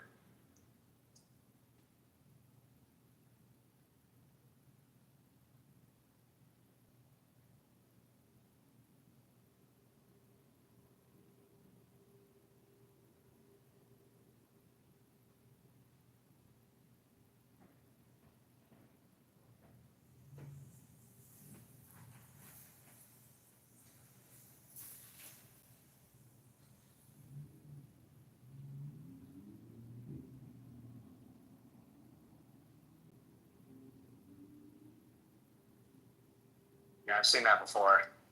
Women can do the same thing.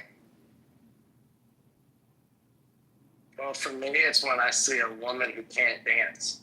And that might be why I don't date white chicks.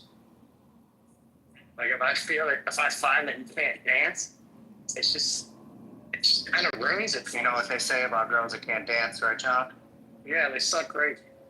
They can't fuck. They can't fuck. Well, I mean, I know, but the thing is, I'm really good with my hips, so I got it under control. You know, I can carry the weight. The issue is, the real issue is, when they can't dance, it's like, man, dude, I don't know what it is. That's why I think that might be why I prefer Latin women to most. It's not bad, it's you know? It's like they can